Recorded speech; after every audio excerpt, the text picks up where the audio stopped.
amigos on the bait, we'll be rolling shit.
Amigos on the bait, we'll be...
We are at Esports. We set the bar and cross the finish line. Being the absolute best isn't a gift. It's a lifestyle. Fueled by dedication, it is the ability to push past your breaking point, time and time again. That is why we're here. Join us in conquering the most unforgiving environments the verse has to offer.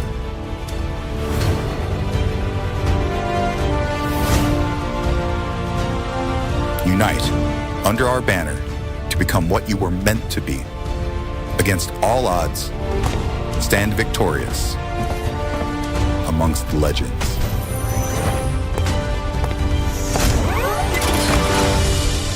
Citizens from across the known systems, from all walks of life, across the criminal spectrum, the fiercest competitors will compete in the most remote locations. Only determination, your trusted craft, and luck can carry your team across the finish line in one piece. Become a champion. Or ride the sidelines to support your favorite team, cheering them to victory. Racing is in our blood. We are at Esports. We're built for this. Are you? Visit atmo.gg to learn more.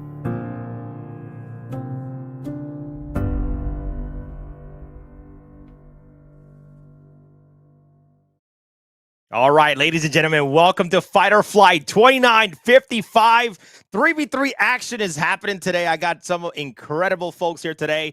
My analyst, we got my man Burks, and we got Zero State. How you guys feeling today, guys? I'm doing good. Yeah, I'm coming in fresh off of a sinus surgery, but I had to be here because, this isn't this is the big leagues. This is where people sweat it out, and I think we're going to get a lot of good action today. I'm excited to see. What about you, Zero? I'm feeling pretty good. I'm coming off of giving some random guy a sinus surgery. So I think it went pretty well. Oh man. Well, we have an incredible that was actually I like that one. But hey, Burks, I hope you recover quickly. I don't know too much about sinus surgeries, but I hope it everything is going well. But ladies and gentlemen, welcome to the broadcast. Sorry, I look weird. I'm freshly shaving. You can blame my wife for that. I look like a baby, but I do miss my facial here. But we have an incredible show. We got 3v3. We changed a little bit from 2v2 to 3v3. We'll talk about that quickly with you guys. But we have one of our casters is Dead Frag or Dead. You guys probably know him. He's from 388.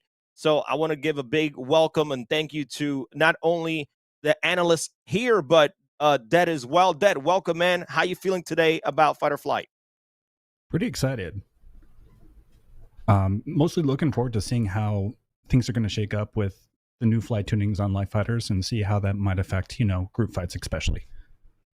Awesome. Well, Dead, we'll talk about that. We'll break down all the action. So how it's going to play out today, ladies and gentlemen, myself and Dead are going to be casting and giving you guys a play-by-play. And then when we come back to the desk, we're going to have Burks and Zero State break down all of those matches and all that action for you with replays step by step like we normally do, because they're the professionals and I'm not. So just putting it that way fairly quickly, very, very clearly. But let's jump right into it, guys. All right. Dad, thank you. We'll talk to you here shortly. But let's jump right into it, guys. I want to talk about the differences that we made. The main difference here that we made at Fight or Flight 2955 is going to be going from 2v2 to 3v3. So Zero State, I'm going to kick it off to you. What are the main differences to you, going into adding one competitor per team, going from that 2v2 format that we did in the previous years to a 3v3? Well, it adds a lot of complication for the teams. I think it adds the 2v2 matches, like communication between those two is always very, very important. But in a 2v2 match, you do kind of have this situation where, man, if one guy's playing really, really, really well, he can kind of carry that 2v2 a little bit forward, right? He's picking up the slack of the other guy. When you have 3v3, communication is so much more paramount. I think, hopefully, we're going to be seeing these teams communicate a lot more even than the 2v2 matches today. And I think that's going to win a lot of fights. Oh, totally agree with you. Same question your way, Burks. Any other thoughts about, this change, from going 2v2 competitive into that 3v3 format? Yeah, I think that there's honestly, like Zero was saying, a lot more that can happen in a 3v3 than a 2v2. It's a lot more predictable, I think, in a 2v2. Especially because once your first opponent is down, now it's a 2v1 in almost every situation, unless you take down the opposite opponent exactly at the same time, and then it's a 1v1. There's not a lot more diversity outside of that in the fights. In a 3v3, I feel like there's a lot that can happen, a lot more dynamics. Communication matters a whole lot more. Positioning matters a whole lot more. Kiting people matters a whole lot more. So I'm really excited to see what these teams can bring to the table. I don't know every team here today, and I'm hoping for some good 3v3s. Should be solid. Yeah, we had, so the way that Fight or Flight 2955 comes to play is that we actually go to the PvP community. We actually get a representative from any of the bigger PvP orgs out there in StarCitizen, and we get one representative to be a part of that PvP council. Normally we have around 12, so we had a lot of incredible orgs this time around. Funny enough, I had them all on a list and completely forgot them. So give me 1 second here. But the reason why I say that is that it's important because right now, like when one person can be like, hey, I want this because it's an advantage. We actually have 10 other people that you normally need to vote on it or need to be a part of that kind of decision before we can actually come down to something that's final for the tournament. So, but we still want to give a quick shout out to, Shadow Moses, Avengers Squadron, FFK, Blightville, wild cards, Liberty Reapers, Two Linear, Zap, Iron, OPSEC, and PAX. So thank you guys so much for being part of the PvP Council. Thank you guys so much. And this year, you know, they said, hey, 2v2 is great. It's the legacy format of Fireflight, which I agree. And we want to bring that. We're 100% bringing back 2v2 back because I feel like it's a strong format. But I think for this year, we decided to bump that up to 3v3. I think we're going to get a lot more different ship picks, different actions. You know, that's the main thing I'm excited for. It's not going to be, you know, Talon, like, what do you, Talon Saber all the time or Talon Gladius. You know, it's not going to be that anymore. It's going to be actually, you know, snubs are in play now that we'll talk about here shortly. We'll talk about ships, but I think there's going to be much more diversity. So, Burks, right back to you. Like, how excited is, you know, knowing that we're going to have more diverse ships in this 3v3? You think we're going to see some surprises, or you think we're going to see some of the same, you know, comps going all around? No, absolutely. I think we'll see some surprises. Kind of like Ded was saying earlier, it's really kind of incredible to see the CIG team lately be so dedicated to the balance of these different fighters. I think that alone is going to give us, I think, some more interesting fights. But also, there's even more changes coming very soon in the next patch, right? So it's kind of cool to think about that this is a tournament that will be played in a way that you won't ever see again, because the meta is changing again, right? And so I'm excited to see exactly how people utilize snubs. Snubs have a really strong place in today's tournament, and we might not see that in next tournament. So I'm excited to see how people utilize those today. Yep, I totally agree. Zero State, same question for you if you have anything to add there. Yeah, I think it's just like kind of echoing again what Burke said a little bit. It is kind of interesting to see CIG supporting PvP, well, and combat in this way, is like the little Gladius tweaks, little arrow tweaks, little Talon tweaks that make it kind of a big difference when it comes down to these top kind of competitive matches, right? You know, the other thing big for me is just, I think the 3v3 format, like kind of like you were saying, Crucian, it creates such a different atmosphere. Yep. No pun intended. Where instead of seeing, like, you know, you talk about teammates, you talk about 2v2, 2v2, 2v2, you talk about these two guys did so well. This guy did well here. This guy did well here. You know, these two people did well here. You're going to talk about teams that did well, rather than, because, you know, you're not going to talk about all three people because they all played as a team. Yep. Rather than just that one person who carried the 2v2 in this match and the one person who carried it in that match.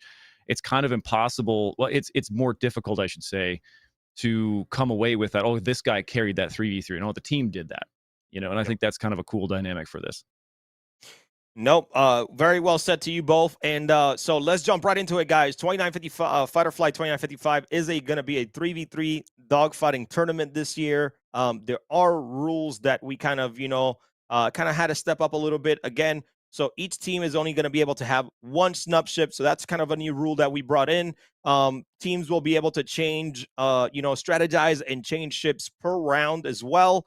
You know, so there's going to be, I think it's going to, I'm going to love it. I'm very excited because, like, this, when, you know, I think Fight or Flight just brings so much good action into play. And, you know, I'm just excited to have our cast and crew here. And again, shout out to all the competitors, man. A lot of people, man, this, like, I one thing I'll say, not to go off the rails here, but one thing I will say is that people are going to talk so much garbage in the chat. And I don't have chat open, but people are going to talk so much. But the thing is that I keep saying this over. You're not competing. These guys are putting it on the line. They've been practicing. They're ready to go. And I'm excited for this. One thing I'll say is that this year we changed, is that we finally brought crowdfunding to the table. I forgot to make a command. I'll make it here shortly. But this year we're using Matcherino. We're partnering up with Matcherino, and we're bringing crowdfunding to the table. Atmo Esports and Icon City, who is dominating the game with Stream Deck buttons, have Atmo Esports put in $500. Icon City matched it for a total of $1,000. I think Floor Mat from Shadow Moses put in 100. Other people are putting in money. So, you know, if you like what you see today, you guys can, you know, contribute to the prize pool directly, or there's free ways for you to contribute by claiming a code. All you got to do is log in, hit the contribute, it claims a code. You know, the prize pool gets a 25 cents, and we can do that, I think, up to like 100 or 200 times, which I think is incredible. You know, to get to reward these pilots that have been competing the entire time. So, but let's talk about the prizing, guys. Okay, there is no competition without the prizes and what is at stake. So let's take a look at the prizes real quick. let's jump over to that. But first place, you know, the way that we change things this year, Zero State and Burks, is that every first place in all Ammo Esports events gets a trophy plus medals, and then from second and third place, they get some very incredible heavy duty medals that I'm just saying, if you need to defend yourself at home from a bystander, medal will work. Just that, you know, it's very, very hefty. So, but we got some incredible ships there. A lot of the PvP Council thought that, you know, like having ships that people can use in fleet battles and things like that, you know, was a good workaround. So we got some incredible ships, some that are already out, some that are still in concept that they're going to be able to win, plus the newly designed fighter flight jerseys that we are still to release this year. So, but Zero State or Burks, any thought about these prizes or the comp of the ships that you see for first, second, and third place? I think they look great. Yeah, these look like awesome. Hey, is it too late to sign up for this tournament? Zero, you want to start a team? Crucian, are you in? Yeah, we got to get a third. Go. Anybody in chat want to lose with me and Burks? We'll take Crucian and we'll take. Oh, it's perfect. Yeah. Us three. Oh, that would be fun to have a team, us three, where we play the winner and just get destroyed. Yo, I heard mouse and keyboard is strong nowadays. That's all I'm gonna say, man. That's true. That's true. You'll see some very strong mouse and keyboard competitors today.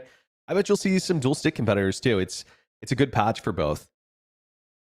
Yep. Oh, thank you for dropping the link for the match arena. Appreciate it. But yeah, these are our prizes. This is what the competitors are going to be competing this year, and on top of the prize pool as well, the match arena. If you guys take a look at it, it's going to break down as the prize pool increases. It breaks down from like, you know, from as the prize pool goes up, it breaks down more into more placements, so it spreads the love across the competitors. So, but yeah, I think we are about ready to here shortly. We're getting our first match ready. So let's talk about EMEA. So the first teams that we're going to be competing today. Let's get back to the desk, please. So the first teams that are competing today are going to be from EMEA region. So we're going to have Europe, Middle East, and Africa. So some of the teams that are competing today are going to be Sinister Incorporated. We got Liberty Reapers. We see the return of Haiba here for Liberty Reapers, who took second place in the Fighter Flight World Championship at CitizenCon last year. We got Sinister Incorporated 2. We got Baby Squad. We got 00. We got Kuroda. By the way, look, man, I love the dedication here. We got people that race and that are Daymar Rally champions here ready to compete in Fighter Flight. I love the diversity there. So good luck to you guys. And then we have Iron Point. So Burks, I'm gonna kick this off your way here. Any teams here in EMEA, of course, outside of Liberty Reapers, that call out to you that you think can be a good contender and moving forward in the championship bracket? Yeah, I haven't fought every team here. I do recognize even some names in the teams that I don't recognize. Iron Point is definitely a team that sticks out to me. And I recognize some of the names in Sinister. So I think that we've got some good competition between the two. I think that over in the US bracket, there's a lot more people that I'm familiar with, not so much on this side. But I think that these are good PvP groups that I've heard of. I know that they compete. I know that if I ran into them in the PU, I wouldn't want to, go up against them solo. And I'm excited to see how each one competes today. Awesome. Zero State, same question your way. Anybody in the EMEA side that kind of stands out to you that you feel that can, that can go the long way here going into this year's Fighter Flight? Yeah, I mean, I'm a U.S. player for the most part, and I play the PU for the most part, but there are some names that I recognize as well. It's like Burke said, Sinister Incorporated is one, and Iron Point as well. And it's kind of like, I'm excited to see how they do. I'm excited to get to know a lot of these names. As somebody, like I said, as somebody from the U.S., I play a lot of PU. I don't play as much Arena Commander, which is, I'm sure, where a lot of these folks train, et cetera, et cetera. But even so, there's some names where I'm like, oh yeah, I've lost to that guy in the PU or something like that. And that kind of makes it interesting to just see how these people will do in this like more setup 3v3 versus like, oh, I was bounty hunting somebody and they had a bounty. I came across them and they just wiped the floor with me. Well, that's great. But let's see how they do in a 3v3, and that'll be really cool. Well, let's talk about that real quick, Zero State. And I'm gonna toss it right back your way, right? Being in the PU, how have you been feeling about, the content that's been going in? Obviously there's bugs, but how do you feel Yeah. about, the Wicklow stuff that people have to grind for? How do you feel about, the content? Let's talk about like the Star Citizen proper before we Yeah. continue moving on to the tournament. How you been feeling about, the gameplay lately? Well, I'll get this one out of the way. I'm not much of a tier 0 fan. That's just me. The tier Yep, I 0 agree. item recovery thing is, that's me. But if some people like it, some people don't. That's okay. As far as the gameplay itself, like I think we're in this interesting space in Star Citizen where they are creating all of this really, really fun content. I mean, the Hathor sites have been really fun, obviously when they work. The new ASD sites have been really interesting. It's such a cool location to go to and do all those things. And it creates like different places like Hathor. You're doing some ship combat and you're doing a lot of on foot stuff, and it kind of creates this elevation thing. So, and the ASD sites, you're underground, you're moving around the system. There's some unique loot and there's a unique storyline and things like that. Really cool stuff coming up in 4.3.1 for that. By the way. So from a content perspective, I mean, the game is like they're progressing so much content and so much story. It's really, really fun. And some of the rewards and things like that. The servers, the shards and servers, they still have their issues with server tick rate or desync and difficult things like that are frustrating to get around. But overall, like you can log into the game and you can go to a place and you can have fun. And I think that's kind of where I'm at with the game. I have my issues with it, of course. But that's always going to be the case as long as we're in this development cycle, I'm sure. But from where the game has come to where it is now, I think the game is more fun now than it used to be, aside from some of the things that, like Tier 0, for instance, I don't personally like, but that's just me. Nope. Burke, same question your way, man. Content in the PU currently and just Star Citizen in general. I think that this is something that I've been saying all year is that it feels like the pace that they are putting in content this year is better than ever.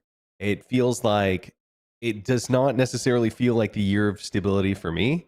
In terms of like I was hoping it to be a little more stable in a couple of different ways, but the content I'm extremely happy with in such a way that I feel like if they would have just like never said those words at the beginning of the year, people would probably be in a lot happier state with the content that's coming in. I think the speed's great. I think what you can do is great. I obviously wish there was a little bit more, support for these things they've already released, like contested zones and Hawthorne and such.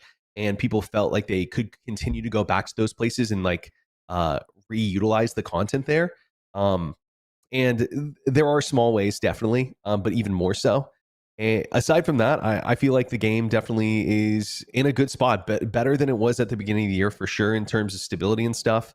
And I completely agree with Zero. I think that it's definitely a much better time to jump into the game today than it was at the beginning of the year. They've come a long way, but still, we've got some ways to go. But yeah, I'm overall very happy. Oh, well, glad to hear those opinions. I've been playing a little bit as well, and it's crazy because I jumped in the game really quickly with Walker the Sigma. Was doing some of the Wicklow stuff a few weeks ago, and dude, like just going through like a few like one of those. I don't know what we kind of call it, dungeon instances, but we did a few of those, and I was like, wait, it's been 4 hours. I'm like, yo, this has been pretty chill, pretty fun. So I can't agree more with you guys. So, but let's jump right into it, right back into Fight or Flight, ladies and gentlemen. I love talking about the PU sometimes a little bit because it gives more insight. And I know people that are watching would kind of love to hear that opinion. But let's talk about ships, okay? Classification of ships. So we jumped in with the PvP Council and we talk about literally every single rule, what ships should be allowed, what ships shouldn't be allowed. So let's jump right into first the snub fighters, right? Obviously, when you see these ships, you're not gonna be like, oh, this ship is not a snub. The PvP Council qualifies it as a snub because it's fast. It has a couple weapons. But apparently these ships have been extremely annoying in PvP. I've been seeing it used across a few streams, a few tournaments as well. So I wouldn't be not surprised to see a snub ship in one of our matches today. But Burks, I'm gonna throw it back to you. How do you feel about snub ships currently in the PvP meta or it being used?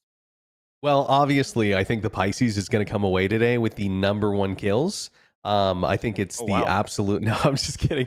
To be honest with you, I think that the snubs are in a really strong place when it comes to PvP. This is my personal opinion on them. I kind of hate them.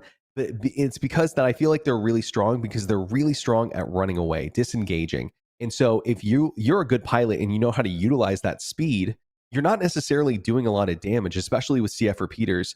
But what you are doing is you're annoying your opponent, and you're also distracting your opponent. They're forced at some point to turn around and look at you. And when they do, you get to make the decision and control the fight, which is, do you want to annoy them for a little bit more, or do you want to kite them around and fly off so that they don't get an opportunity to kill you? Which is a lot about what that next patch is coming, where they're doing the ballistic changes for snubs.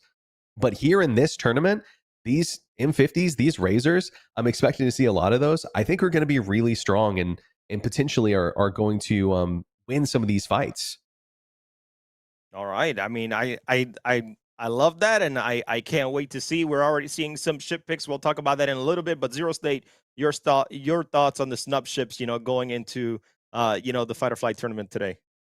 Yeah, I agree with Burks that the Pisces is going to have the most kills. It's just going to be the pilot piloting it, I think, is going to be. Maybe.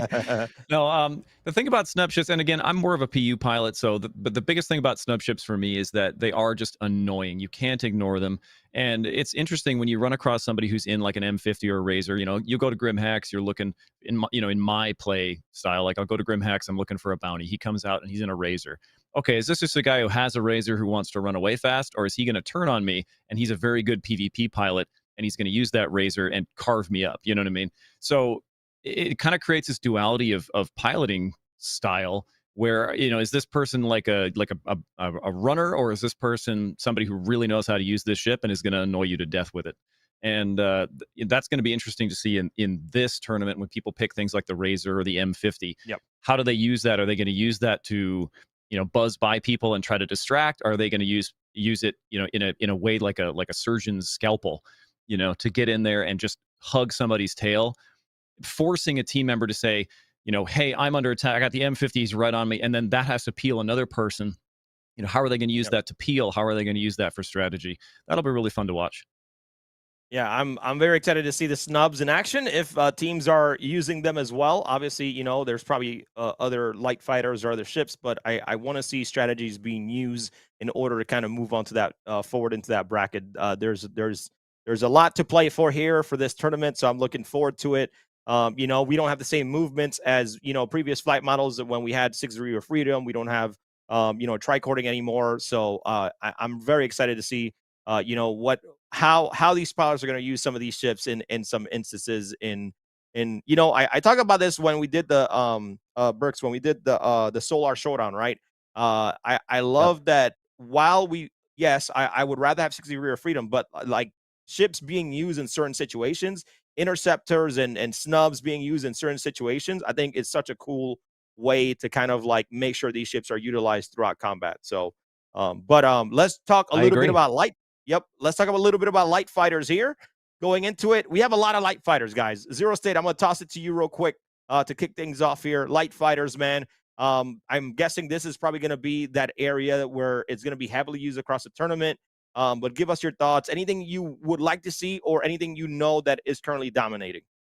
I would like to see somebody use a Nomad. So I'm putting it out there. If you guys are watching and you're on a team, give it a try. No, maybe you could load a snub into the back of the Nomad. I'm kidding. No, it's interesting, and it's important to remember. This is a good spot. It's important to remind folks that these ships were placed into these categories based upon their use case within the tournament, right? So, like, how do we think players are going to use these ships? My example is like the Bandit Defender listed on the RSI website as a light fighter. It kind of flies more like a medium in my experience. But again, how are they going to use it in this tournament? How is it going to be used in this 3v3 tournament? And they placed it in that category for that reason. Plus, it adds some uniqueness, right? If teams choose to, use the Banu or the Blade or the Buccaneer or something like that, how are they going to use that ship versus, is it going to be all Gladiuses, arrows, Talons, etc.? We want to put some other ships in there to give these teams choice and to give these teams unique choices to find things that work for them. Yep. No, I totally agree. And one thing I'll mention before I toss it over to you, Burks, to get your opinion on these light fighters is that EMP is not going to be allowed during the tournament. Of course, EMP is currently doing double damage, or it's been very inconsistent or too strong currently right now. So the PvP Council Mm. decided to kind of like leave that out. But the Hawk and some of these other ships still have good situational, purposes. So they will still be allowed to use. They just got to make sure that if they use EMP, they could, be DQ'd from a certain round. So they got to be careful when choosing these ships. But Burks, I'll toss it over to you. Give us your thoughts on light fighters and anything you would like to see going into the matches today. Yeah, absolutely. I think that we're in such a, like we were saying earlier, interesting place in when it comes to light fighter meta, because so many of these ships I think are viable, more than ever. And so Yep. if you looked at this list even, a month ago or a couple of weeks ago, you would have been like, oh, there's maybe only one or two ships on here that could actually compete. And maybe three, and now it's like half of them I would say would be ships that I'd be willing to pick for this. And so I mean the Aurora for no, it's like the Hawk, for example, is such a out of left field meta change because it was in such a bad place for so long, but now people are even considering it maybe one of the best 1v1 ships in the game. I'd love to see someone use a Mantis today. I'm not sure if are we allowed to use dampening in the tournament. I'm not sure. Is that a rule? I believe they should be allowed to use. The PvP Council didn't Really? really call that an issue, so Oh, we'll see what they go from there. So interesting. So I That will would, be a if very someone interesting control was, ship to use in this, if if they someone can. was, Yeah. yeah, if someone was brave enough to use that, that would be very interesting. The Gladius, I think, is going to get picked a lot. The Hawk, I think, will get picked. The Arrow, maybe even the Blade.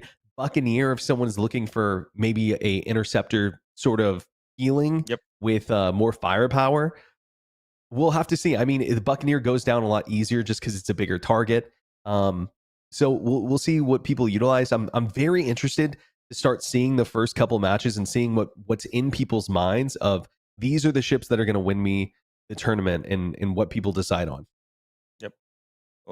Nope. I totally agree. And just for everybody's information, all matches today are going to be best of 3. Remember, you guys can keep up with the bracket with the commands in chat. And if you guys want to contribute for free to the crowdfunding for the tournament, make sure you guys jump into the Match Arena and claim those free codes as well.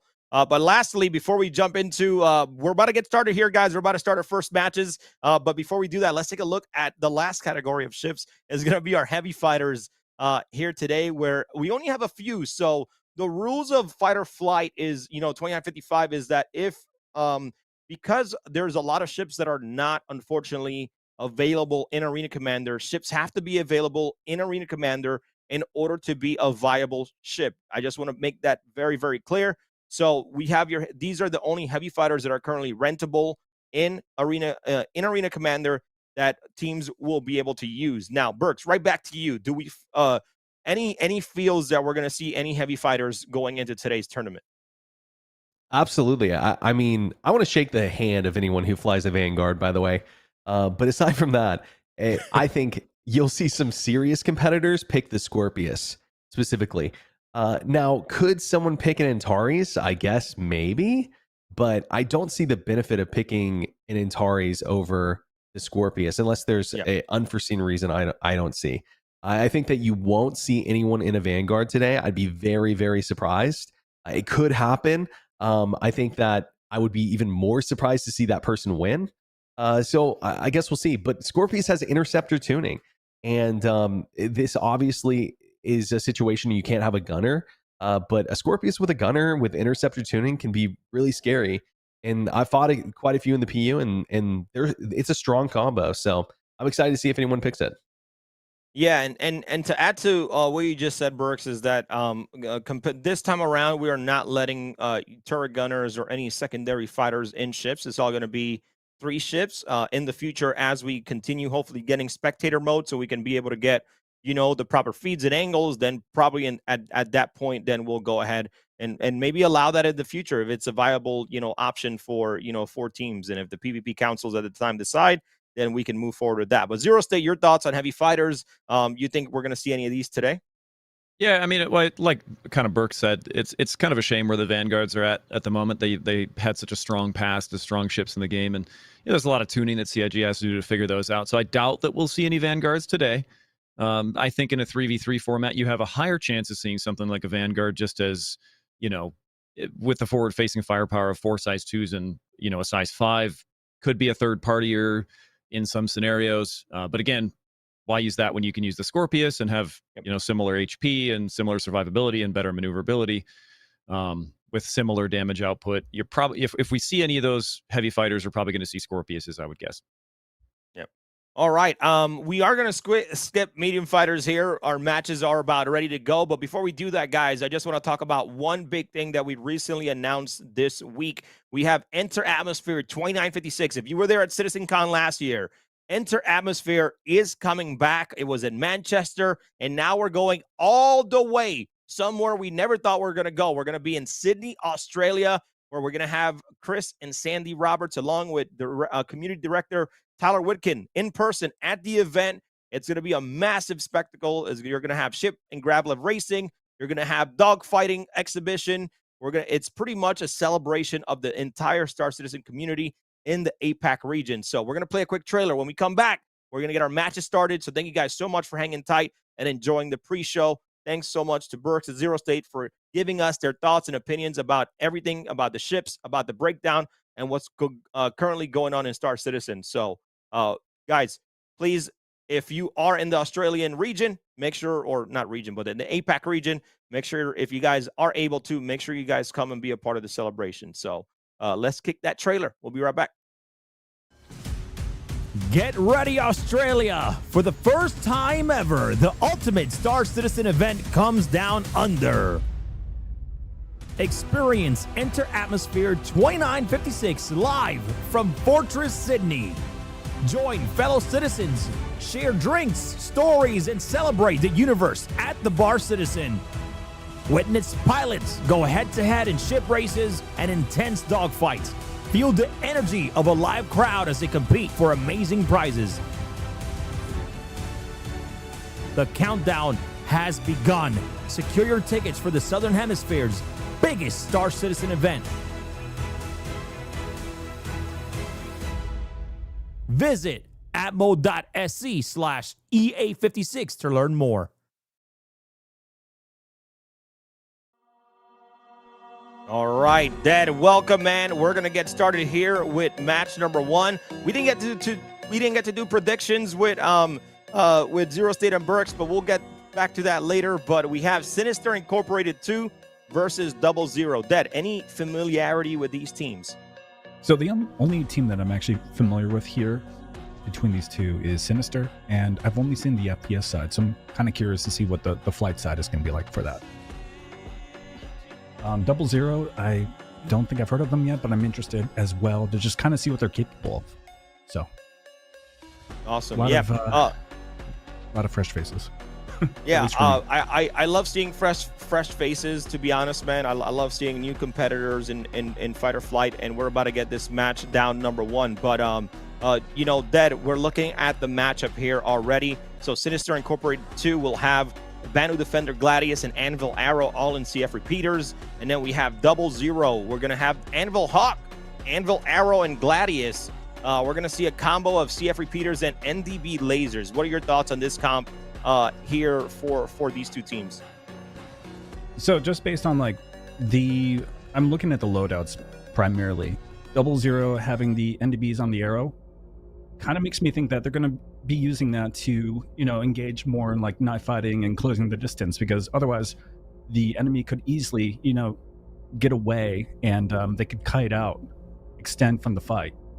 I'm interested about the Banu as well. I don't know exactly what to expect from that, but the Gladius and the arrow kind of, those are two that I'm not super certain what the Gladius is going to look like on the fields. More of a brawler these days as opposed to a proper dueler, dogfighter. Awesome. Well, I believe we are going to get our countdown here shortly, Dead, and match is about to begin. Once again, if you guys are watching from home, we are in SPK free flight mode. We are not currently in squadron battles. Squadron Battle still has power-ups. I believe in the next patch, a big thank you to CIG. I believe we can do a custom lobby without power-ups going into the next mat, into hopefully the finals of the tournament. So we will hopefully be in Squadron Battles at that point, because power-ups are not going to be there. But very excited, Dead. It's going to be, this is 3v3. There's a lot of information coming in and out. We're going to do our best to keep up with it. But what's your anticipation here? Who do you feel is going to take the win here today? Are we looking at Sinister Incorporated 2 or 00? Just based on the fleet comp, I'm kind of leaning a little bit more toward 00. I think they have a pretty good lineup of fighters here between the Gladius, the Arrow, and then the Hawk. They've got a decent amount of DPS, and they can maneuver quite well with those three. It depends on like how they're flying as a group too. If they're sticking together and actually able to get a couple of the like larger fighters into the death bowl, I think they'd be pulling out of that fight pretty well, I think. All right, awesome. Well, I believe the match is about to start right now. So as soon as they are go, right now they're starting 5 kilometers away from each other, or from the middle. So they're separated about 10 kilometers total. So, but 00, as you mentioned, since you went 00, I'm going to have to give it give some love to Sinister Incorporated. But how are engagements in today's tournaments, Dead? Are people very, oh, here we go. We're about to get started.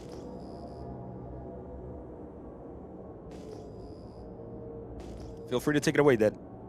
And looking at it, everybody here seems to be coming in with a slow SEM, no boost, saving that for the actual engagement. That way, they can actually be a little bit more evasive. Right now, kind of hanging at a steady 800, but more mid-range, I would say, as opposed to like after dogfighting. Now the Gladius coming in close, chapping off. Gladi getting a lot of focus there. Never out. Yeah, Gladius the NDP Arrow doing a great job trying to like stick into the fight and taking out anti-proton. Awesome. Yeah, we see the Hawk that's already heavily damaged on its tail right now, and you see that Arrow doing a great job at just maneuvering, getting that pip into play, trying to find his target, getting he's it looks like he was getting a little bit focus right there, and now he has to kind of switch out and run out. But yeah, what are your thoughts so far in the fight? So far, it looks like actually Sinister taking out the other Arrow. That NDB it's really tricky, because if they can maintain distance, you're not going to be very effective. And it looks like 2 red at the moment. This is going to be a very close matchup, I think. I'm very surprised that the Bannon too. It's holding up pretty well. Yep, Anti-Tropon unfortunately is already down. Anti-Tropon was for Sinister 2 Incorporated. Down was flying the Gladius. So right now we're in a 3v2 situation where we see Jag in the Arrow just heavily damaged, and then High Skill in that Hawk that's also damaged. So let's see how this 2v3 plays out. I mean, as long as they can get close enough, I think the 3 are going to take this fight. That would just be my guess with 00. Because really, it seems with Master Mode, it's very like focused on larger numbers and just maintaining that like DPS war. Closing the distance again.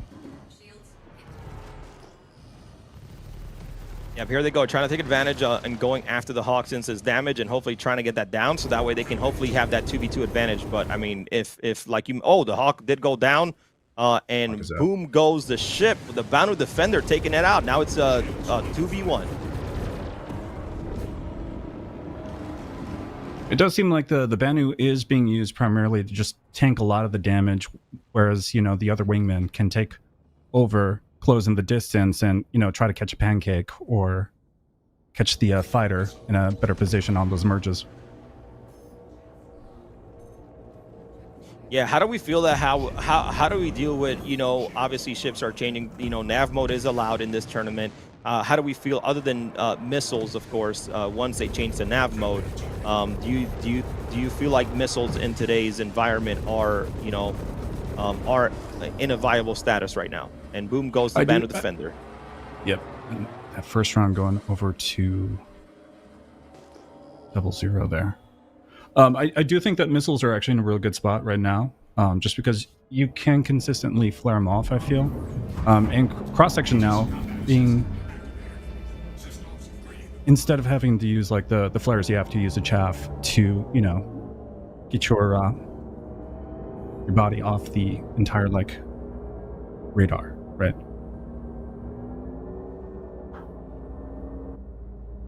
Yes, yes. So I mean, I've seen it plenty of times, and you know, when I see a lot of especially for ship racing, I see a lot of people, you know, when they sometimes they switch to SCM to nav mode, and here in fight or flight, you'll see it definitely a lot more as well. You'll see a lot of that switching SCM to nav mode as well, as they try to kind of maneuver away. You know, so I just, you know, wanted to ask that question because maybe people at home maybe will not know that, you know, like is nowadays is because back then nav mode that was it, right? It was what do you call it? In last year's fight or flight, it was jousting, right? They would try to use Right. up their resources, nav mode and out, and kind of, you know, repeat that same situation. But in today's patch, is it that same? Are we doing that, or how are we using nav if we're using it any different? Nav is mostly being used to disengage from the fight. If, like, say your shield's dropping out, you're going to get out for a minute, try to regain your charge on the shields, and then refocus on trying to get back to the group. That way you can get right back into the fight. And typically the missiles right now are used to prevent players from maintaining that nav. That way, you know, when it's locked on, you can't use a chaff, you can't use any kind of flare during that whole Yep. process. So it's a way to keep them back into the fight and then, you know, continue chasing. Just get Gotcha. more control in that situation. Yep. For those people who are watching at home, there is a lot of information happening when these dogfights are going on. But I mean, initially we saw that, you know, 00 went straight for anti Protoni. Hopefully I'm saying that right. What adjustments you think Anti-proton. that yeah, okay, anti proton, thank you. What adjustments you think Sinister Incorporated 2 needs to make in order to hopefully you know, balance out against 00 here? Because you know, 00 did come up with first blood, but Mhm. I feel like Sinister Incorporated, you know, taking down a couple of their ships, maybe not too far away from hopefully winning the next round here. That's a really good question. I'm thinking I would actually swap out the Banu. It seemed like it was in a good spot for a minute there, but then, you know, they just focused on the light fighters, and then as soon as the light fighters were out of that match, they could just rotate the Banu because the turn speeds are a little slower as opposed to, like, say, the Arrow or the Gladius, even the Hawk currently. Gotcha. Awesome. Yeah, I mean, let me see if we see any changes here from the teams, but it looks like the teams are going to keep the same ships across the board. And you know, I'm very surprised that in that first engagement, high school, hopefully I'm saying that right, didn't go down right away. He did take a lot of heavy damage. It seems like Sinister Incorporated was focusing him first in that first round.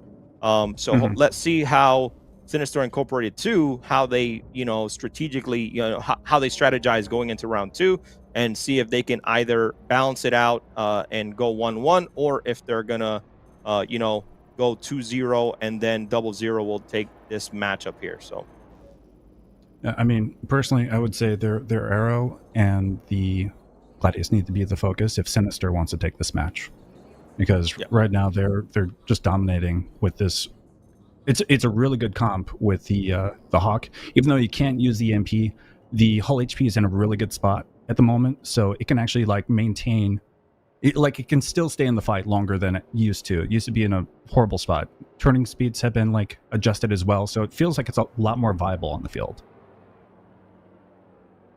Awesome. Well, that's good to hear. Well, we're about to get this. We'll get a countdown here soon. We're getting this round number 2 started, but let's get some updates really quickly here. We got Sinister Incorporated. I believe their first team it went 2-0 against Iron Point, and then Baby Squad went 2-0 against Kuroda 55th. So Sinister Incorporated and Kuroda will go head to head in losers round 1. Make sure you guys are keeping up with the bracket at home, because we are running some matches offline to kind of help balance out the timing of the broadcast alongside what's going on today. So, but the winner of Sinister Incorporated 2 and 00 will go up to go against Liberty Reapers. in the next matchup here. So, you know, the which is going to be an interesting one. I haven't seen you know, Liberty Reapers compete since Fight or Flight last year. So, very excited to see them in action in 3v3. Likewise. I know a lot of these guys have been kind of absent from the PU. They're typically really focused on AC, so it's going to be really fun to see them engaged in combat once again. Yeah, I mean, I think, you know, I think all these pilots that are here today, I look at them as, you know, the top de la creme. They come, they compete, they practice. I mean, obviously there's probably a lot more people because of scheduling issues that they wish they could have been here, but you know, I really appreciate all the teams that signed up and, you know, came to play. So I know it's not the typical 2v2, but still very exciting overall. So we'll make sure we're continuing to getting some a lot of that information and make sure we keep up with the action as much as possible. 3v3 definitely is a lot of information to take in. I'll tell you that. That It really is. It really is. Even just, you know, going from like a 2v2 where there's so many like different levels of, you know, combat going on that it's almost hard to like you said, take it all in the moment. And it looks like they're moving in for the next round here, correct? Yes, they are. I believe they are moving in. I think Countdown is ready and they got the go. And just like round number 1, they are slowly moving in, trying to get those scans and get those targets in, Dead. Mm-hmm. It looks like the Banu is trying to focus on the arrow. Arrow shield's already stripped.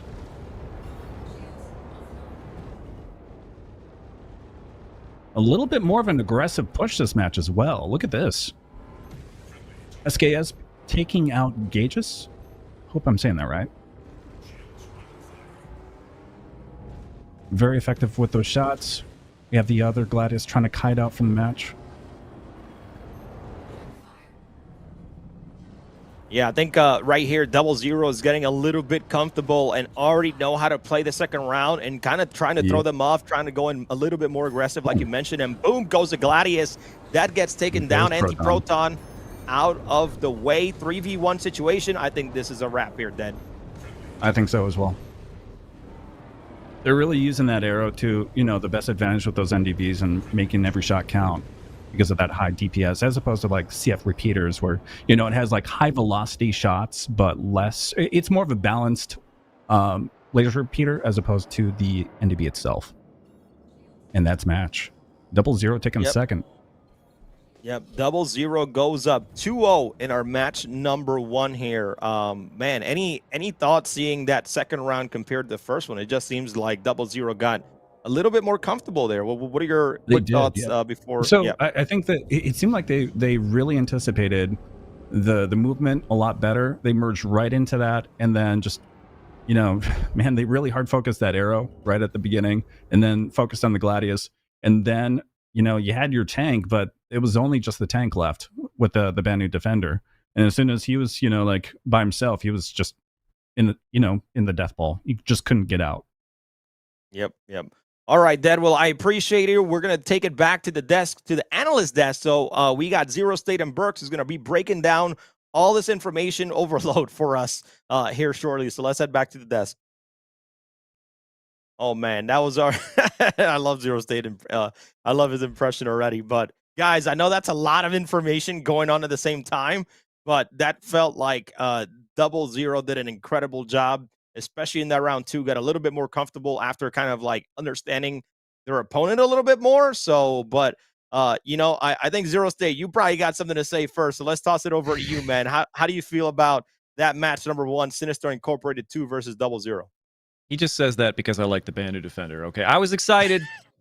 I was excited to see the Banu Defender in use. One of the first things I messaged to Burks, we have a little DM going where we're kind of keeping notes in the matches.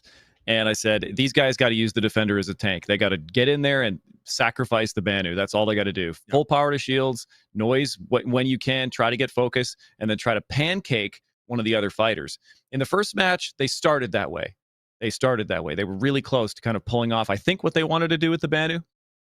The Banu then, I think he made maybe an error there where he kind of played rabbit a little bit. He navved out. He stayed out of the fight too long. And he kind of was on the outskirts of the fight, not being that helpful. And it kind of became a bit of a 2v3 situation for a little bit. They were kind of trying to track down the Banu. The second fight, I feel like 00 said, no, we're not going to mess around with that Banu. We're not going to chase him around. He might do that same thing again. They adjusted their strategy and just said, we're going to nuke one of these fighters, and then it's going to be a 2v3, and then we're going to deal with the Banu when we deal with it. So I think from my perspective, I think Sinister there, could have said, hey, we're gonna sacrifice this Banu, and we're sacrificing the Banu so we can get a pancake on the arrow and take him out, or a pancake on the Hawk or the Gladius, whoever they chose. And I think maybe there was just a little bit of confusion when that Banu defender decided to take off and he stayed out of the fight too long. All right. Burks, your thoughts on this matchup here? 00 versus Sinister Incorporated. I mean, one thing I would love to hear from you, that you feel like they utilized, like, Zero State mentioned, do you feel like they utilized the Banu defender in the right way? Yeah, listen, when I saw the Banu defender at the beginning of the match, my thought was this: either one, this team is about to slaughter the other team because they know exactly what they're doing and they've picked this ship for an exact role, or they're about to get slaughtered themselves. And I would say that went pretty, in my opinion, leaning towards 00. Obviously, it was a 2-0. But I'd say that they cleaned up really well on both sides. I mean, look at this right here, this arrow replay, where you can see not only is the arrow doing a great job aiming, but doing also an amazing job keeping himself off of the Gladius nose. Same thing. Yep. With reverse with the Gladius at the end, I believe it was anti-proton, was not doing a good job staying off the nose of the arrow, which that's really important in a team fight. Is it's not always about when you're applying damage. When your primary target, sometimes you have to be the one who's just sort of being hard to hit. And I don't feel like I saw enough of that from Sinister, which is really why you saw 00 take it there, in my opinion. No, I think very good thoughts there too. One thing that I do love seeing, though, is that when we were doing some 2v2 tournaments previously in this year, we didn't see as much as the Anvil arrow, believe it or not. We saw it probably one time, but now it seems like a lot of teams, like, that's one of their kind of go-tos. And it seems like, to me, one of the biggest threats going into some of these matches, especially, I saw how 00 was using those NDBs. Any thoughts about, a lot of these teams are running CF repeaters, but any thoughts about the NDB, the NDB usage currently? Absolutely. Up until, a couple of patches ago, it was very recently, the arrow had massive oversteer. So it felt like you were always kind of lagging behind where you wanted to aim. And if you add NDBs on top of that, well, I mean, it becomes almost impossible to knife fight with them unless you have godlike aim. And I think that Boldress, I hope I'm saying that right, did a really good job with the arrow and the NDBs. I mean, it's super dangerous combo now that the oversteer is out of the game, at least for the arrow. And I'm surprised that we're not seeing more arrow NDB setups today. I hope we do. Because, again, very dangerous combo. I think utilized really great. But yeah, everyone on 00, I tried to watch really closely. Seemed like they had a really excellent aim. And I felt like, more importantly, especially in match 1, they were a lot more tight with their configuration.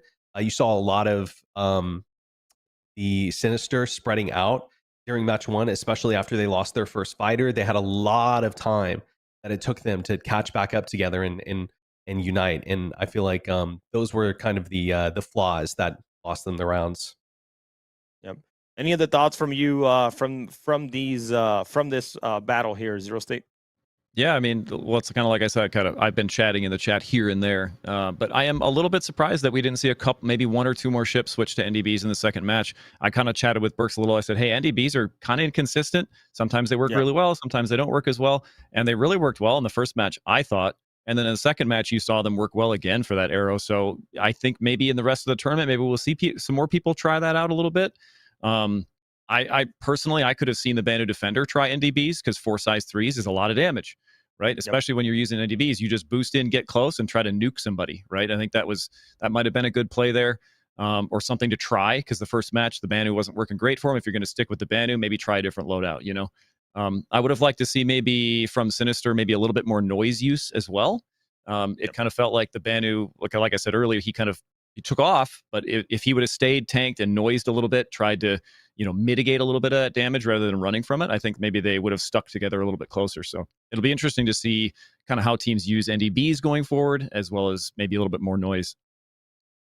No, I totally agree. And people are using also, just for those that maybe not understand a little bit how dogfighting works, Shaft is also not only just used to kind of, dodge missiles, but they can also use it to kind of, have that quick moment to shift and hopefully get away, because obviously that what do you call it?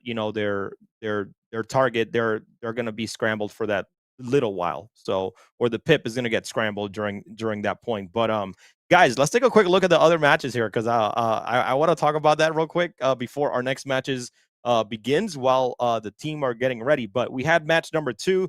We had Sinister Incorporated versus Iron Point. It seems like they're missing, they're missing a member. I think Sinister Incorporated 2 wanted to use their substitute for 1, but we have to be very strict with the rules. We told people that once you choose that substitute, it's only locked in for that team.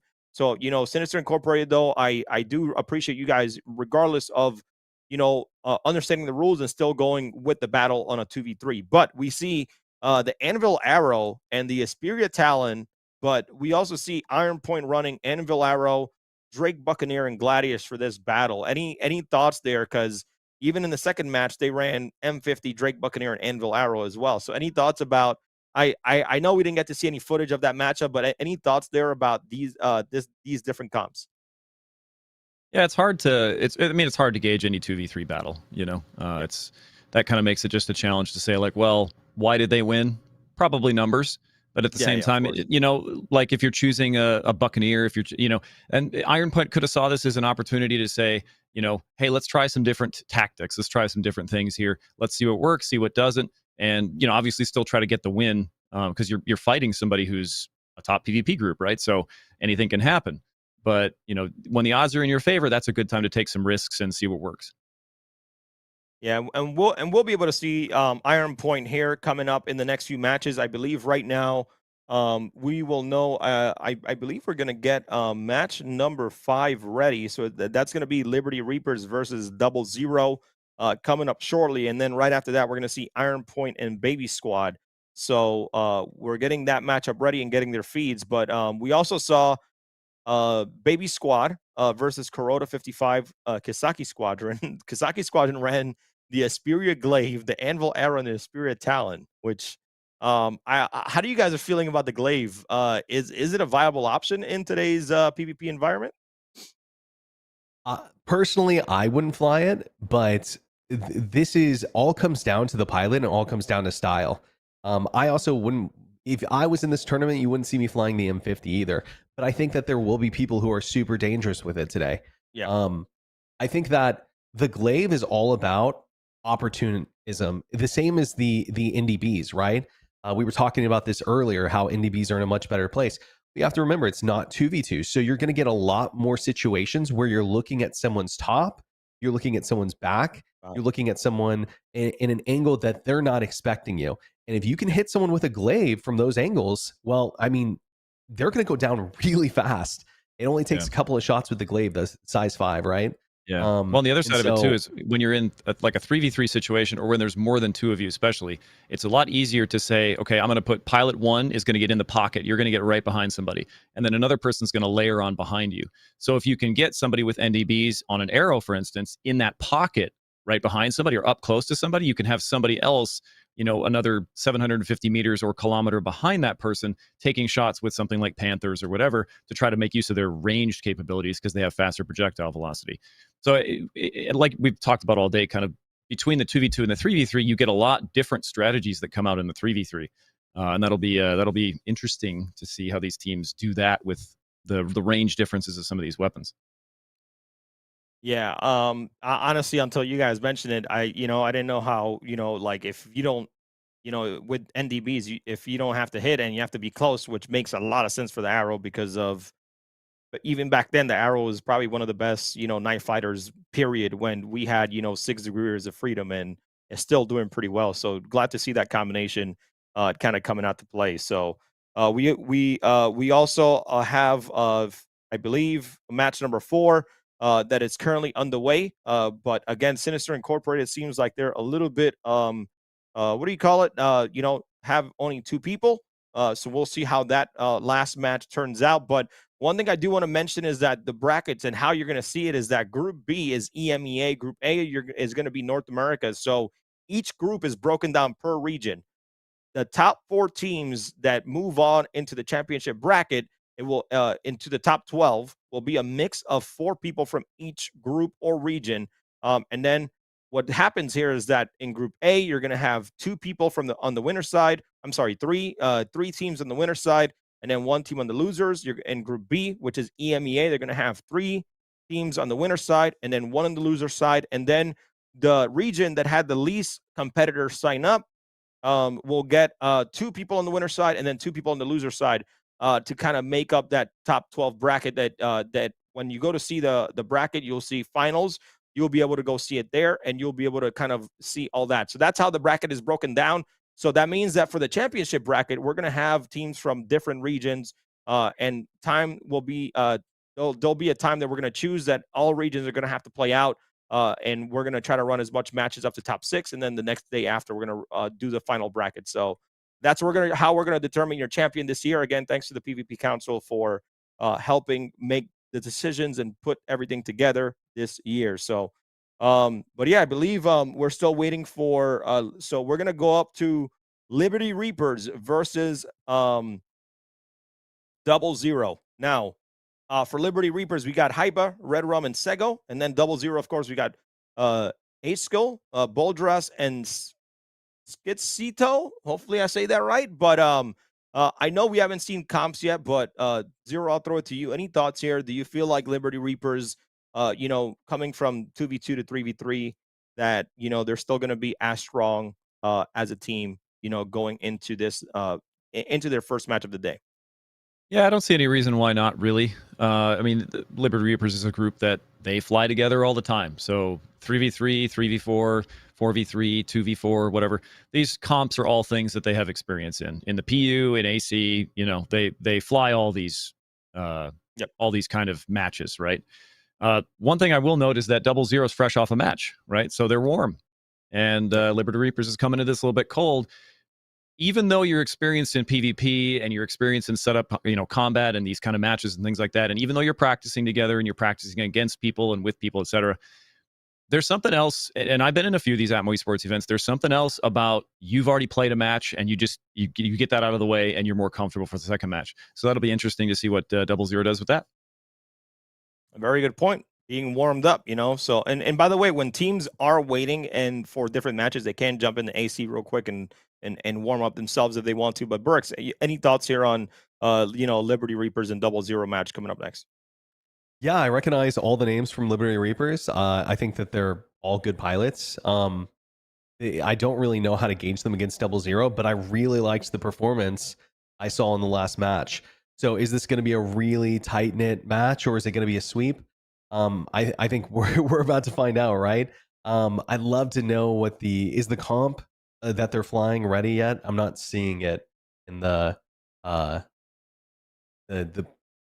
page that I'm. I don't think they're ready here yet with the team. They're not ready yet. We don't know what they're flying, but I feel like I could maybe gauge a little bit better on once we figure that out.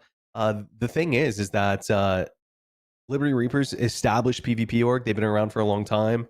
They've known a bunch of different flight models. They know team fight tactics, and I think that they've got a really good chance of pulling through. But yeah, 00 again performed really well, and we're just gonna have to see how they stack up against some people that have been in mini tournaments, mini situations like this, and maybe 00 will surprise us here.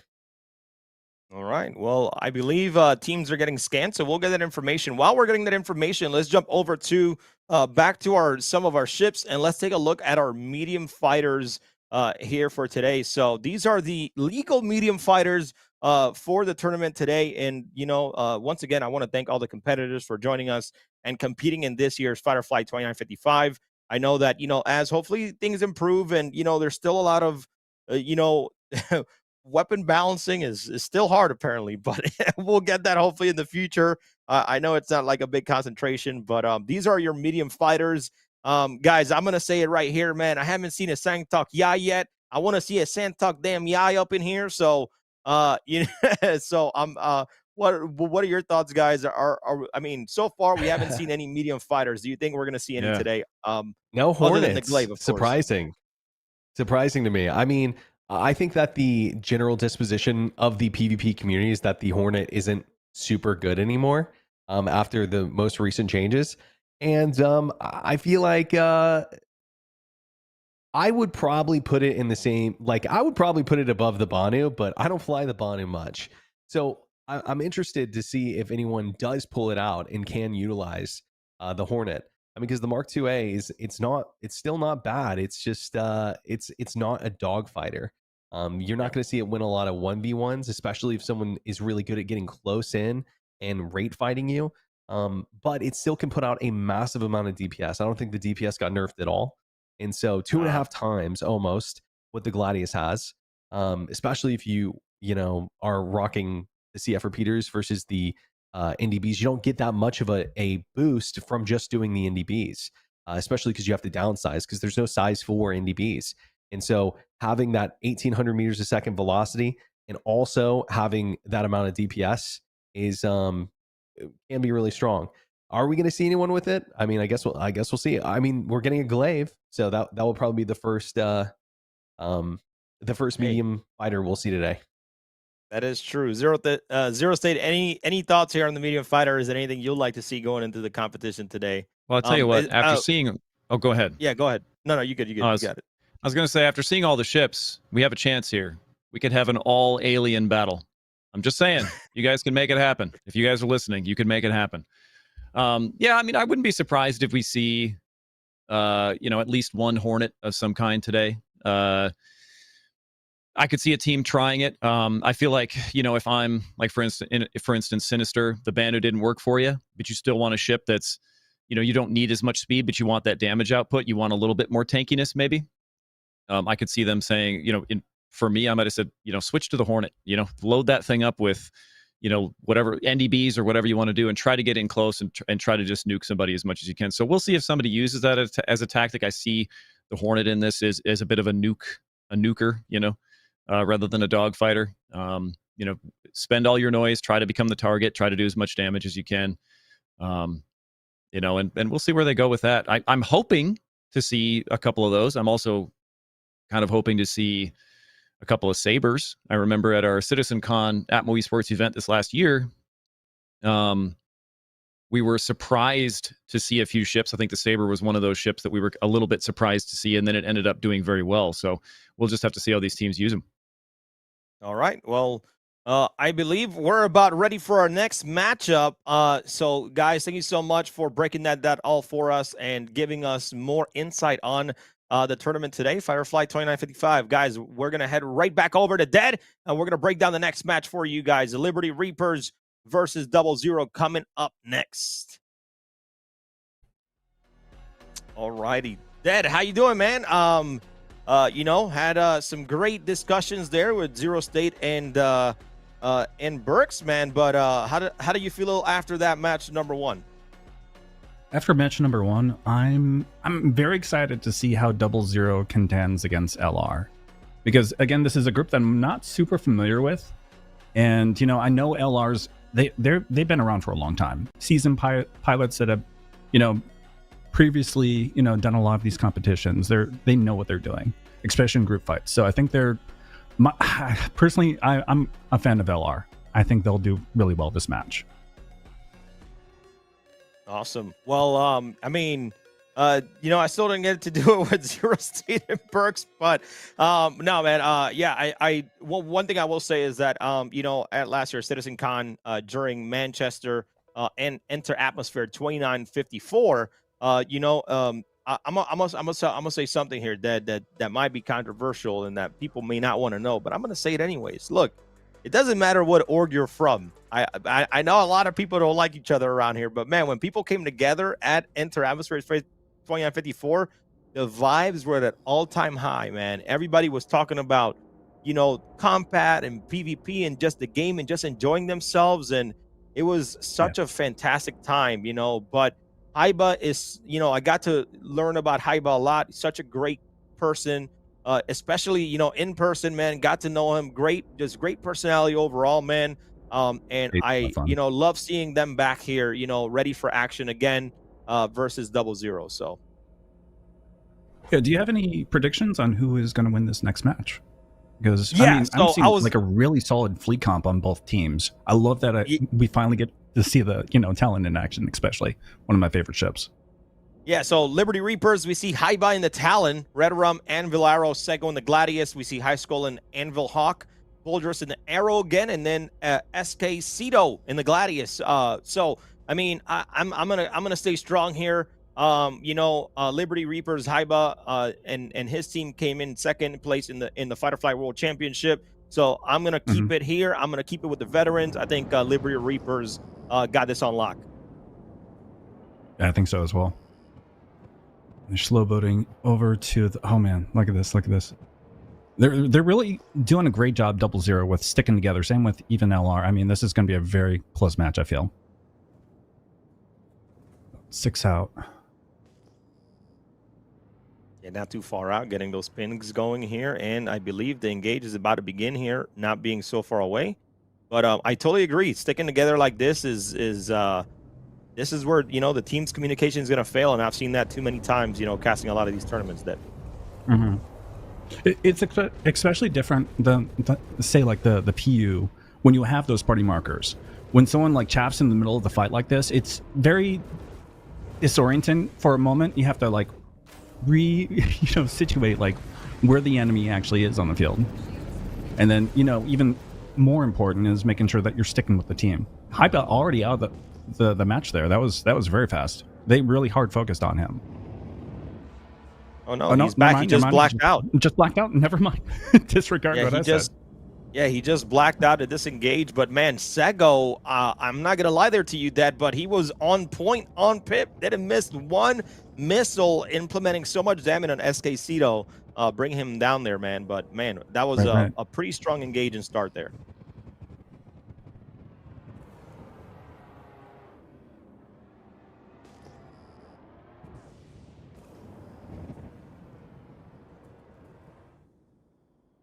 But here we go. I believe they're trying to re-engage here, and trying to hopefully get back together and see where they can hopefully choose. And Boulder is still in the NDBs, trying to get that Talon down, being one of the biggest threats here with those size 4 rhinos. And let's see how that works out here, Dead. Even more so, it's hard to keep track because of that low signature on the Talon in the first place. So that's a great one to like zoom out and then re-engage, and then get a better position back on the enemy. Looks like the Hawk doing a little bit of damage. The arrow's disengaging from the fight.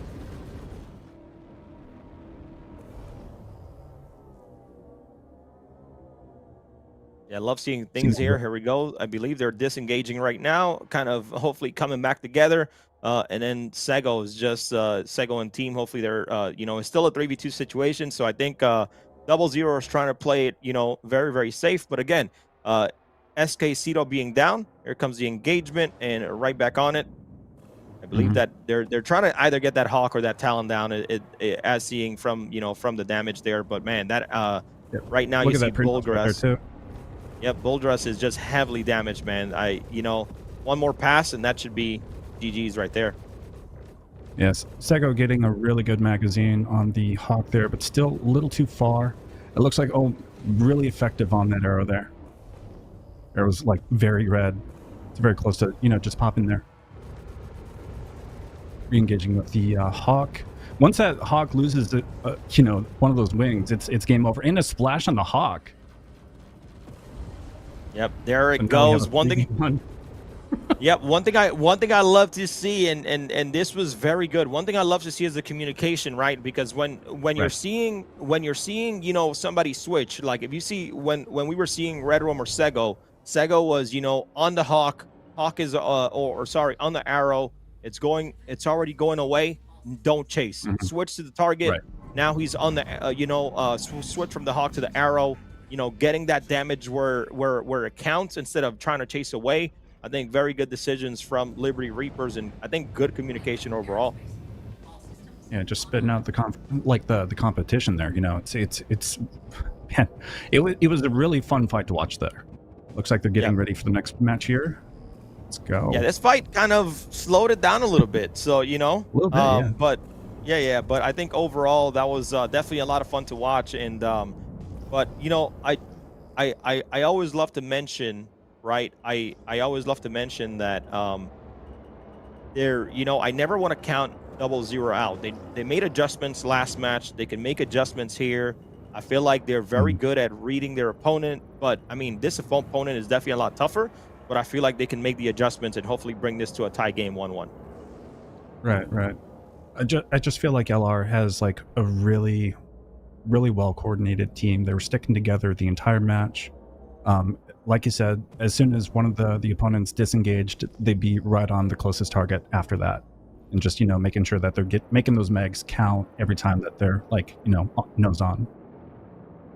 Yeah. What are your thoughts on SK Cito going down first in that Gladius? Did you think that, is the Gladius of this comp of 0-0? They have the Hawk, they have the Arrow, they got the Gladius. Is that the most dangerous ship? Obviously, to kind of. Yeah, I don't know. Like Gladius, until it's not in a great spot right now after the recent changes that they made. It used to be the king of PvP, in my opinion, for like 1v1s or just, dogfighting and knife fighting, but it seems like it has a lot of oversteer right now, and I know that there's some adjustments coming in the next 0.1 patch, so I'm very excited to see how that's going to change next update. I just know that I personally haven't been flying it. Yeah, I mean, I feel like the Gladius is like everybody's go-to, right? Like it's still a solid ship regardless, especially for the PU. Like that's everybody's like, when you think of a fighter, hey, like obviously the Gladius is one of the main ones. I feel like a lot of people, Yeah, it's iconic. kind of Agreed. Yeah, exactly. It just defaults too. So, but we're getting this next matchup ready. I hope everybody at home. Thank you guys so much for joining us, guys. Thank you guys so much for watching. I really appreciate it. Like I said, man, if you guys want to be a part of these tournaments, don't miss out. Jump in the Atmo Esports Discord channels and hey, jump into Fight or Flight next year, man. Don't there's so many creators out there, and like that PvP, and a lot of people don't know that these tournaments happen, and like I think the last piece of it is like if we get spectator mode, we can run these matches a lot easier because that way we don't need to take people's feeds and do it the way we do it. But like having their POVs is such I love seeing the strategy here overall from all these teams today. So I would say that if we had a spectator mode, we would have, like one, it would be cinematic, but second, you could actually see how the like position of, each of the fighters actually comes into play, as opposed to just having the first person perspective here. It would be a game changer in my opinion. But I know that AC is kind of a little bit on the back burner because CIG has more other priorities at the moment. Yep. No, 100%. But here we go. All these teams, and again, I love that we can run these tournaments with just rental ships, and people don't have to worry about buying a certain ship in order to compete in these tournaments. All ships are attainable by just with rec playing the game in AC and just renting that ship for a certain amount of time. So don't think that you need to have a certain ship. Don't think you need to have anything else. But here we go. Teams are ready. They're scanning. They're about to engage here shortly. Let's see if 0-0 can tie it up, or if Liberty Reapers is gonna move on into the championship bracket right away.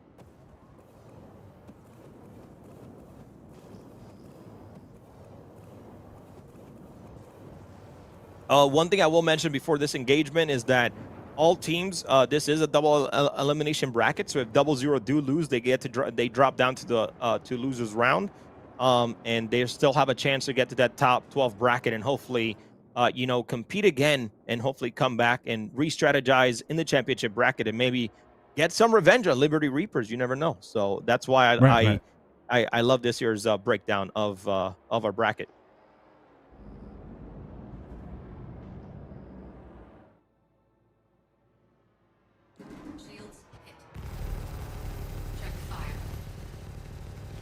Looks like they're doing this pretty hard focus on the Gladdy right at the start from 00 there.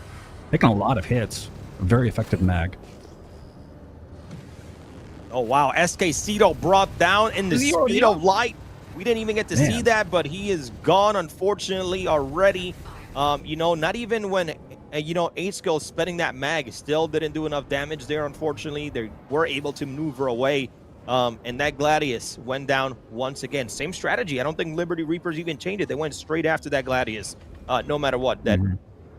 Yeah. I thought they were going to take Sego out of the match. I didn't even see what happened to SKS there. That is impressive. Yeah, I think while they're focusing, I mean, if you're going to leave a Talon, right, just, you know, obviously probably has, you know, high turn rate, just let you hit with those size, you know, those size forwards, it's not going to be pretty. So, but it looks like, you know. On the arrow there. Yep. They're hard focusing on him. And he's out. I'll be shifting focus over to the Hawk. Looks like, yep, there they are. And trying to get those shields back up, and here we go. Getting in that damage, getting in those hits. Shield stripped on the Hawk. I think it might be game over. Yep, just get some backup, trying to get some hits here. Hawk is still not red, though, but trying to maneuver away. Arrows Seko down, doing a great job on neutralizing the pip there. Yep.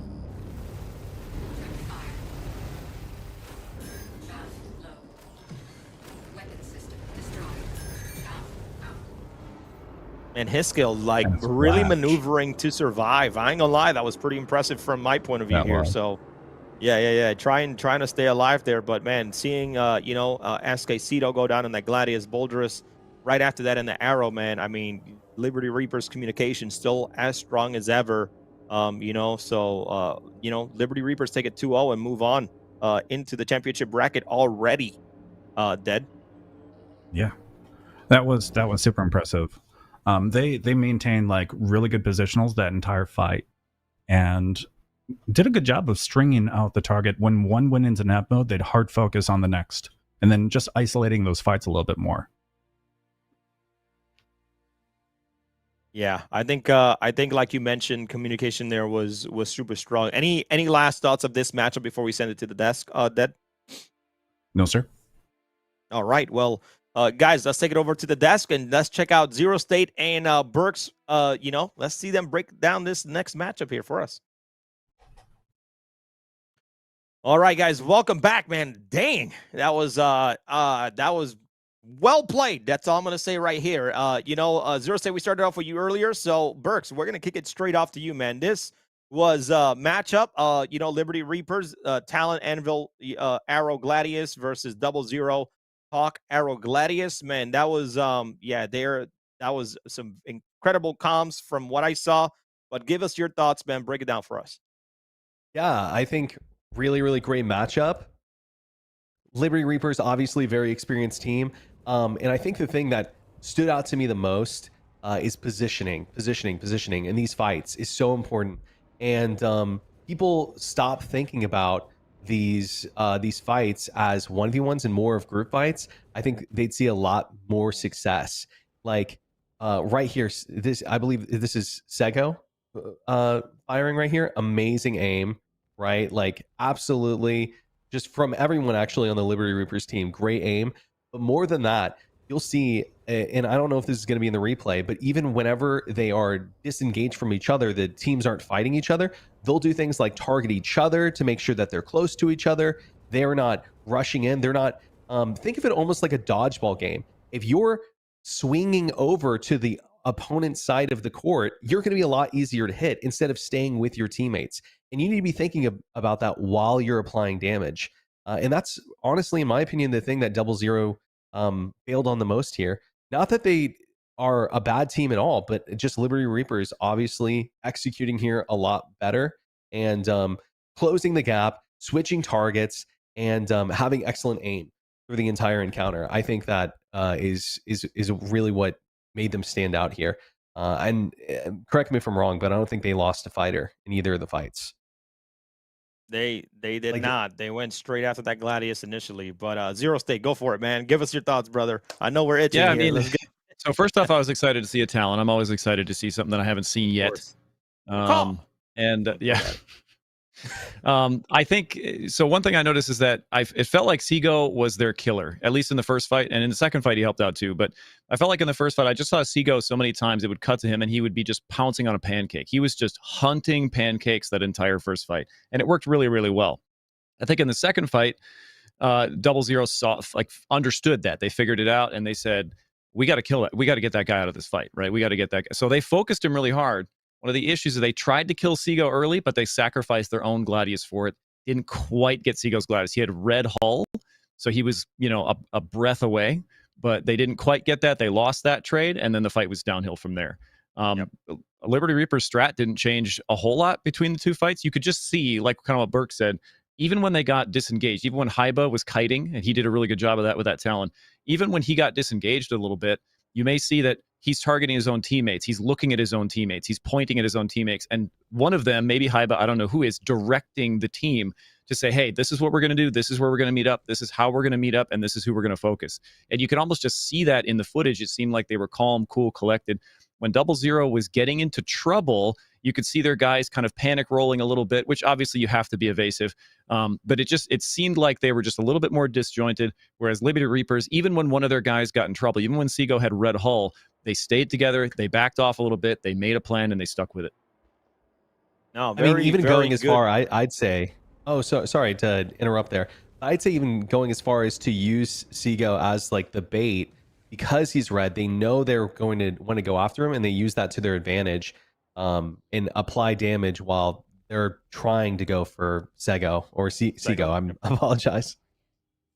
No, I totally agree with you there. I know I saw first in the first round where I saw 00. You saw Haiba blacked out trying to get away. They went straight after the Talon.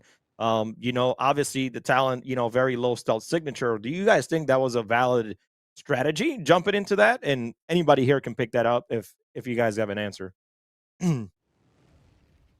I mean, I think when you like Haiba running away, I think I heard that the commentators and you casters, you said like, oh, is he out? Oh, he's just blacked out, right? And I mean, that tells you exactly how hard he was going for that disengage and how hard he was going for that. Like, this is our plan. Like, I'm gonna go do that thing, and you.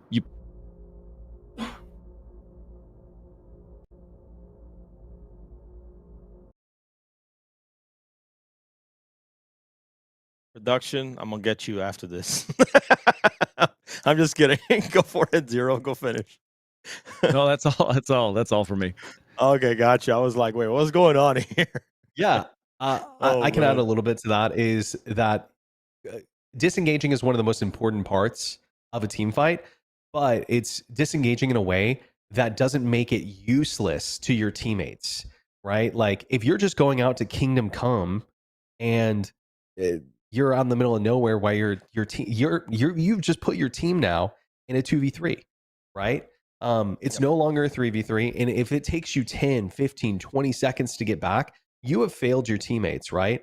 So disengaging is really important, but doing it in a way that your teammates can utilize that. And I feel like that's exactly what they did. No, very, very well said. And for the rest of the matches today, they're all going to be streamed. So the next match coming up is going to be Iron Point versus Baby Squad, which I'm very excited for. I know Iron Point. I believe Adam is one of our PvP council members. I believe from that org. So shout outs to that org for being part of coming up with the decisions across the rules and across the board.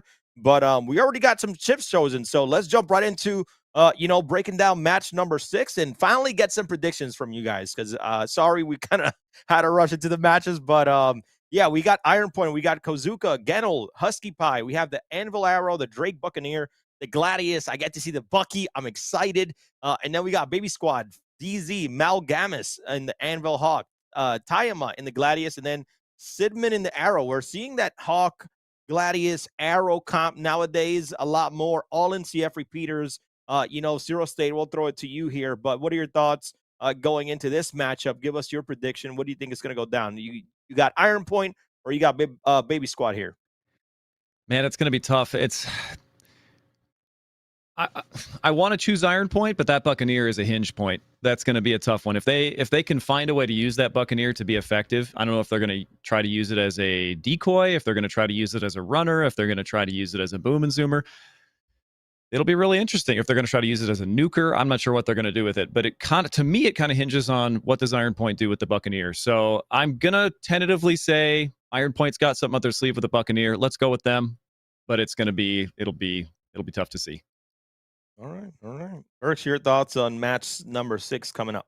Yeah, there has been an interceptor into one of today's fights, but it wasn't a fight that we got to see. So I'm very interested to see how a team fight with an interceptor is utilized. I think that obviously very, very, very strong if it's utilized right. There's a lot of different strategies that you can base around the Buccaneer, and specifically the Arrow and the Gladius as well.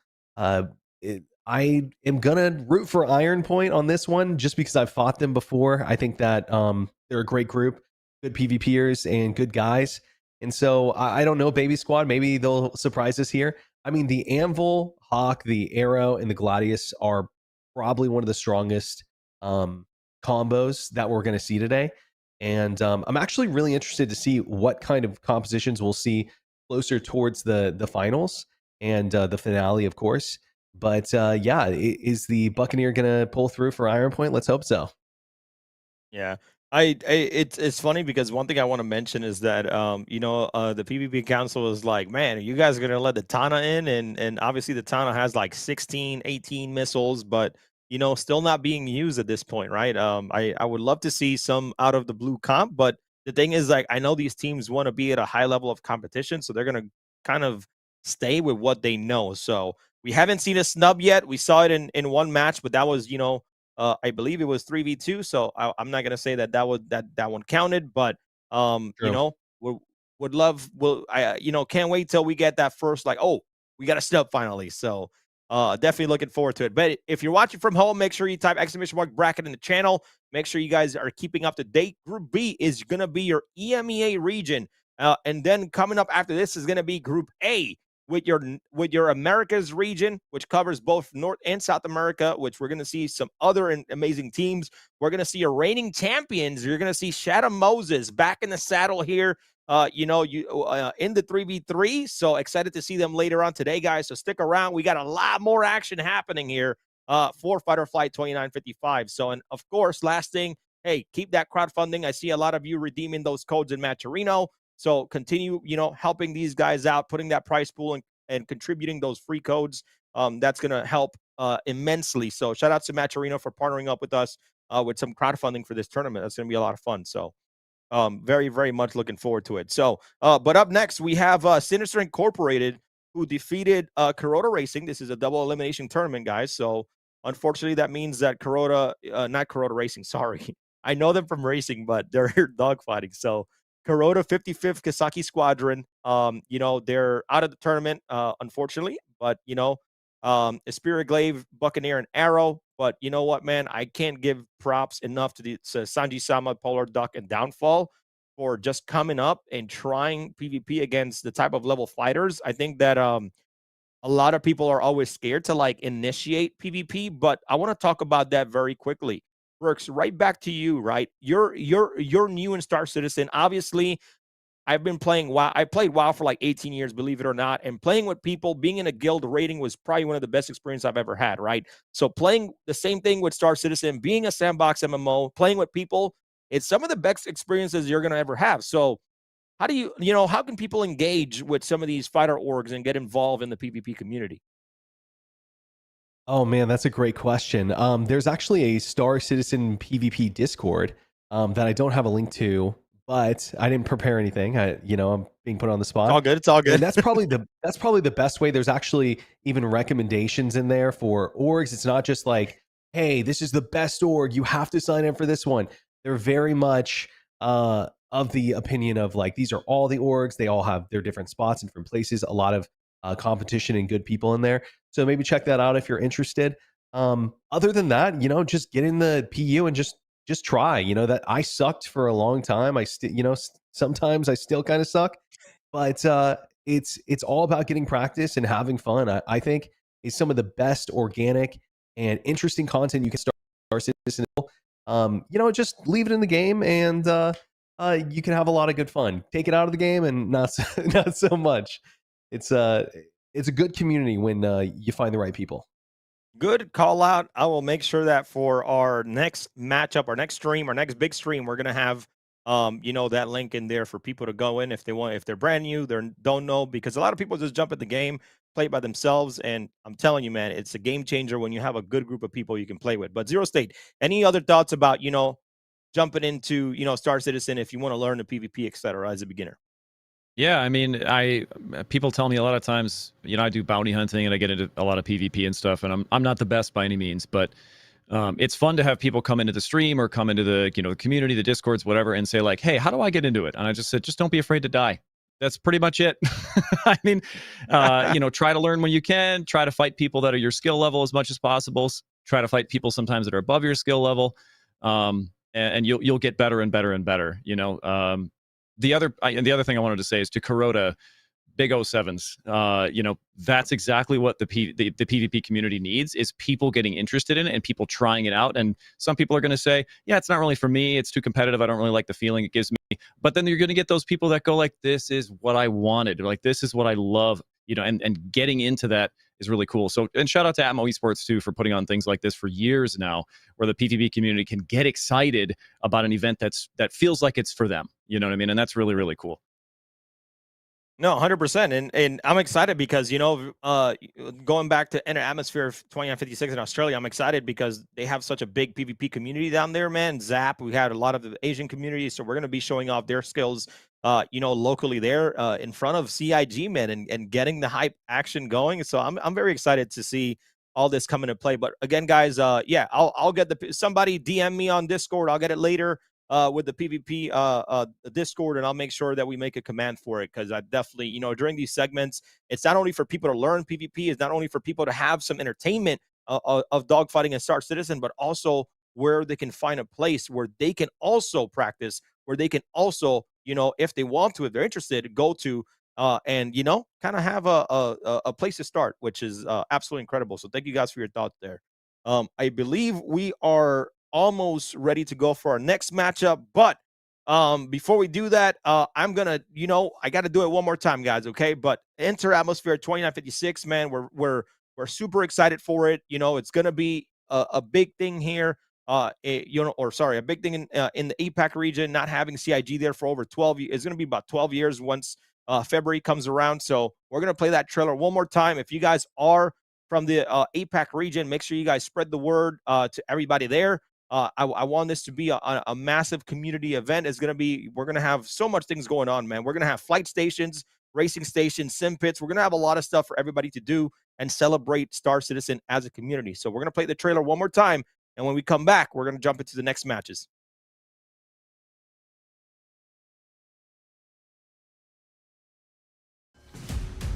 Get ready, Australia! For the first time ever, the ultimate Star Citizen event comes down under.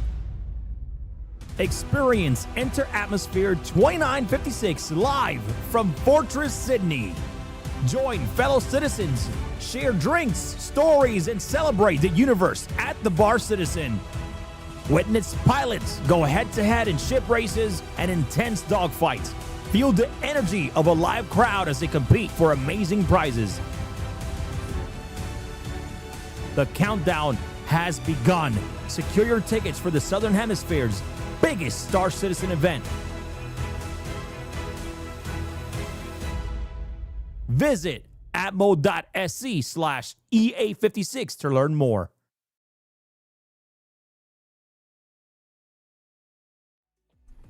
All righty, Dad, we're back here. We're getting ready for this next matchup here. Match number 6, Iron Point versus Baby Squad. Dad, how you feeling, man? You know what? I'm looking forward to this match because I think this is the first time we're going to see a proper interceptor on the field. And like I think it was Burks was saying, it all depends on like how they utilize it. And Baby Squad is one group that I'm not super familiar with, so I'd love to see what they're capable of in this next match. All right. Well, I'm excited for it as well. Honestly, I've been around Star Citizen since 2015. I was a full-time creator for Star Citizen from like 2017 to 2020. But I work in the gaming industry, so that took a lot of my time. But instead of concentrating on content creation, we concentrated on growing what Atmo Esports is today. And I'm so proud of not only this team, our staff, production, everything we've grown over the years, man, and I'm so happy. So, I'm just gonna put I'm gonna just put some love out there. If anybody wants to be a part of what we're building in the Star Citizen community, and you want to, kind of push forward, man, make sure you jump into the Atmo Esports Discord, discord.gg/Atmo Esports. Jump in there, man. We'll love your help. We'll, always looking for cameras. We're always looking for people that want to, be a part of this. I'm you're not going to get a role that's going to, put you in the spotlight right away. But hey, man, work your way up. We've been doing this for 8 years. So we're going to continue doing our best, continue making these tournaments as special as possible. And one way we're doing it, one way we are doing it by making this tournament special is by finally bringing Matcherino and crowdfunding into the mix. So selected events across, from here on forward, all selected events across Atmo Esports will have crowdfunding across the board. So make sure you guys are claiming those free codes in Matcherino. Appreciate you guys, man. So thank you guys for joining us today for some Fight or Flight. It's been absolutely fantastic, and I'm loving the action so far, Dead. Yeah, likewise. Oh man, you know what? One thing I'm noticing just looking at this like composition is we are CF strong for this match, so it's going to be a lot of like DPS races. Depending, I've seen like Husky Pie and Kazuka, and I'm rooting for Iron Point on this match because I think they'll do fantastic. Yeah, I think so. I don't ever want to discount other teams, and I don't want other teams to be, the casters are saying like we're not gonna win. Look, guys, man, I'm gonna tell you right now. Look, we just see it how we see it. Prediction is part of the show. I think prediction brings a good, fun level of entertainment across the board. So, but you know what? I'm gonna jump on you on this horse with you, my guy. I think Iron Point is definitely gonna be my choice as well. I've heard a lot about them, so I'm excited to watch them here today, and seeing them compete in this year's Fight or Flight. So, Agreed.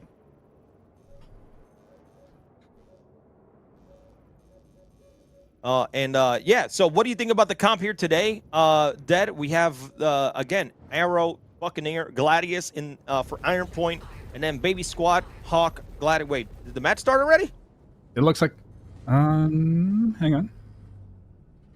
No, it looks like they're taking out old ships. Oh, because okay. of the I'm crash. like, what's going That'll on? help already? with frames, especially in this match. Yes. Speaking of frames, I'm noticing a couple of our pilots turning off the MFDs. FPS is especially important in competitive gameplay, especially in AC, because a lot of how you're, going to do is based on, your client-side performance. So that'll help like generate, more frames, because the MFDs, I think it tanks like maybe down like 10 frames, and you need that in those matches, right? Because it does affect like hit reg and a few other things, which I think is kind of interesting. No, I totally agree. Just like FPS games, right? Like, yes, when it comes to shooters, not only ping, but FPS is going to be super, super important. Not that, you can get the fake frames from the 5070s, but I'm just kidding. But no, man, I think every little thing counts. And one thing I love that we have custom lobbies in Arena Commander is that, the PvP Council still thinks that Space Station Korea is going to be, the highest performing map. So that's why we're here. One thing that I'm very. Looks like we have started.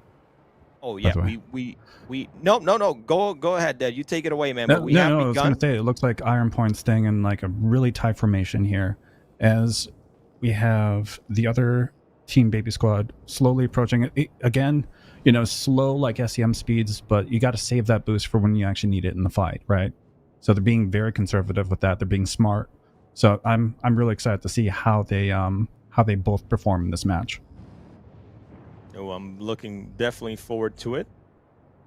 Still not quite like at all near each other, so they're just kind of probably trying to gauge the best way to approach, right? Because you know that like initial merge just dictates how much DPS you can get on someone, or like how good of a position you can get on the other fighters, right?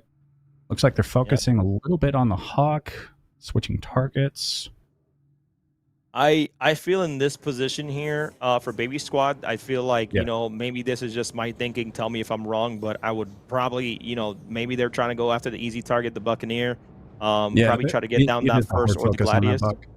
Right. Because if they even drop their guard for a second, that a single capacitor from that, you know, like a full mag could drop down like one of their fighters from that match. So they're being very cautious with how they approach at the moment. Yep. RAC, we're getting a little bit closer. A little bit closer, but still maintaining that like almost like 1.2 kilometer range, and just, you know, peppering a little bit, not using the full mag. Looks like the Gladius getting a hard focus there.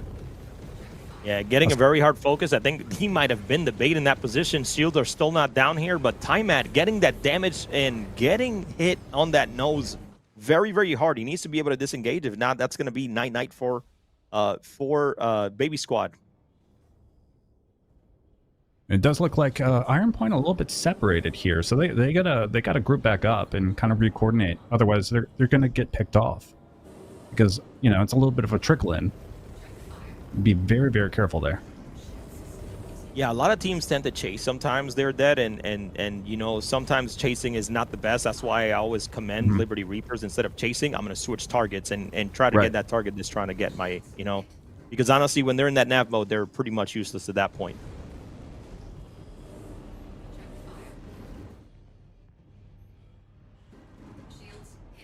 But I feel like this fight is so, like, there is so much going on, but it's so slow enough that you're able to see like what people are trying to do, and they're just trying to pick them apart one by one. Hawk taking a lot of damage. Malgamus, you know, almost that back left wing almost goes down.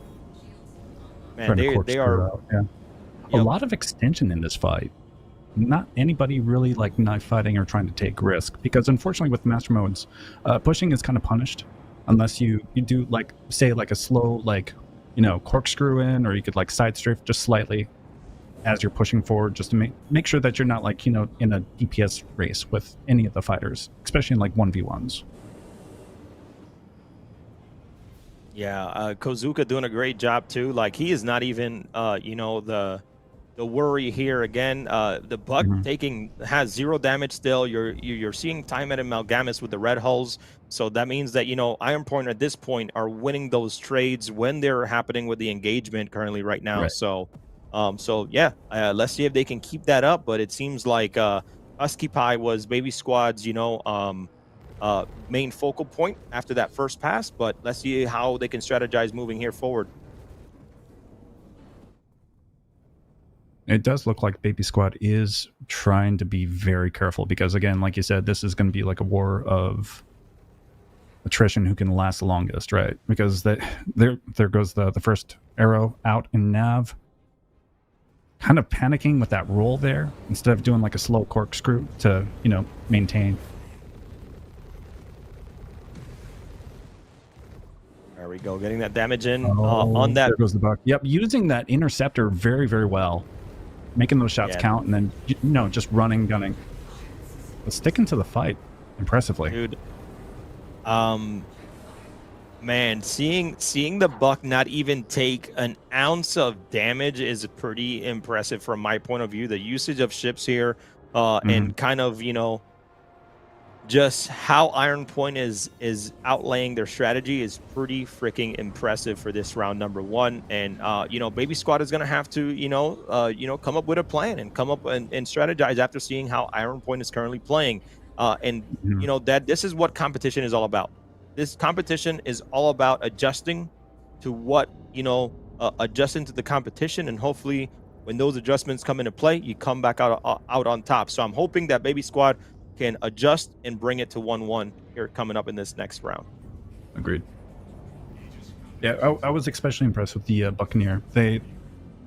As soon as he got any kind of priority, he was out. And, you know, because it has like such a high SEM speed, the moment that there's like even a nose on, you want to just like get out of there. Your focus is to like make those shots count and just get out of the fight. You know, you're not like a brawler or anything like that, because it's only got the one shield phase. It's a glass cannon. You got to be very careful with it. And you know, I think Genel was doing great with that as well. Yeah. No, I love seeing. Yeah, Genel's doing a great job. And you know, last year, I gotta always you know, commend this team, the Avengers Squadron team, when they do 2v2. They always use the, you know, the Buccaneer, and the Buccaneer has, to me, from you know, the tournaments back then, has so much better usage, and the way it's, you know, its role as an interceptor now. I feel like it's more usable than it was in previous patches in the different flight models. You know, as much as things are continuing to improve, but man, I get super excited. You know, I really want to see how, you know, people like, we haven't seen snubs yet or anything like that, where we're seeing the Arrow Gladius combination, but I hope that, you know, going into more matches into North America, we get to see a lot of, you know, different comps, you know, come to play. Yeah, I would love to see more diversity. It's just like you had said earlier, it's competitive. People want to make sure that, you know, what they're picking, it's going to count, you know, because otherwise you're just going to throw away the match if you're not careful, because it's a make or break kind of situation there. You know, nobody's going to probably pick the Scorpius because right now the capacitors don't reflect the PU changes. So I think it's still like 75 as opposed to like 150. 150. Okay. Yep. Mm-hmm. But you know, if they had like by the way, is there ship, like, oh, I'm sorry, go for it. No, I was gonna ask, like, is there still, I know previously, you know, we had power cycling and power management. Is there still that currently in, you know, in PvP, or do they still have to somewhat? No, okay. It's pretty much like a set and forget kind of situation, unless, like, say they don't have enough power pips to fully, you know, stack, say, thrusters, weapons, shields. But at the moment, if you have like a JS300 or any kind of like military grade component in there, you don't really have to do too much about it. I kind of missed the power triangle. It was a fun little, you know, mini game when it was the old flight model. Yep. I mean, I didn't see the power triangle. I was very familiar with that when we were casting, you know, a couple years ago. But yeah, I mean, I just, you know, I didn't know if like there was still something where like you wanted to set your power, or you can change it on the fly, or people have hotkeys to change things. But I figured it was just set and forget at that point. But yeah, that makes sense. All right, well, round number 2. I mean, you know, seeing Iron Point composed, I want to see if, you know, I really want to give Baby Squad, you know, that, you know, adjust, you know, coming in. This is a competition, but believe it or not, man, Dead, you guys are always competing in, you know, in Arena Commander quite often. You guys are always there, but when it comes to a tournament like this, believe it or not, the jitters come up, they come to play. You know, I'm not gonna say they have jitters, but I'm just saying, like, people do get nervous, and we've seen it time and time again when we've done our interviews on how teams are like, yeah, this is different than when we're, you know, practicing in Arena Commander for fun. Right. Because a lot is on the line. You want to make sure, especially from like an org's point of view, or like you want to make sure that you're representing your org in the best light possible, right? So there is a lot on the line. 100%. Well, matches have already begun, so let's see what happens here. And like again, you're watching. Said, you know, I'm sorry. Go for it. No. What do you say? My bad. I was going to say, like, cool heads prevail in fights like this, especially. Like, if you're panicking, you're not going to do the movement that you need to, and, you know, stick with the fight. Like, a couple of times, you know, probably not intentional. You saw someone, like, kind of bob rolling a little bit there. Not intentionally, but just trying to get out of the fight. But, like, that slow corkscrew out in that nav is going to make a huge difference, as opposed to just, like, spinning in place, because it doesn't really do anything to your opponents, you know. You're just, like, you're still flattened out. You're just right there, you know. All right, here we go. I believe they're about to start engaging here, and they're still pretty much, you know, 1.5, 2.5 clicks away currently at this time. So they're waiting for that engagement. I actually like how some teams are patient with the engagements so far, but man, when the action gets in, like you mentioned, it has to be that wave. And here we go. All right, here we go. We're actually getting like a little bit more of a proper like mid-range fight. A strong focus on the Gladius again, just because, you know, it's a little bit more of a tank, given the current changes. It's not as much of a a knife fighter or dog fighter because of the oversteer. You know, those adjustments kind of mess it up in that regard. It looks like we already have Tiamat out of the fight. So now a 3v2. Buccaneer coming in with another mag and then just boosting out immediately after. Playing that very well. Yeah, Tiamat was in that Gladius too as well, Dead. So just wanted to point that out. So now he's out of the game and they're trying to concentrate on the Buck currently. Oh, just ate up that entire mag. That was very, very effective.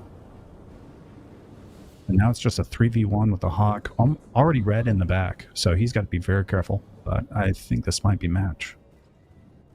Yeah, I think this is match. I think Iron Point doing a great job staying alive, man, getting control. Barely see any damage. Husky Pie has a couple damage on those back end thrusters on the lower, you know, back of the wings there. But man, I think very, very good job to Iron Point. Very, very composed.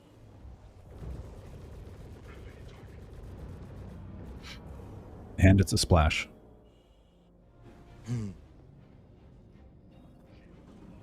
So, all right, lady. I'm sorry. No, go for it. I was going to say, as Zero had said, like that Buccaneer was the hinge, like whether or not it was going to be a make or break deal on the whole situation. That's all I was going to say. I want to, before we jump into the desk real quick, like how, like, obviously to me, you know, the Buck was that point of, you know, where it's a glass cannon. It's going to have a lot of damage. Like Baby Squad didn't even come close to taking it down. And it looks like it wasn't even a focal point at that, you know, was that something that was on their downfall, or how do you feel like, you know, this match went that Baby Squad couldn't adjust and be able to bring it back at least? I don't know. I felt like they could have stayed grouped up a little bit more, but you know, Iron Pine just had such good control of that entire fight. So gotcha. That they didn't mix up their strategy at all either. That second match, I was kind of hoping that they would have, you know, done something different. But I think with the fleet comp that they had, it's going to be pretty straightforward. You're going to, like, you know, get right there. And then, I mean, if anything below like 800 meters in that fight, you're just either face tanking or, you know, DPS war at that point, you know? Got it. All right. Well, Dad, thank you so much again, man. We have our last match of the day for EMEA coming up. But before we do that, let's go back to the desk and break it all down with Zero State and Burks. All right, we're back, man. I don't know what to say. Very, very composed team. Very calm. Very strategic. I think this is the most strategic team I've ever seen so far in the tournament. But I believe we kicked it off with you, Burke. So Zero State, kick it off for us. I probably forgot where I started last time, guys, so my bad. But Zero State, go for it, man. It's all good. So I saw those as fights with two themes. So fight one, the theme was just chaos. I'm Demon Burks, you know, through these fights, kind of taking notes with one another. And it just seems like both teams I saw firing from 2 kilometers, right? Firing from way too far away, kind of getting lost. And then there became this big furball for a long time where really nobody was focusing anybody for long enough. I'm sure the comms were nuts during that first fight. The second fight, I feel like the theme was focus. I feel like Iron Point kind of said, listen, we got to take somebody out. In the first fight, Iron Point got pretty lucky. I shouldn't say lucky, but that Buccaneer finally got involved, right? The Buccaneer finally, I think I wrote this in a note to Burks. The Buccaneer finally engaged at the right time and just caught the Hawk, right? And that's kind of what you hope that your Buccaneer does. But I think that Iron Point was hoping that the Buccaneer would do that earlier in the fight. And they got kind of lucky that it happened anyway after that big furball. And then in the second fight, it felt like Iron Point just said, listen, we got to nail this down. We got to focus somebody. And that happened quickly. They focused Tiamat. And took him out almost right away, you know, and then it was downhill from there. So that's what I saw is 2 fights with 2 different themes. No, I totally agree. Burks, your thoughts on this last one, Iron Point versus Baby Squad? Yeah, I feel like not as clean as the previous fight we saw. I think with you know, Liberty Reapers, people were playing very tight. I think there was a lot more chaos in this one, but Iron Point definitely did a great job picking up the pieces. I think the Buccaneer, I was watching the Buccaneer in the first and second match, and I felt like they were doing, I would say, good position-wise in terms of not diving the other team and being the primary focus. or just getting close enough where they can distract or be annoying to the other team. Obviously, at some points they were, disengaging pretty far, but I think everyone kind of was. Like there was just a lot of chaos in between both teams. And again, I wouldn't. I would love to hear the comms and hear what people are saying. But yeah, Iron Point clearly brought it home with the communication, the teamwork. Yeah, I think that the Buccaneer was really, really helpful in the second round. It looks like to me, and yeah, I don't really have much else to say. I thought it was a solid play by Iron Point. Congratulations. Any thoughts about what Baby Squad could have done to hopefully strategize to kind of get the win? Because I mean, I felt like other than round two, a first match could have gone either way. But any adjustment that you would have suggested, Baby Squad can do to move forward, ever going up against a matchup like this?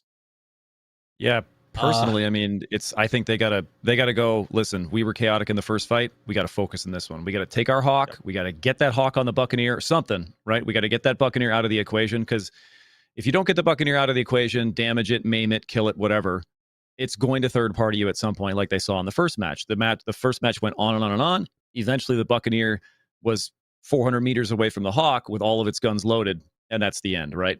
So that to me is what Baby Squad could have done better in the second match, is said, like, listen, that Buccaneer was the killer in the first match. Yeah, we have to deal with it in the second match, and they just didn't do a great job of that. And I think that maybe they could have identified that, like Tiamat, for instance, could have identified maybe with their team a little bit more, like, hey, I'm the hot focus, I got to get out of here, and just didn't have quite enough of that, quite enough reaction speed maybe to get out of there. Yeah, I would say probably just analyzing what I was seeing from them is, work on your merges. That opening merge is so important. Like it's so important in these very decided fights where how many people are going to be in the fight, what ships are going to be in the fight, even who your opponents are. And if you've had the opportunity to fight them ever before, then you should at least know what you're expecting, right? But even if you don't, I think that opening piece is the most important part of these fights and the recovery from that. And I think I just saw way too much chaos in teams splitting in these initial merges. And I'm not trying to be too critical. I just think that is, if you look at a more skilled team like Liberty Reapers we've already seen today, I feel like that is what's the difference between a good team. Again, none of these teams are bad, but a good team and a winning team, right? Especially when it comes to you're fighting other people who are here to sweat, right? This isn't the creator tournament where we're mostly here for fun. We're here for charity, or whatever. We're here for a winner and a loser, and you got to bring your A game. And Iron Point definitely brought their A game to this fight. Gotcha. I think very, very good points overall. And one thing I'm going to mention here and give you guys some stats. We'll get some percentages here, but so far we've had quite a few matches. So we've had 3, 5, 6, 7, and then we have our last match of the day, which is going to be in just 8 matches in all of the rounds. We haven't had a 2-1 or somebody take it to that third one. It's been 2-0s across the board, but we've seen the Anvil Arrow 28 times already. We've seen the Gladius 17, Anvil Hawk 10, Esperia Talon 9, Drake Buccaneer 5, Esperia Glay 4 times, the Cartual 2 times, and the Banu Defender twice, and then the M50 once.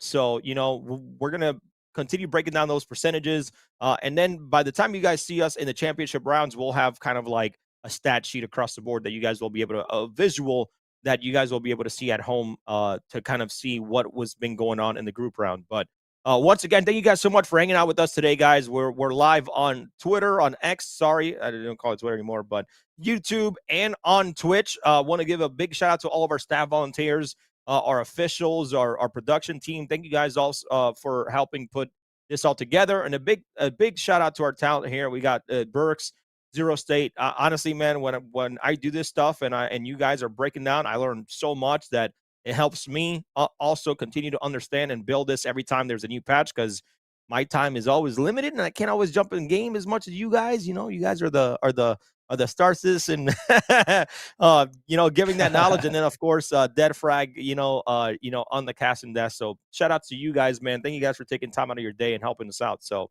but again, we have North America. This is our last match for EMEA coming up. We got Baby Squad versus Sinister Incorporated. I keep messing that up, but it looks like Baby Squad is going to stick with their comp. They're going to stick with the Hawk, Gladius, Arrow, and then Sinister. Oh, sorry, 1 second. I think I'm reading the room in the wrong place. I'm sorry. Yes, so they're gonna stick with the same thing, and then Sinister Incorporated is still grabbing their ships right now. But this is gonna be the last match of the day.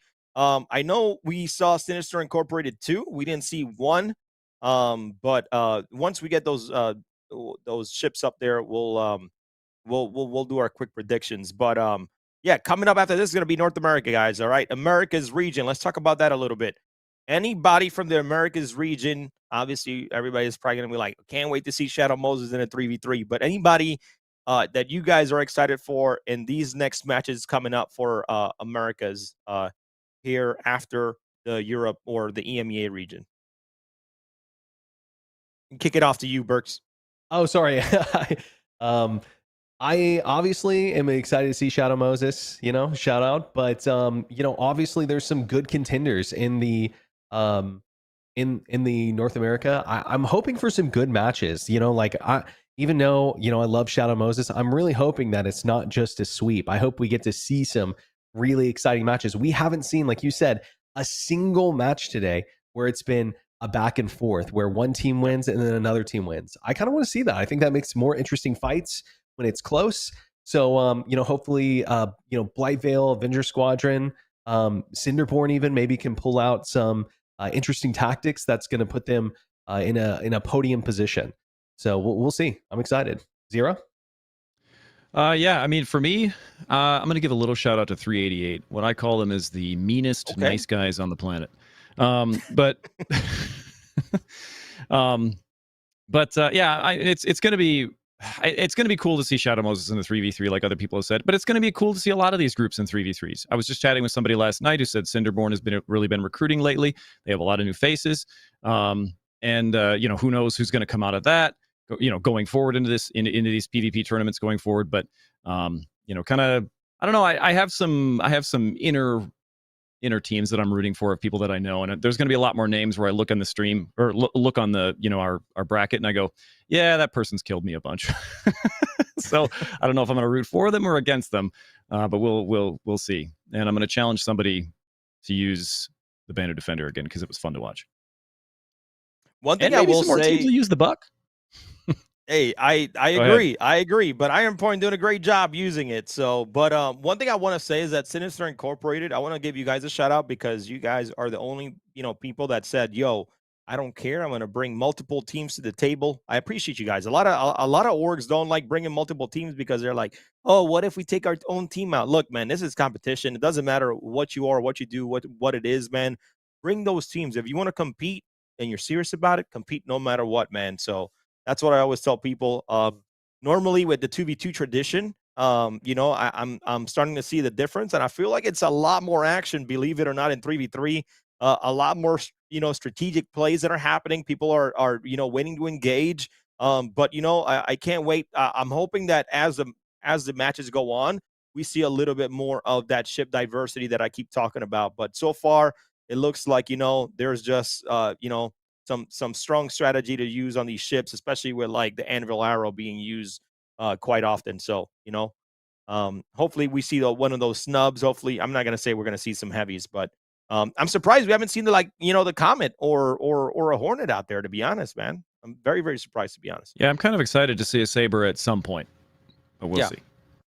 And I mean, in 2v2, Sailor Talon, it's always that vibe. But man, I love 3v3.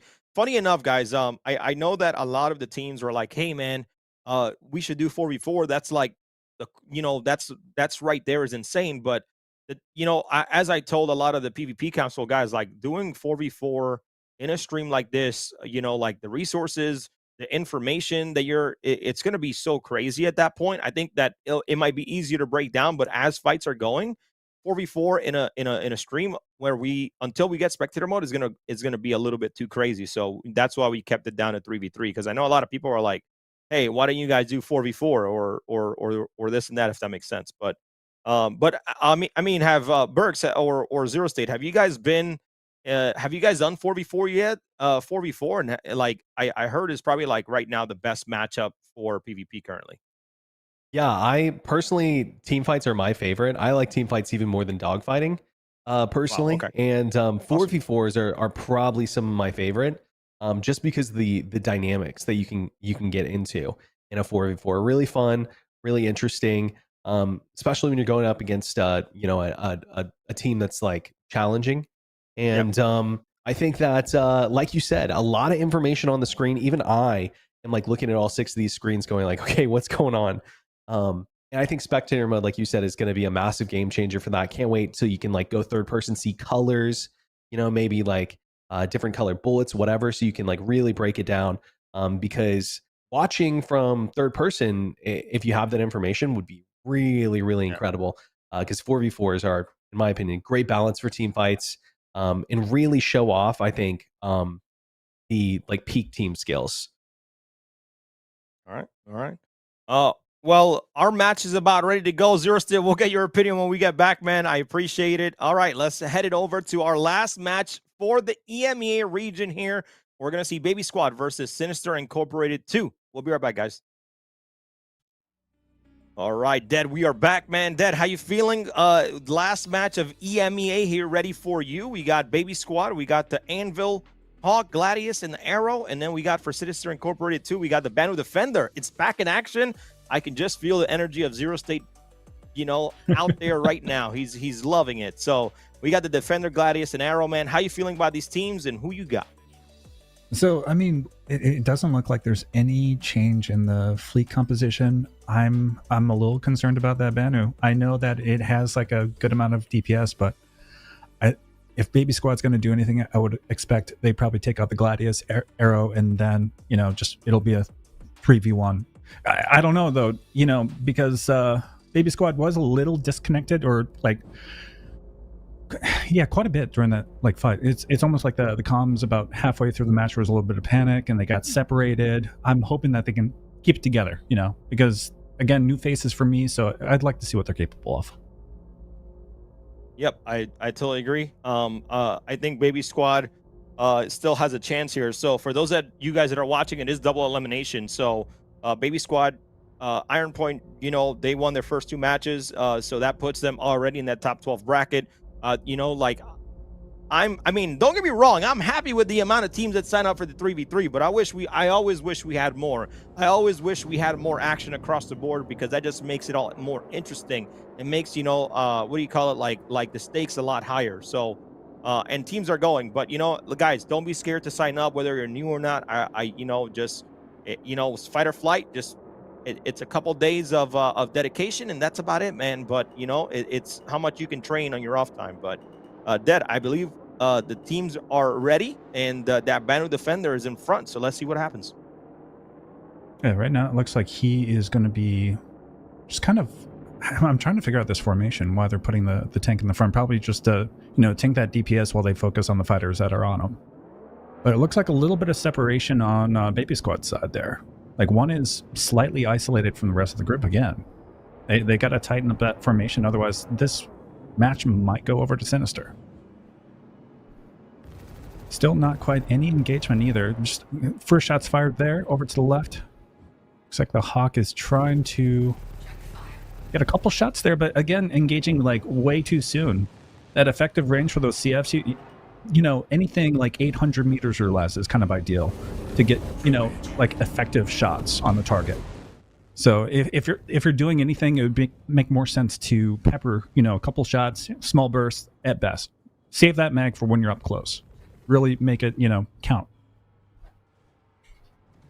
Yeah, it seems like both teams are pretty evened out. They're just trying to get those engagements, and they're trying to stick on that Gladius. And man, they are not trying to go anywhere. Gladius is splash. Yep, man. that body damage. No control right now is a 3v2. Sinister Incorporated 2. Man, bringing it to Baby Squadron as time goes down here. Getting a lot of focus on that Banu, that left wing. If that's like even destroyed, that will go into a bit of a spiral. It will have no control in this fight. But again, it looks like they're focusing primarily on taking out those, light fighters. They've already taken out the Gladi.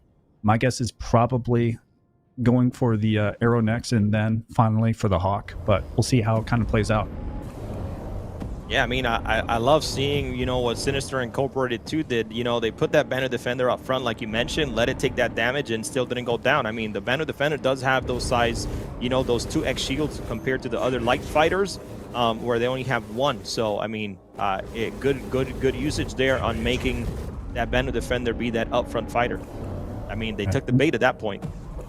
Right now, it looks like, again, the Arrow just spinning in place, not really doing anything to keep themselves from flattening out as an easy target. But it looks like the Hawk and the Arrow are trying to get back to one another so they can regroup. But, it looks like Sinister is doing a great job of making sure that they're chasing their opponent and keeping them in the fight, keeping that control. Very tight formation as well. They're great on that so far. Chaff out.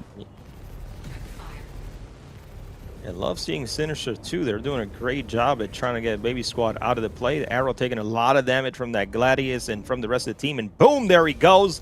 That Arrow, Sid Man, sayonara. No, the hard focus on the Hawk. There's not much you can do in this. Look at the Banu, man, putting in that damage too as well, man. We love to see that. We love to see that, Dead. Yeah, Zero's going to love that. Got a lot of heavy damage on the left wing of the Hawk. Again, I don't see this going super well from, 1v3 Master Modes really favors those numbers. So he's just going to get lit up the moment he gets within range. It's just going to be war of attrition, whoever has the highest DPS. Best aim.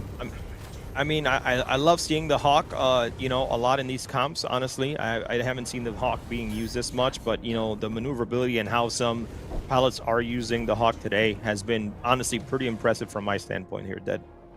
Yeah, I'm a huge fan of the Hawk. I watched for it a long time ago, but just seeing it after, 4 years or even longer of being in a bad spot, being viable on the field is fantastic. And, the closer we can get to that point with the combat being balanced and, role oriented, I think just amazing. Let's, keep that up, in my opinion. And CIG's been doing great with the development on that. It looks like that is match. Yep, that is match. Sinister Incorporated going up 1-0 here. Baby Squad, you need to, I'm gonna say it right now, man, you guys need to be if they want to get on that, championship bracket and get that top 12, we need to get that up. So, Baby Squad, they're still not out. Don't count them out just yet. They can still tie it up, make those adjustments that they need to. But, love seeing the action. This was a very good matchup. Vintner, very good use of the Banu Defender there from what I saw, but looking good so far. So, yeah.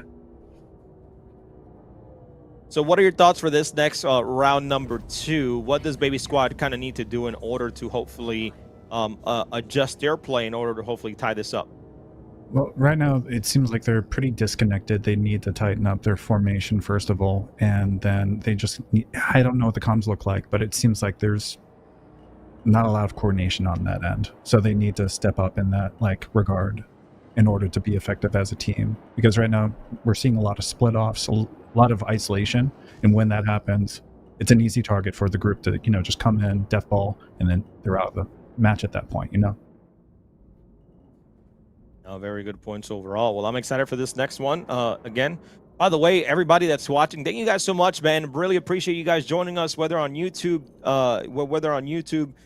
Twitch or X. Really appreciate it. Hope you guys are having a fantastic day and enjoying the 3v3 action here during Fight or Flight 2955, the group stage. And I hope you guys bring the play because, man, the championship bracket, knowing that we got teams like Iron Point that may be going up against other teams like, like Shadow Moses or Blightville, It's going to be interesting to see these cross regions go head to head coming up to the championship bracket. So make sure you guys are showing some love in the chat, man, for all these competitors that are killing it, working hard. By the way, we are, I believe, okay, we have a loadout change, but we are at over $1,500 for the Matcherino. So make sure you guys are, going to the Matcherino. You can claim a free code to add to the prize pool for free.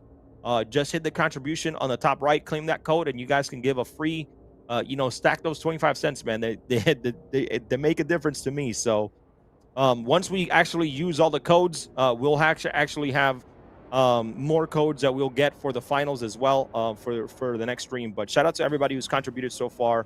Thank you guys so much. And by the way, there are some giveaways there. If you guys haven't noticed, every time we unlock a threshold as the prize pool gets bigger, more giveaways unlock. So everybody that's involved in contributing for free will be a part of the giveaways that we're going to do, and we'll contact you through Matcherino and make sure you get your prize. So thank you guys so much.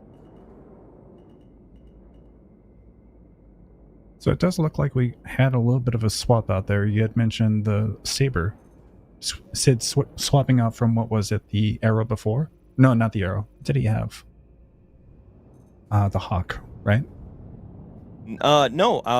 If you look at the sheet here, you see Sidman was in Anvil Arrow, so that means that Malgamus is going to switch to Arrow, and Sidman is going to switch to the Saber, I believe, with NDB laser repeaters. So, man, I'm excited to see what happens there.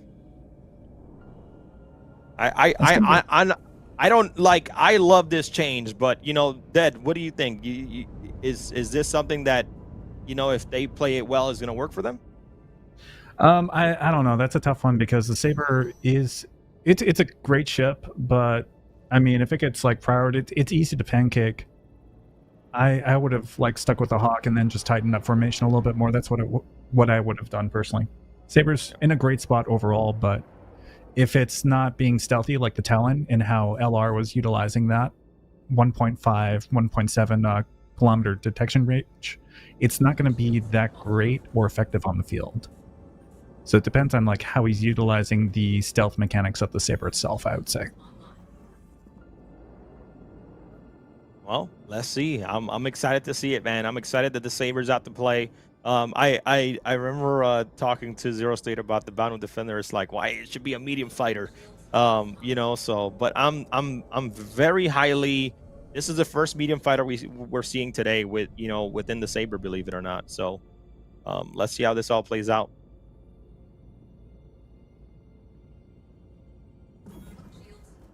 All right, I believe our match is about to begin right now. So in about 5 seconds, and here we go, ladies and gentlemen, possibly the last round of EMEA. Let's make sure you guys are rooting for the team that you think is going to win in the chat. But thank you guys so much for joining us, and here we go. That is on you.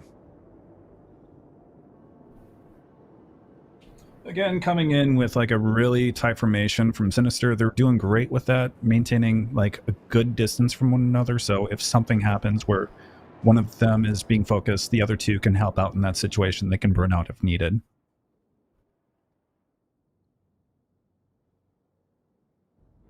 All right, zooming into Gauss here. It looks like we're trying to get some views. And again, this team's taking it a little bit easy. And Malgamus is already right away getting that damage into that Banu Defender with the Arrow. Yeah, this allows the enemy, though, it gives them the opportunity to get their nose on while he's being focused, because he can take that damage, right? Yep. Whereas the fighters, man, I don't know. They got him pretty red there, though. They got a good mag on him. Yeah, they did. Saber So now it's all... Whoa. Splash on. Very good adjustments overall there from from Malgamus. Once Vitneral, saw the damage there, ran away, and doing good communications to make that switch overall, Dead. Yeah. I may have to take back what I said. I'm looking at the red hull on the Banu, and then even the Arrow. Man, they are actually getting those shots and making them count. Maybe that was the move. Saber doing a lot of damage there with those NDBs, prioritizing the arrow. And a splash on Gauges. Here we So go, 2 Baby out. Squad bringing it back already. 2 out, man. I love seeing the NDBs and the Saber. It looks so sick from a visual standpoint. But man, Baby Squad first match of the day, 1-1, brings it back and adjusts the strategy. And wow, what an adjustment, man. That that is we got a round 3 today. I'm happy. You always love to see it, you know. I'm glad that it seems like they got their resolve back. Maybe it was the fleet comp making the difference there, but they were a little bit tighter with their formation in the actual fight there. So that was very impressive to see. And the NDBs on the Saber kind of surprised me. I thought that was going to be a little bit difficult because NDBs, especially on a ship like that, can get, kited out. You want to be like close up, but he was getting in there, making those shots count. Yeah, I think I agree. And as Burks and Zero State was breaking it down, obviously NDBs, you have to be close. This is not weapons where you can shoot from far away. So I'm surprised they even allowed the Saber at that point to even get close. That could be something that they can concentrate on, like you said, like you mentioned. Very easy to pancake. Maybe there's an adjustment there. Maybe Baby Squad keeps that that composition. But let's see how these teams adjust, because we're in a 1-1 situation, so round 3 is coming up next, baby.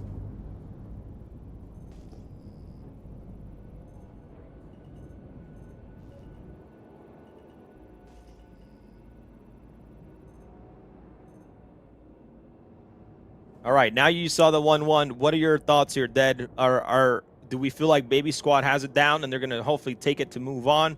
What are your thoughts here? I'm thinking because the Saber is a game changer in that last match.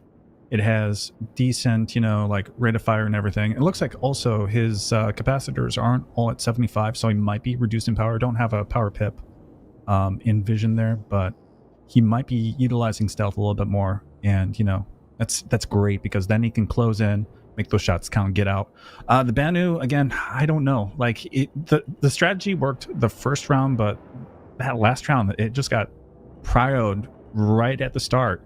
Got red hulled, and then they focused right on, I think it was the Gladius or the Arrow. I forget which one it was. I think it was the Gladius, right? Yep.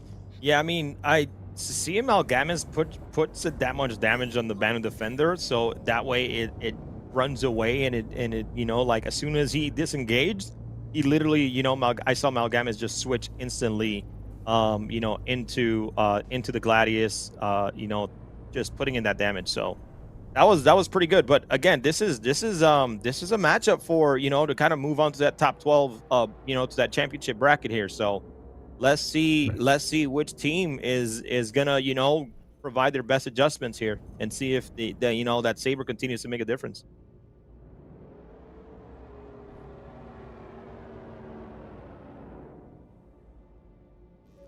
Like, this is what competition is all about, man. Adjusting, being able to make these adjustments in order for them to get that win. And it can go either way here. So excited to see which team is going to earn that spot moving forward. Very excited to see overall. And, I see Baby Squad making a smart move here and scanning their friendlies. So, when that happens, they get the nameplate on the actual ship. That way, like, say, during, like, the middle of the fight, if someone chaffs, you're not accidentally shooting a friendly, because right now it's not like it's just free flight. There's no like teams, there's no party markers or anything. So it's sometimes in the middle of the fight hard to distinguish if you're not looking at, like, say, your comm stat or something to start, right? Yep.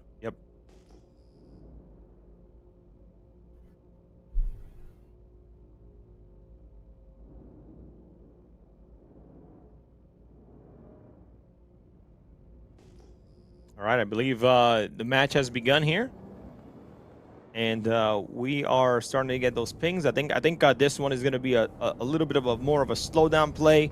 Let's see if that Banu Defender play with Vit still is able to put him back on top here shortly, because like you mentioned, they can take that damage. So let's see what happens. Looks like Baby Squad is, again, very tight formation there. They're sticking together. That's good. and getting ready for that initial merge.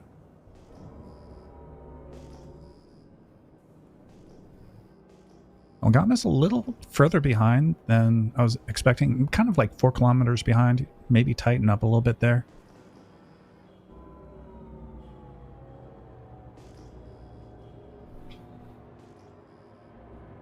All right, here we go. I know. Let's see if the Battle Defender is going to go in and engage this time around. Man, teams. This is where the those competitive jitters come in. I'll tell you that right now.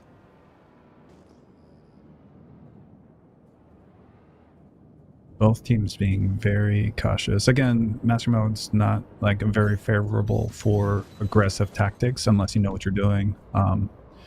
Being a little bit more on the defensive end on both teams, launching those missiles, hoping maybe 1 or 2 connect, but so far it's just very, very far out, about 2 kilometers out so far.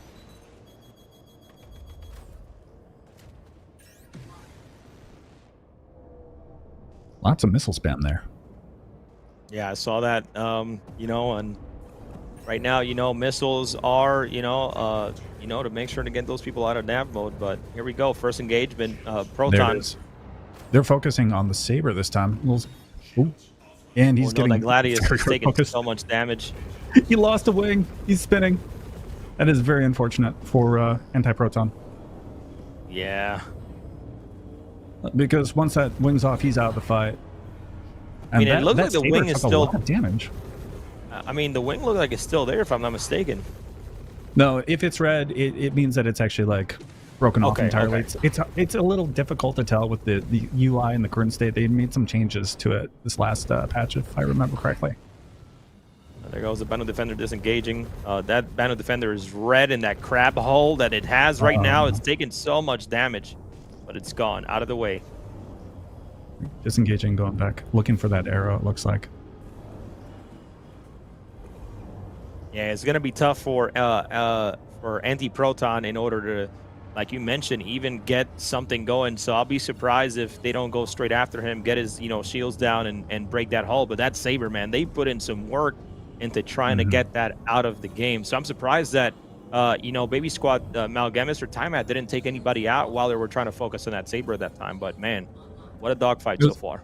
It was very close. It was very close. I mean, he could, if he's not careful, just get splashed. But I don't know. It's going to be tough with that, like Gladius in the current state that it's at. If they can take the Saber out, maybe there's a chance. But then you have like 2 light fighters versus like a heavy, or not a heavy, but a medium, which is kind of an easy target. It looks like he is very red on those wings. If he loses one of those arms, he's going to be in a spin as well.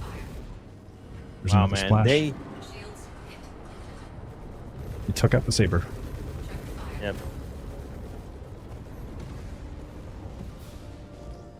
I'm not gonna lie that I'm very impressed right now with that Battle Defender. It is tanking every single piece of damage. It seems like that arrow is not getting as much any help because the arrow is bringing down those shields, but just not finishing the job right now. And there it goes. Oh man, that arrow getting a little bit rotated there in that exchange there. Struggling to keep his nose even on target. Yep, there it goes. 2v2. Can Baby Squad bring this back? We see Sinister Incorporated still that Banu Defender still going strong. Anti-Proton right now, Malgamus and Timat are still very, very, their hulls are still not damaged. And there we go. Another one down. This is going to be tough for the crab to take it back. Just saying. He's very red as is, and if those fighters, close distance and he's not able to extend because, he'll just get rotated that entire match here, right at the end. That's pretty that's pretty crazy right now. Sorry for the feed, guys, but right now it seems like I wonder if that was some type of net issue where Vitno couldn't really help support his team, or he was just trying to disengage. But with a healthy 2 members from Baby Squad, I don't think Sinister 2 is going to be able to to take this right now unless they try to strategize something different. Right.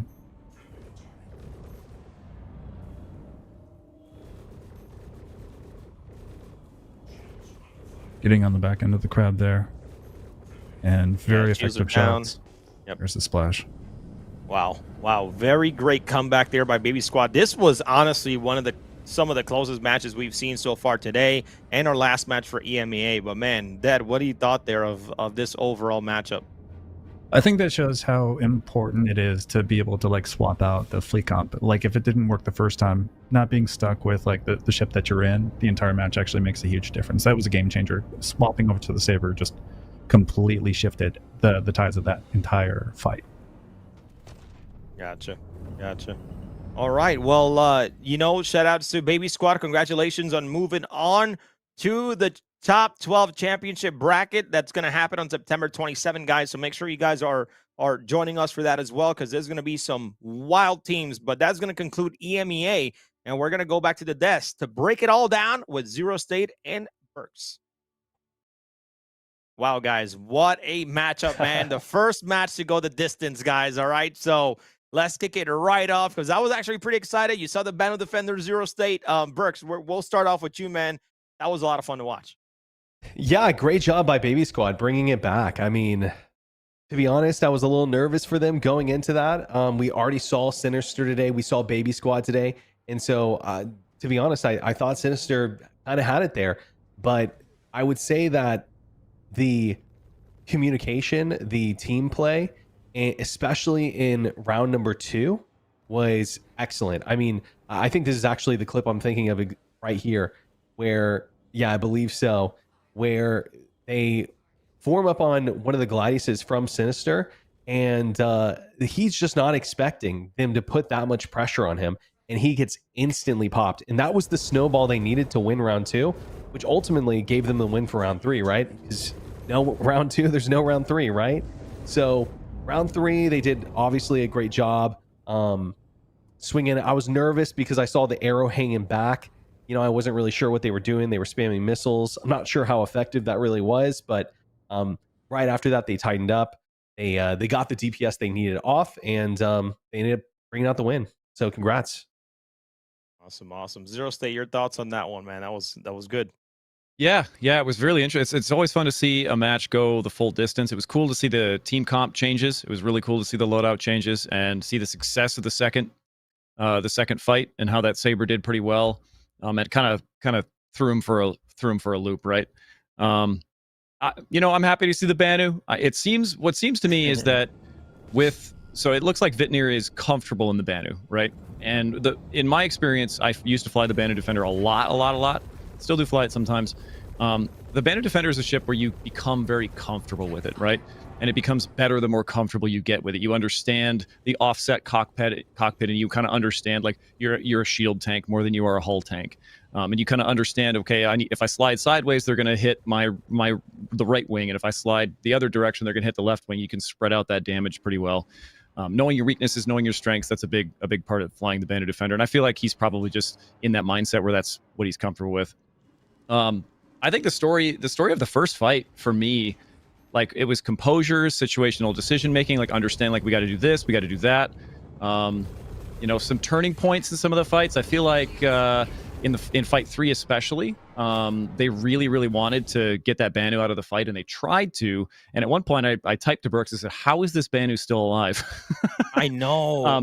But there were some missed opportunities there. I feel like that they kind of got a little bit lucky with, where they could have killed the Banu Defender. At one point, I messaged Brooks and I said, that arrow let the Banu go too early. He was only a kilometer away, and that Banu was so close to dead with the rear shots, with hull shots. So very fun to see. It's fun to see team comp switch, and it's fun to see fights go to the third. I think we might see more of that as the tournament goes on, for sure. No, very good point. But I can't agree with you more. I have, like, dude, seeing Vit survive that long, man, taking so many hits from the arrow, I felt like, yo, is his teammates even helping him? That was in my head for that second, right? But man, like, it was.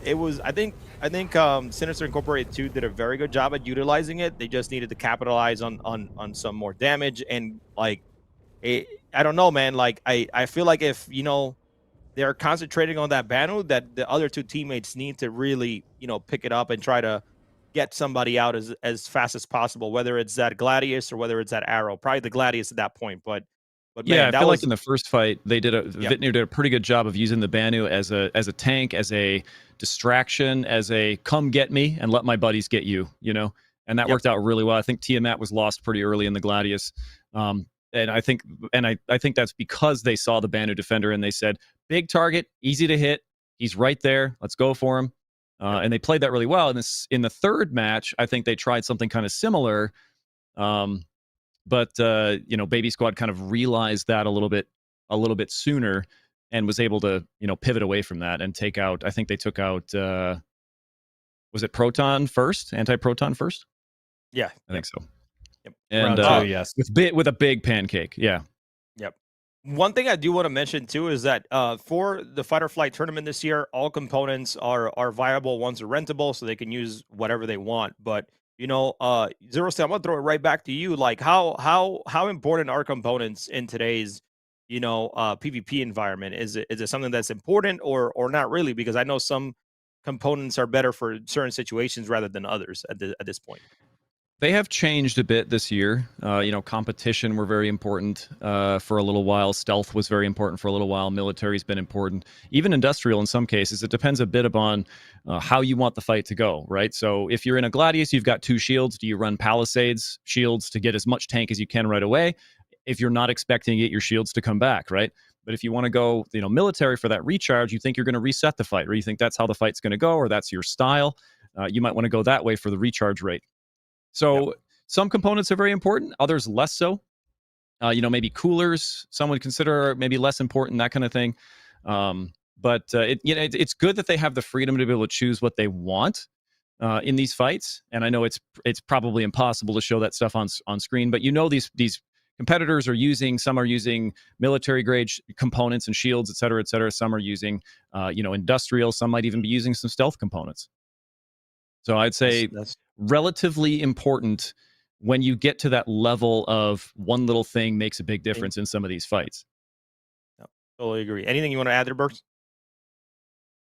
No, just that I like to see the back and forth for sure. Like I said, I wanted to see more interesting fights today, and I think that Baby Squad, if you're listening, keep on locking in.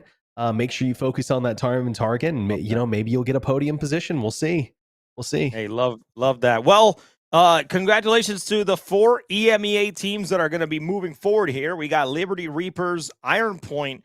We got Baby Squad, who dogfighted out for that position right there, and then 00. So EMEA, these 4 teams are going to move forward. But I want to give flowers to every single competitor that signed up. So whether you guys made it or not, I truly appreciate you guys showing up, signing up and showing out for your org more than foremost. So thank you to all the competitors for EMEA, guys. We have our 4 from EMEA, and we're about to kick things off with North America here shortly. I currently believe that North America is currently in the briefing, and we're going to get matches going. But before we do that, we're going to take a quick 15 minutes, guys. We're going to take a quick break in between EMEA and North America. So, the team, shout out to, again, the team, the staff, the volunteers, guys. If you guys want to get involved in what we're doing here at Ammo Esports or learn more about these competitive events, discord.gg/Ammo Esports.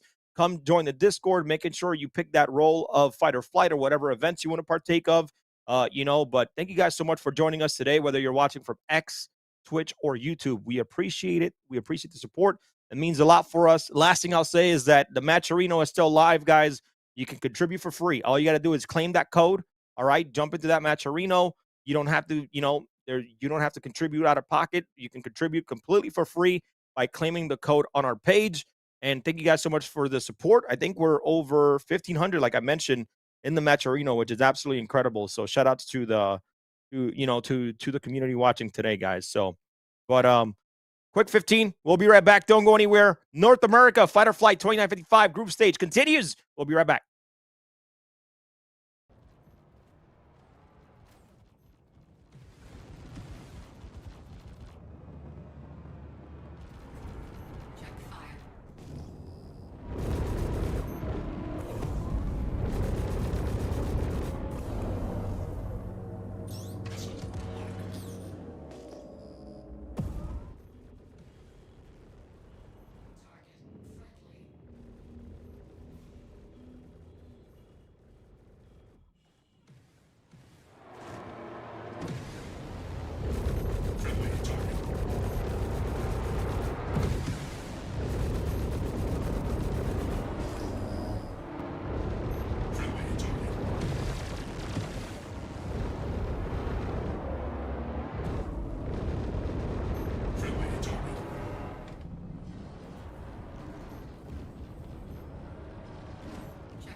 Some race for glory. Some race for the thrill. But when your world goes from 0 to 100, we race to save lives. Quantum Jump Medical. Celebrating 8 years of service to the community, still completely free of charge. Offering medical rescue, emergency transportation, operational support, security, and much more. No BS, no gimmicks. We'll be there.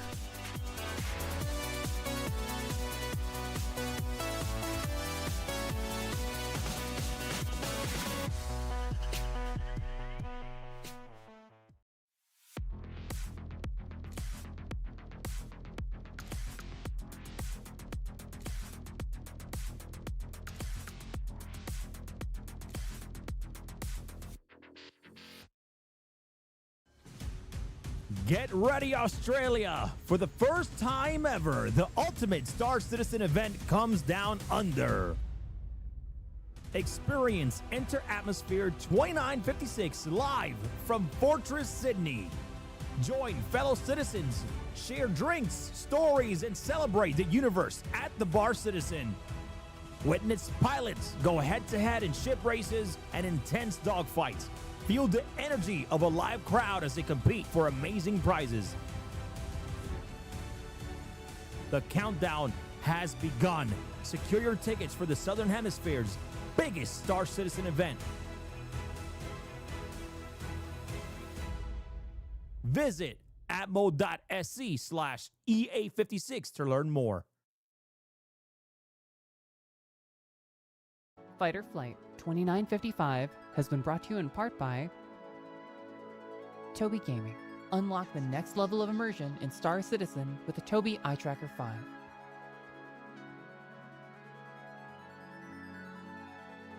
MT Sim. Transform your gaming experience with innovative, high-quality simulation equipment designed to enhance performance and immerse you in every virtual adventure. Icon City. Dominate the game with over 600 StarCitizen icons and hotkeys right at your fingertips with the click of a button.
Some race for glory.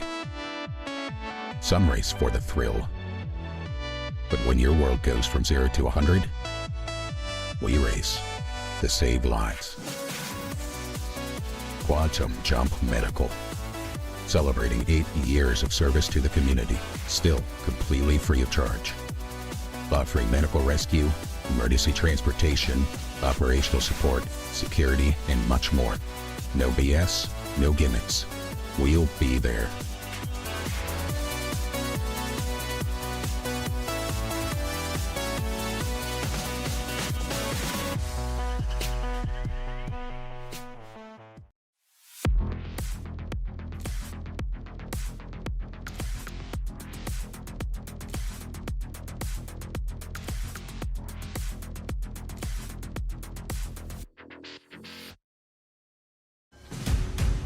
Get ready, Australia! For the first time ever, the ultimate StarCitizen event comes down under. Experience Enter Atmosphere 2956 live from Fortress Sydney. Join fellow citizens, share drinks, stories, and celebrate the universe at the Bar Citizen. Witness pilots go head-to-head in ship races and intense dogfights.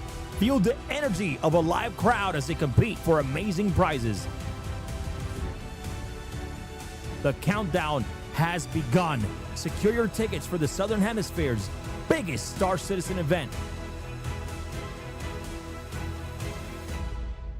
Visit atmo.sc/EA56 to learn more. Fighter Flight 2955 has been brought to you in part by Tobii Gaming. Unlock the next level of immersion in Star Citizen with the Tobii Eye Tracker 5.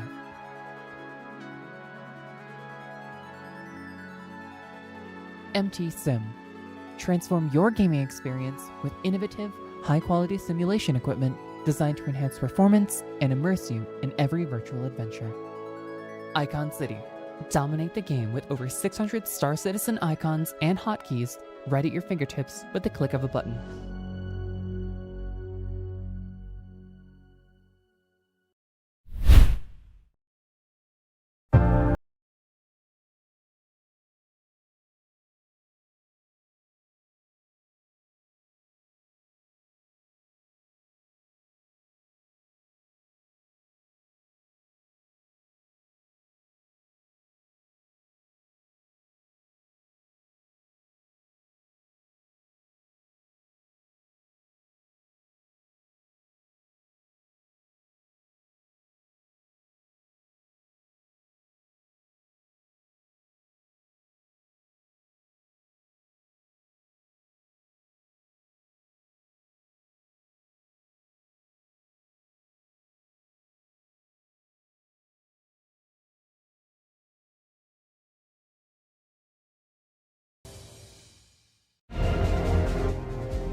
Some race for glory.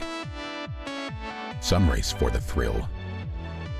But when your world goes from 0 to 100, we race to save lives. Quantum Jump Medical. Celebrating 8 years of service to the community, still completely free of charge. Offering medical rescue, emergency transportation, operational support, security, and much more. No BS, no gimmicks. We'll be there.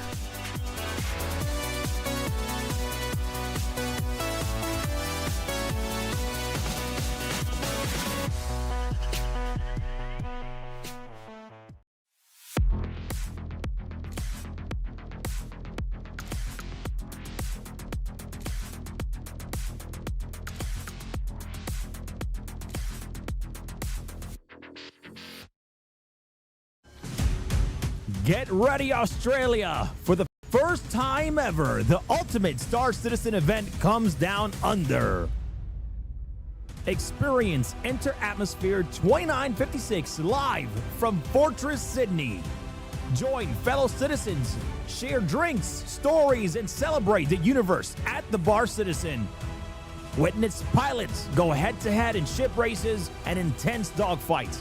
Feel the energy of a live crowd as they compete for amazing prizes. The countdown has begun. Secure your tickets for the Southern Hemisphere's biggest StarCitizen event. Visit atmo.sc/EA56 to learn more. Fighter Flight 2955 has been brought to you in part by Toby Gaming. Unlock the next level of immersion in StarCitizen with the Toby Eye Tracker 5.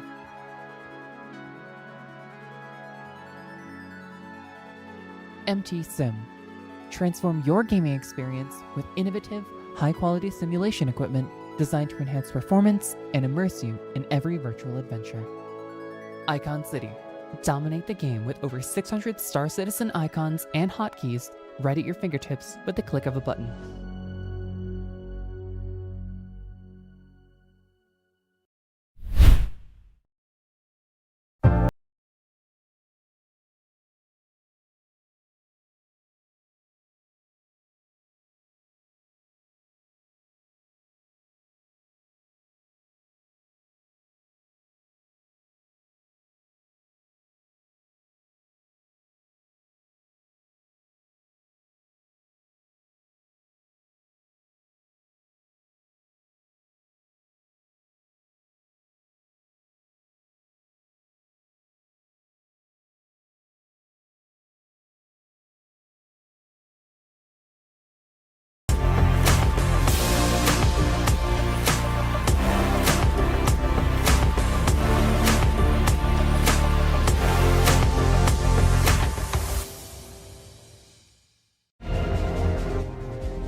Some race for glory.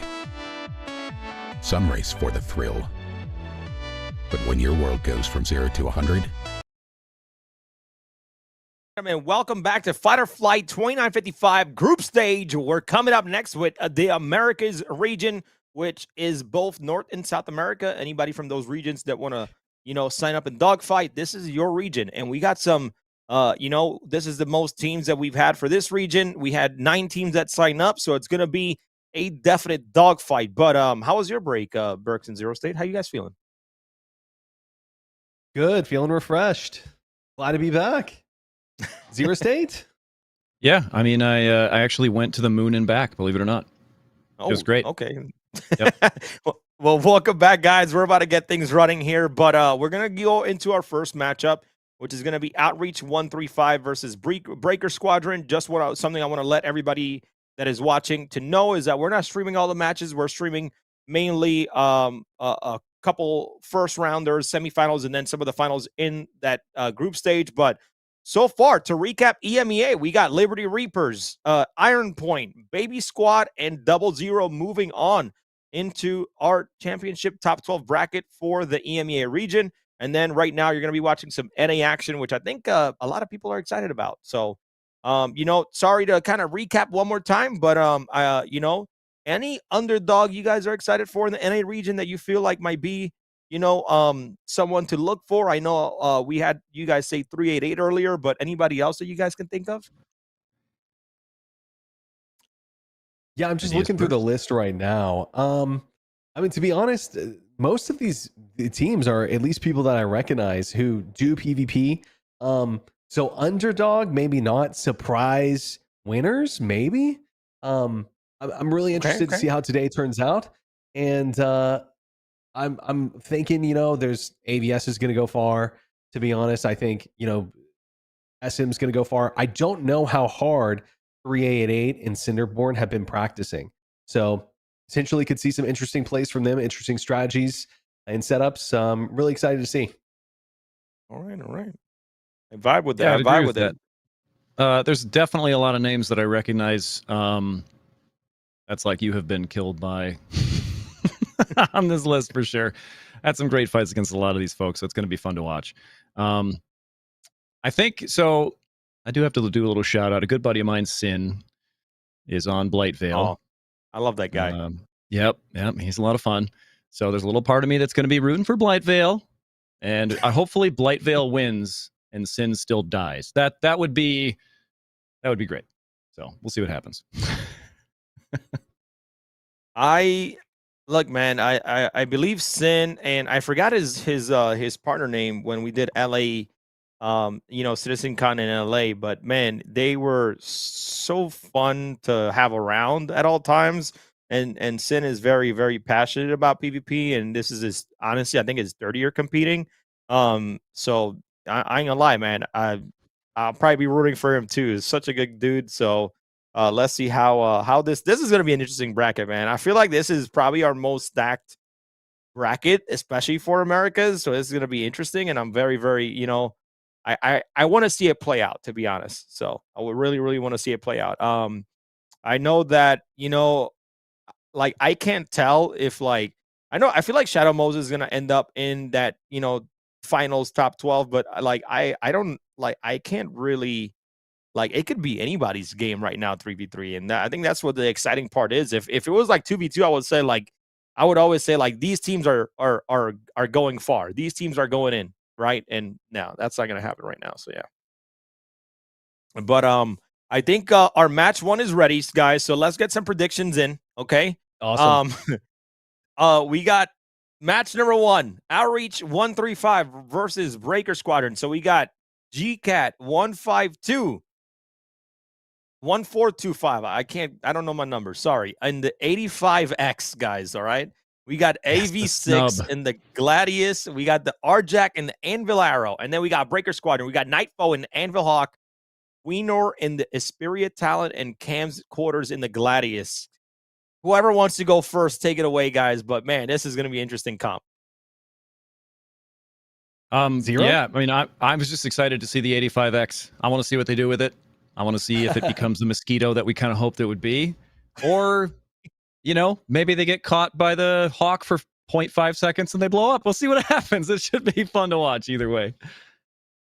Well, I mean, they can waste that round and switch out later, so let's see what happens there. But Burke, your thoughts? Well, how do you feel like this matchup is going to go?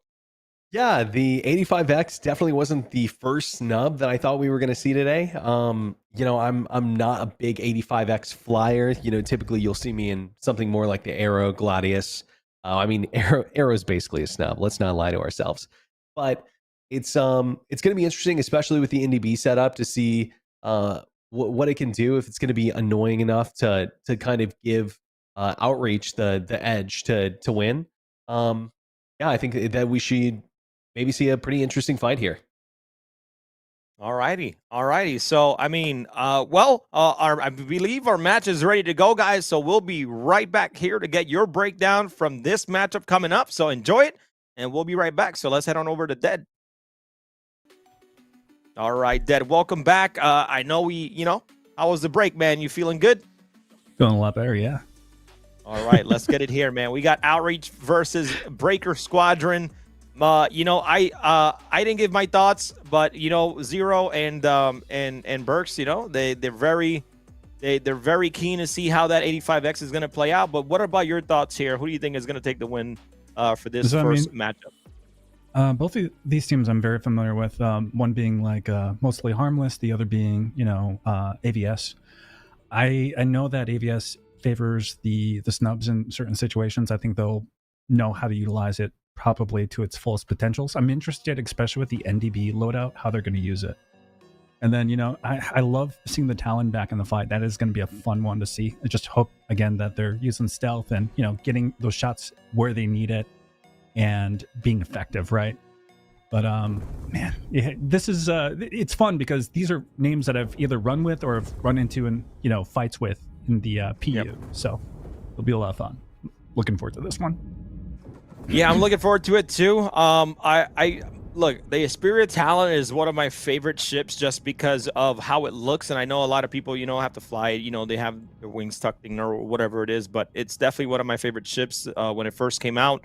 So, I'm not too familiar with these teams, but Breaker Squadron, just because of the talent, I'm gonna choose you guys, man. So I believe the countdown has begun and the match is about to begin. So match 1, guys, of North America here at Spider Flight 2955 is underway.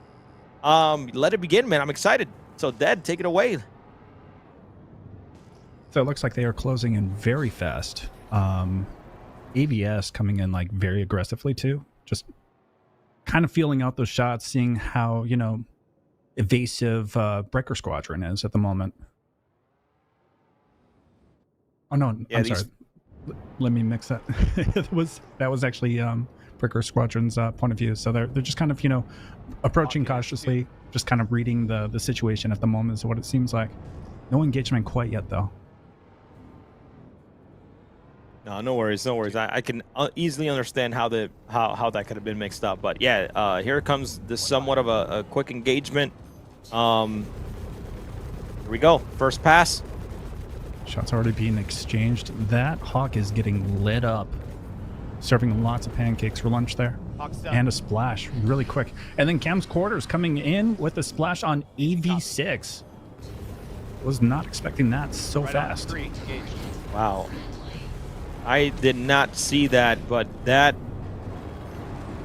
was very, very well done here. That was a quick on that Hawk. Rjack really putting in the speed, but there we go. We got a 2v1 situation right now. Wiener and Cam's Quarter still alive for Breaker Squadron. GCAT trying to stay alive in that 85X like it's not a worry for their team. Getting somebody down. Wiener 1v1. No. Camcorders denies that comeback from Outreach. And here we go. Breaker Squadron goes up 1-0. Wow. That was wild, actually. Very wild. Was a crazy close, especially. It went from like 0 to like 10 in just a matter of moments there. I really like how GCAT was using the snub really up close, just making sure that he was, you know, right in their face and trying to rotate. But Breaker Squadron coming back and very, very effectively taking down like ABS one by one there. That was a really fun fight, especially because it was so close. Yeah, that was like, I mean, I love seeing the 85X get its own splash, but the way that trickled, it was like a ladder, man. It was like Rjack first, or AB6 went first. Then it was, you know, I believe it was Wieners, and then it was Rjack, and then it was, you know, Nightfall, and then it was GCAT, and then Cam. Like it was like, it was a very, this was a very close matchup. That was a very fun one to see, and to see that 85X in action, that was actually pretty cool. Like, but they weren't even worried about it right now, right? They were like, do they even have to worry about that damage for, you know, for the 85X? Like, because the teams weren't even worried at all from what I saw. Like in a few like patches back was kind of like a sleeper, like, you know, snub that not many people thought of as being like a proper dogfighter, but especially in Atmo, that thing is nasty. It is very maneuverable and can, you know, maintain like a really good circle on its opponent and, you know, just rotate them there on the spot. But it was very fun to see them like utilize it in, you know, the best way possible. But as soon as was it the Gladius or the Arrow that splashed first? I think it was Rjack, right? Yes, it was Rjack that went down first. I kind of changed the tide of the battle there really quick. Well, I'm sorry. It just doesn't have enough like DPS. Yeah, no, I feel like the Hawk went down first, and then Rjack went down right after. Yeah. But like sometimes things move so fast, though, you know. Yeah, 100%. What were you saying prior to that? I'm sorry. No, I was going to say that both of these teams are like very well like matched off, both displaying their skill in the best way possible. You know, it's just such a like close match there. Shows that, you know, they're in this for the contest, they're in this to win, and you love to see it. Yeah, but you know, I think right now is what's going to make a huge difference, right? I think right now is when you're going to see the, you know, the difference maker of like what adjustments are going to be made. It looks like, you know, GCAT is still going to continue with the 85X right now. It seems like the comp is not going to move anywhere. You know, so let's see what happens here. Right.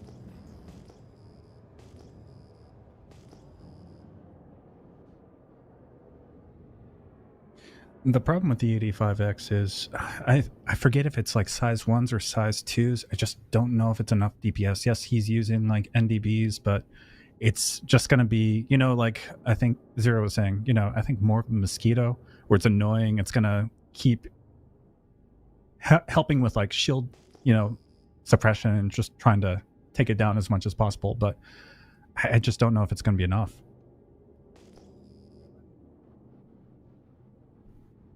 Yeah, I think there's a couple. I think. Did you feel like it was very scattered, or teams were, I just felt like it was so all over the place and it was like back to back. But it's not like we're seeing an Iron Point or what do you call it, or like a Liberty Reapers where they're just so calm. This was like a great I felt like this was literally what the tournament name is, the fight or flight at that point. Like it was either kill or be killed at that point. And that was like, when we saw that ladder of deaths from one from each team back to back, that was pretty exciting. So yeah, we had that like initial like moment of just kind of reading, the room, just seeing like what each of the members of the opponent's side was doing. But both teams playing very aggressively with their tactics, and you love to see it. Gotcha. Well, here we go. Match is underway already, getting some far shots, getting some feelers out there for each team, but let's see which team is going to engage and start putting out that damage whenever they can. So I see like they're always 1.5, 2.5 clicks out. Yep. Looks like they're still trying to feel out who they can go for first, looking for anybody slipping up with, getting isolated from a group. But both teams are doing a great job of trying to stay tight here. And look at that. Splash on AB6 from Kemp's quarters. Got a nice mag on that one. Yeah, that Talon needs to disengage right now. Its shields are currently down. I think it is disengaging right now, but Cam quarters are just trying to stay on it right now on that 85X, and 85X looks like it's trying to survive, man. It's surviving way too long right now, Dead. Yeah, well, I mean, he's getting a lot of really good shots on it. He's already red hull, so if he tries to come in for like another like round of shots, he's probably going to be primaried there. It looks like they're kind of disconnected, so they got to regroup mid-fight here and try to re-coordinate what they're going to do with this 2v3 situation. Yeah, I mean, this is Breaker Squadron's chance, either if they want to close it out 2-0, but let's see what Outreach does here. If they want to bring it back, they're going to have to strategize in a smart manner here in order to, peel somebody off, but I can't see that happening with that 85X being that red right now. I mean, even look at the arrow's body right now. It is like pretty red, like in the center. So just a few pops and he's out. He's only got one shield gen, so that's very problematic for him as well. He goes to Shaft, lose that pip here, and trying to disengage as quickly as possible. Here comes a chase. Ooh, the 85X putting that damage on Arjack, and that goes down, but unfortunately it's still a 2v1, and I believe that is GG for Breaker Squadron is going to take it 2-0 as GCAT goes down in that 85X. That was closer than what I anticipated. I can't lie to you, Dad. Yeah, that was very impressive. I do notice a few things. One of the teams being very smart about chasing chips instead of pips, right? And just making sure that you're staying on target the entire time, even if a chap's being dispersed, just keeping that focus, being locked in. That was really impressive from Breaker Squadron. I was not expecting that kind of performance, but that was pretty damn amazing. Awesome. Well, that was a quick 2-0 from Breaker Squadron. And something real quick is that 388 takes the 2-0 over Plan B. But let's head back to the desk with Zero State and Burks to break it all down for you guys that are watching at home. All right, guys, welcome back, man. That was a lot more closer than I thought. 85X didn't do too bad, man. Surviving, swinging, doing all the moves. But yeah, Burks, let's kick it off with you, man. How was that matchup for you between Outreach 135 and Breaker Squadron? Yeah, absolutely.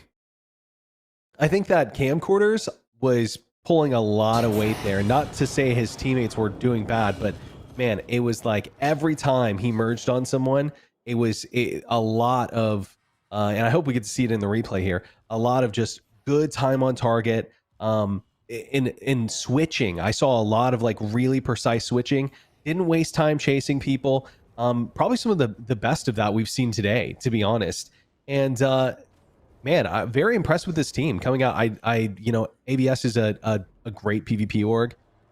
They perform well in a lot of these tournaments.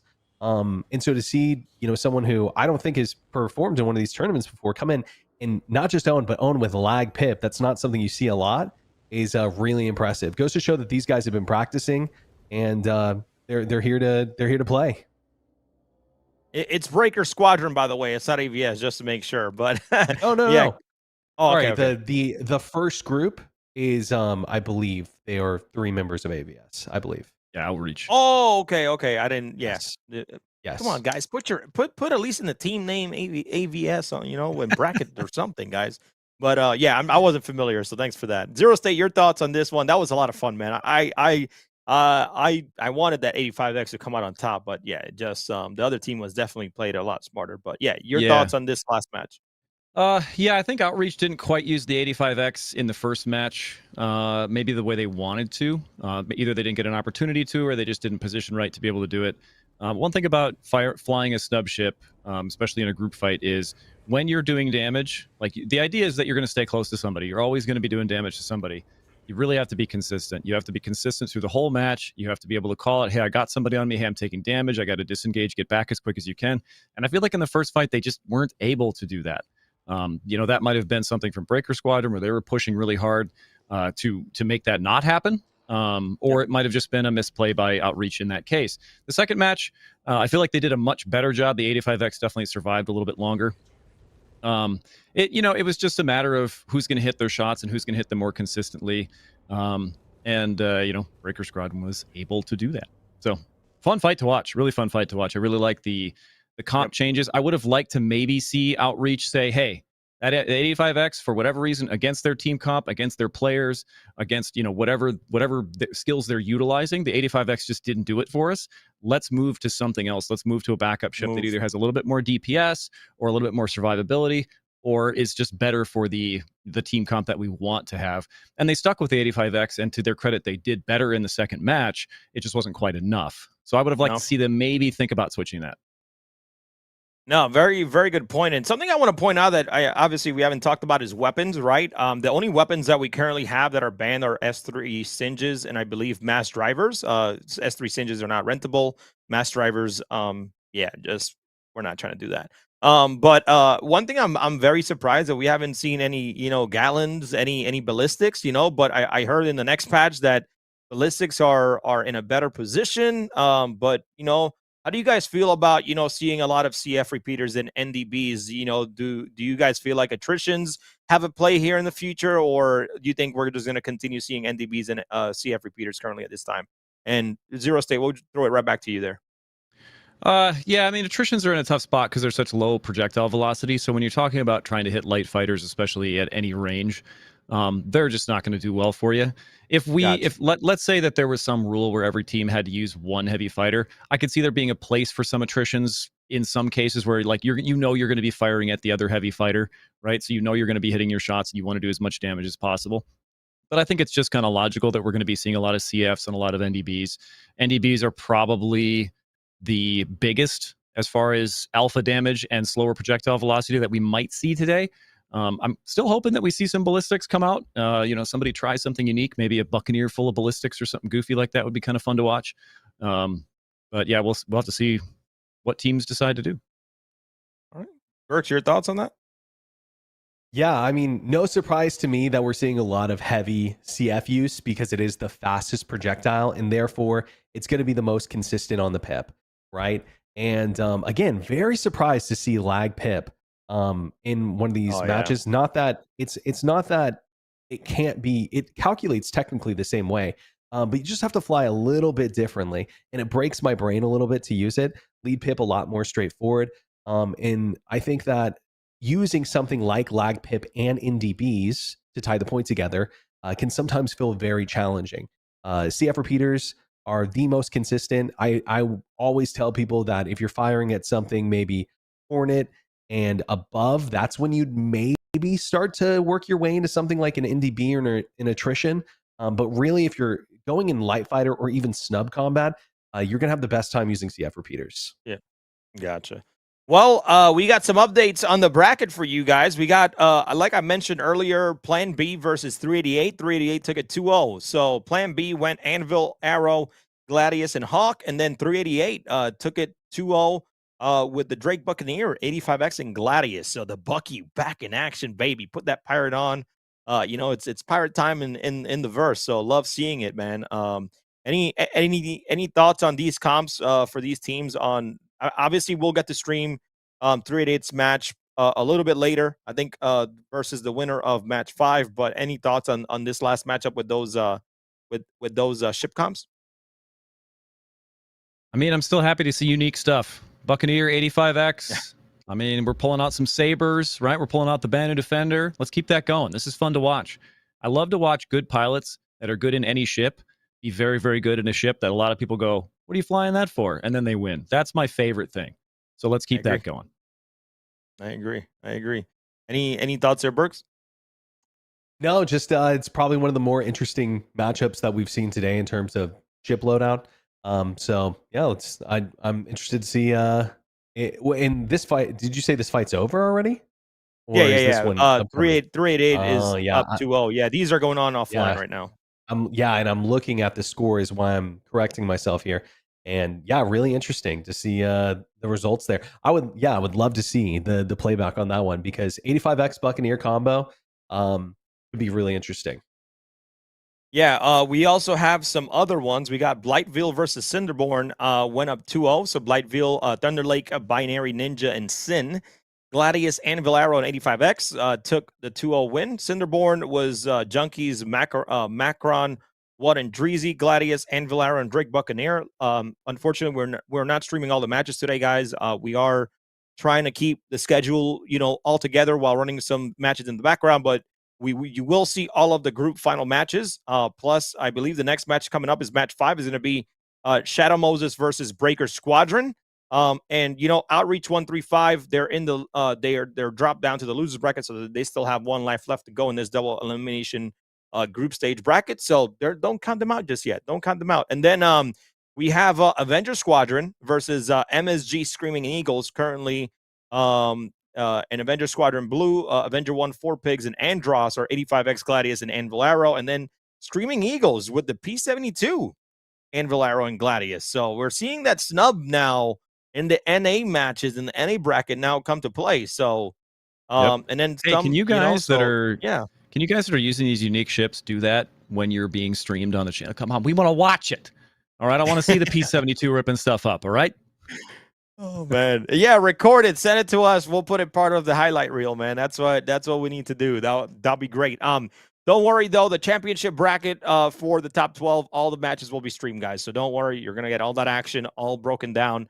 It's just a group stage for it to not be long. We all have things to do, so we all got to go in there. But I believe that we're getting match 5 ready to go. We got Shadow Moses versus Breaker Squadron, guys. I'm not even gonna ask. Who do you think is gonna win? I said I'm not even gonna ask, but I'm gonna ask anyways. Listen, Breaker Squadron, I think did much better than it, just because I've not seen them. I'm not trying to give them shade or anything. But they did much better than I thought they would. Excellent teamwork, excellent aim. I think that they seem like good contenders, but I'm going to root for the world champions here. And some of my favorite pilots in the verse, my org. And I think that it's going to be a really, really tough fight. So, put your head down, give them your best, and let's see what happens. Yeah. So interesting stat from the SitCon Atmo Esports event. I don't know if you guys remember this. Some of you might. And I don't remember the exact percentages. I don't remember exactly. I think it was Amogus, excuse me. Oh, yeah. Was using a ship. It might have been a Saber. It was something. And it was like light strikes, just some strange outfit. Was not using ESP and hit like 85% of his shots in the match. Like, that's unreal to be that accurate with that weapons loadout, that ship, without using ESP. It was incredible. So it's really hard to say, hey, I don't think that guy's going to win. So we'll see. This is going to be a really good fight. Well, let's see. Let's see what happens here. So we have for Shadow Moses, we have Floormat, Amogus, and St. Nick's, and then Breaker Squadron, Nightfall, Wiener, and Cam's Quarters. So let's see.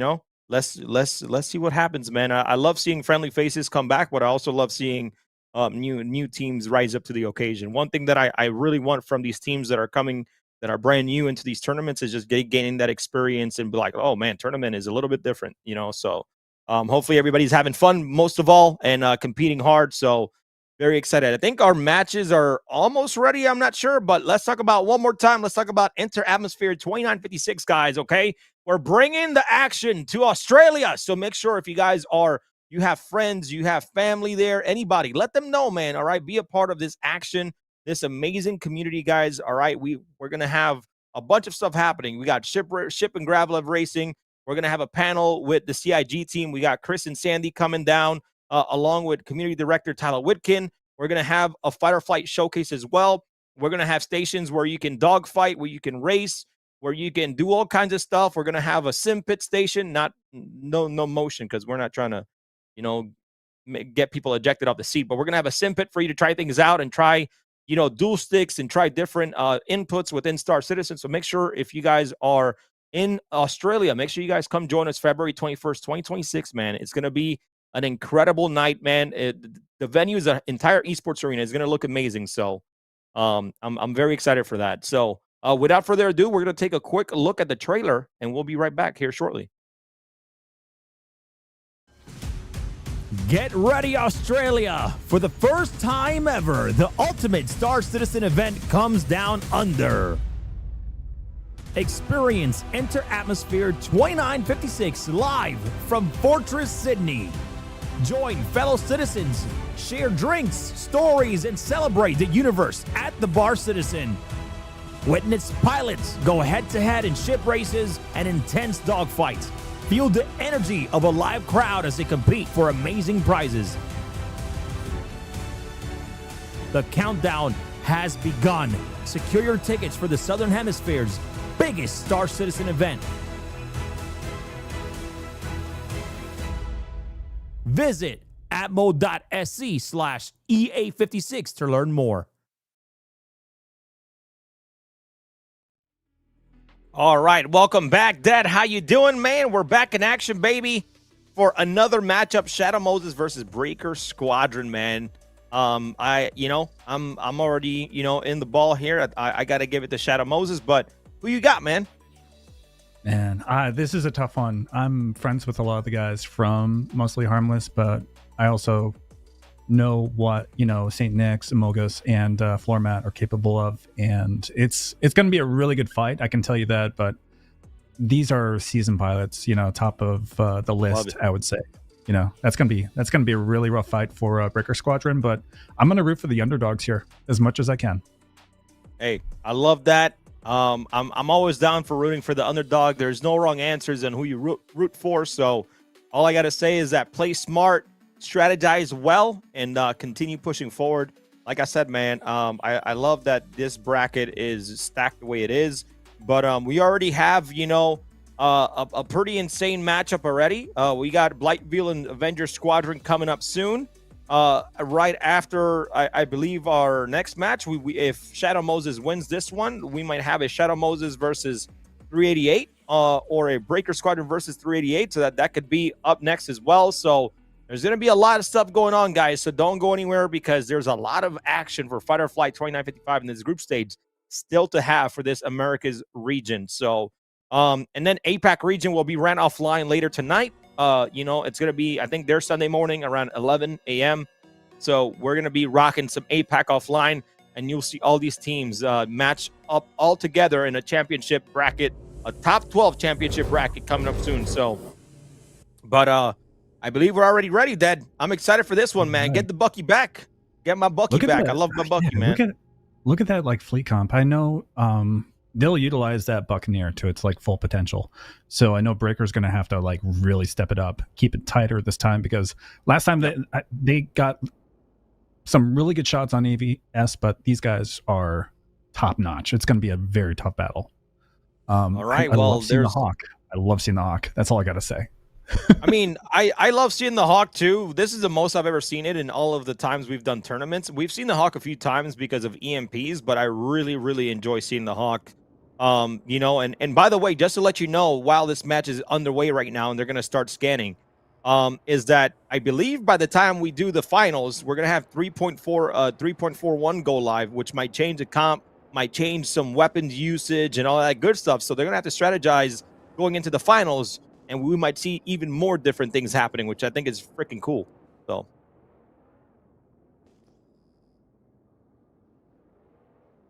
Watching this, you can see both teams conserving their boost. Again, knowing what they're doing here. Slow merge, a little bit of a corkscrew going there from Shadow Moses as well. Prepping for that merge.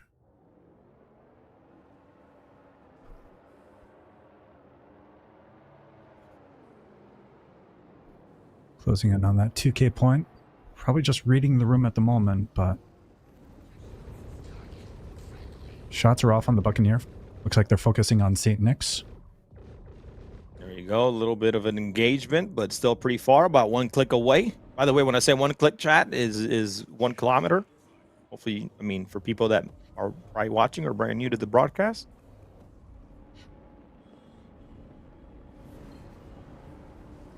Oh, we see a disengage. Still no shields are going down. Oh, Wiener went down already.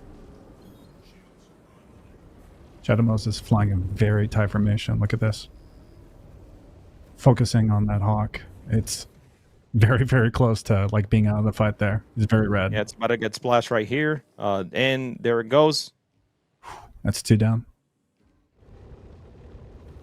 Yeah, they're trying to concentrate on the Buccaneer, but can't really, you know, pick them off one by one. Like you said, they are flying very tight. The Buccaneer taking a little bit of damage, but just not enough to take out San Nick at this time, while that Talon got melted. And here we go. Shadow Moses making it look, you know, quick and easy, I would say. I don't like saying stuff like that, because then other teams are like, oh, why would you say that? But man, they're making it look like they're making it look somewhat easy, man. But like you mentioned, they're flying very, very tight. Dead.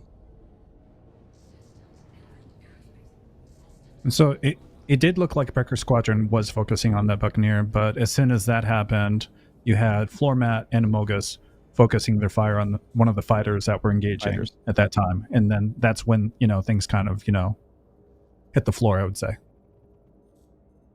Yep, all teams running CF repeaters, by the way, for those of you that are watching at home, all the teams, and then we're going up to this next matchup here.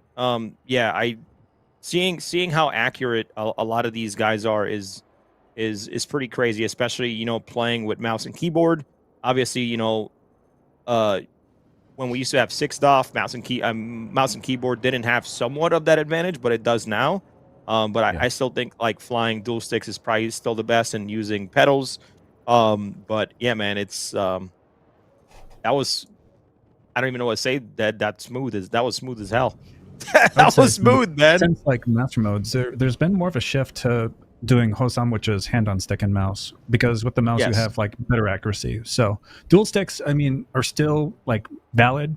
I feel like they've been really good this last patch, but that it is really like aim centric on this flight model. So the more like accurate you can be, the more effective you are in that fight, right? Which, you know, looking at Shadow Moses, I've seen these names, I've seen what they're capable of, and man, yeah, they really, like you said, did some work there. All right, well, let's keep pushing on here to this next round number 2 and see if Breaker Squadron can make the adjustments here and strategize to bring it back and hopefully tie it up 1-1 versus Shadow Moses. But while we're doing that, guys, make sure to contribute for free. The Match Arena, all you got to do is get on the Match Arena link. I believe we have it somewhere in the chat, in the bot, and you guys can go there. You guys can claim a free code that would put at least, I believe, 25 cents into the overall crowdfunding pool for Fight or Flight. So everybody that has claimed the code so far, thank you so much. We really appreciate it. But guys, make sure you don't forget to claim that code, and make sure if you're enjoying the action today that at least you're contributing for free to these incredible pilots that have been practicing for this moment. All right, we love seeing it. So and I believe round number 2 is already started, Dead. Yeah, it looks like they're closing in. Boosting a little bit there, but not too much.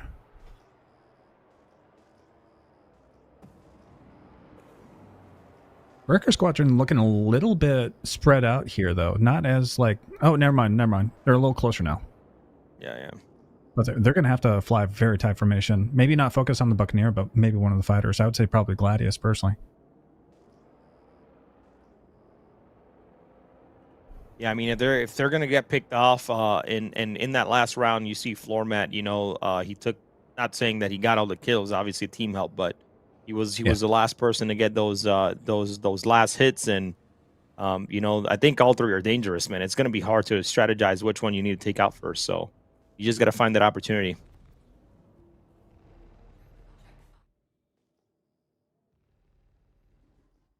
First engagement starting. Hawk versus Hawk at the moment. It does look like the Hawk is getting a little bit more focus this round. Shield stripped on both, though. And Camcorders is super red on that Gladius, taking a lot of damage. Already out and, man, down super fast. There is no bullet lost or no CF repeater lost in each shot here. Floor Mat taking a lot of damage, and his shields are currently down right now.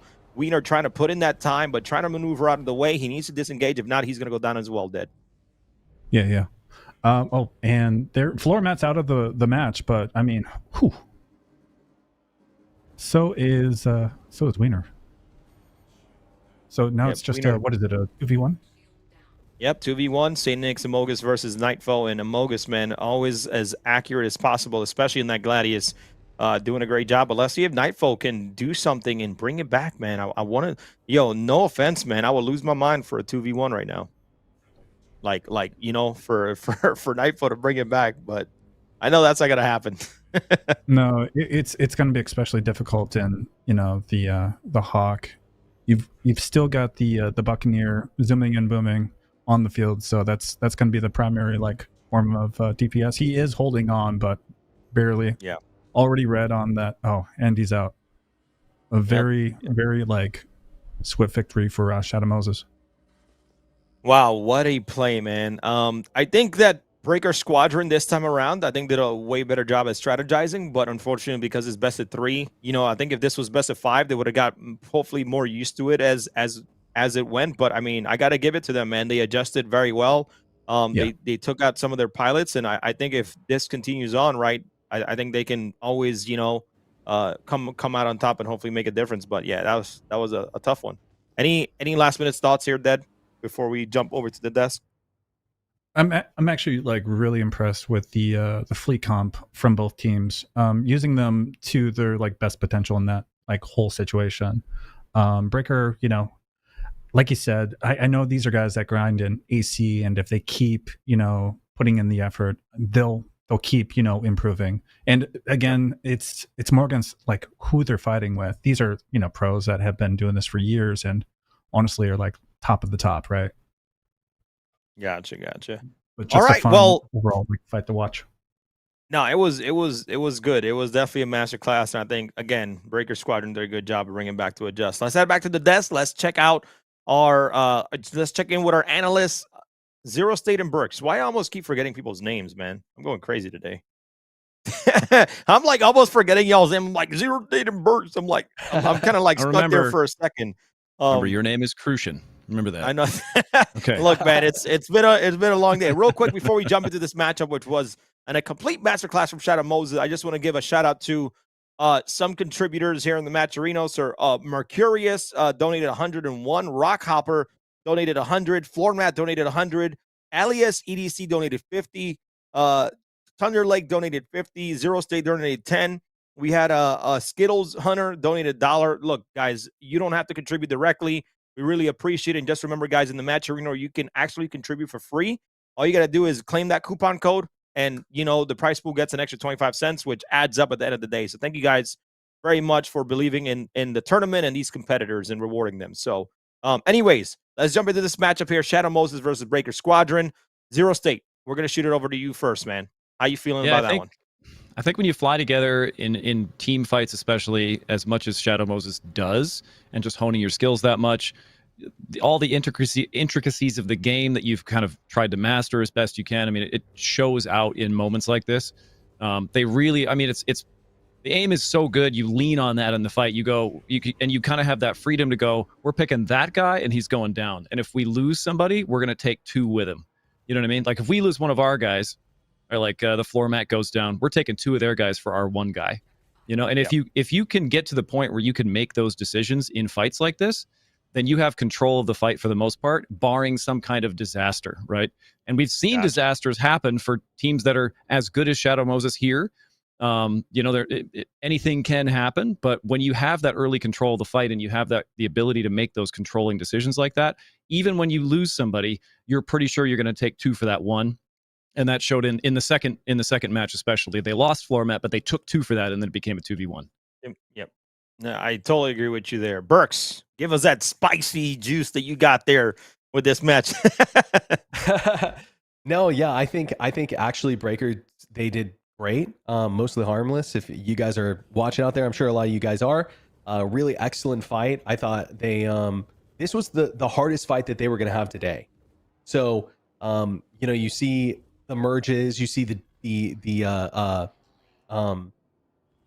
am I stumbling on my words here? The disengages, and then immediately you see them, the second they feel like they're comfortable outside the zone, they're turning around, they're getting back on their opponents. I mean, it's extreme coordination here at the highest level. You know, you have Floormat, who's arguably, I'd say, one of the best team fighters on the planet, and he's a freak of nature on just mouse and keyboard. Doesn't even use pedals. And you have Amogus and Saint Nix, who are freaks in their own right in dueling and team fights. It's really hard to come out on top, but I would say that they really surprised me in terms of how well they performed in that fight. They did excellent, I'd say. Shadow Moses just performed better. I mean, I would say that is, I could say the same thing, but like you mentioned, shout out to the other Team Breaker Squadron. They're not out yet, guys. They're gonna have to go up against Plan B.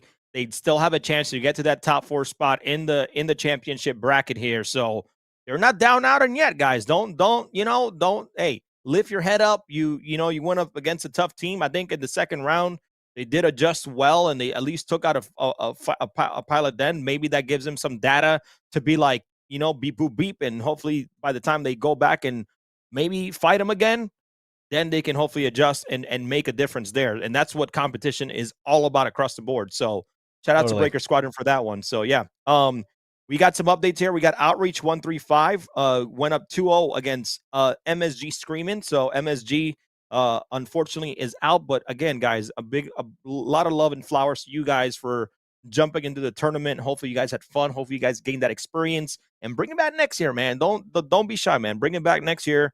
I see a lot of orgs, like, they do the tournament, man, and they're like, oh, you didn't do good, we don't want you to represent us. Look, man, at least they're here representing, at least they're here getting their name out. Okay, so that's Absolutely. respect that I would say every single time. So anyways, I got too passionate about that shit, but Absolutely. Hey, listen, every single person who signs up for this tournament, whether you win, you lose, whatever, you have my respect, because at least you're here. It's very easy from the sidelines to be like, I would have won that fight. Oh yeah. Well, then how about you sign up next time, huh? How about you come leave it on the field, right? This is a little off topic, but those are some of my favorite Burks moments on his stream, is when somebody gives him crap about a fight and he goes, why don't you come load up AC, let's go.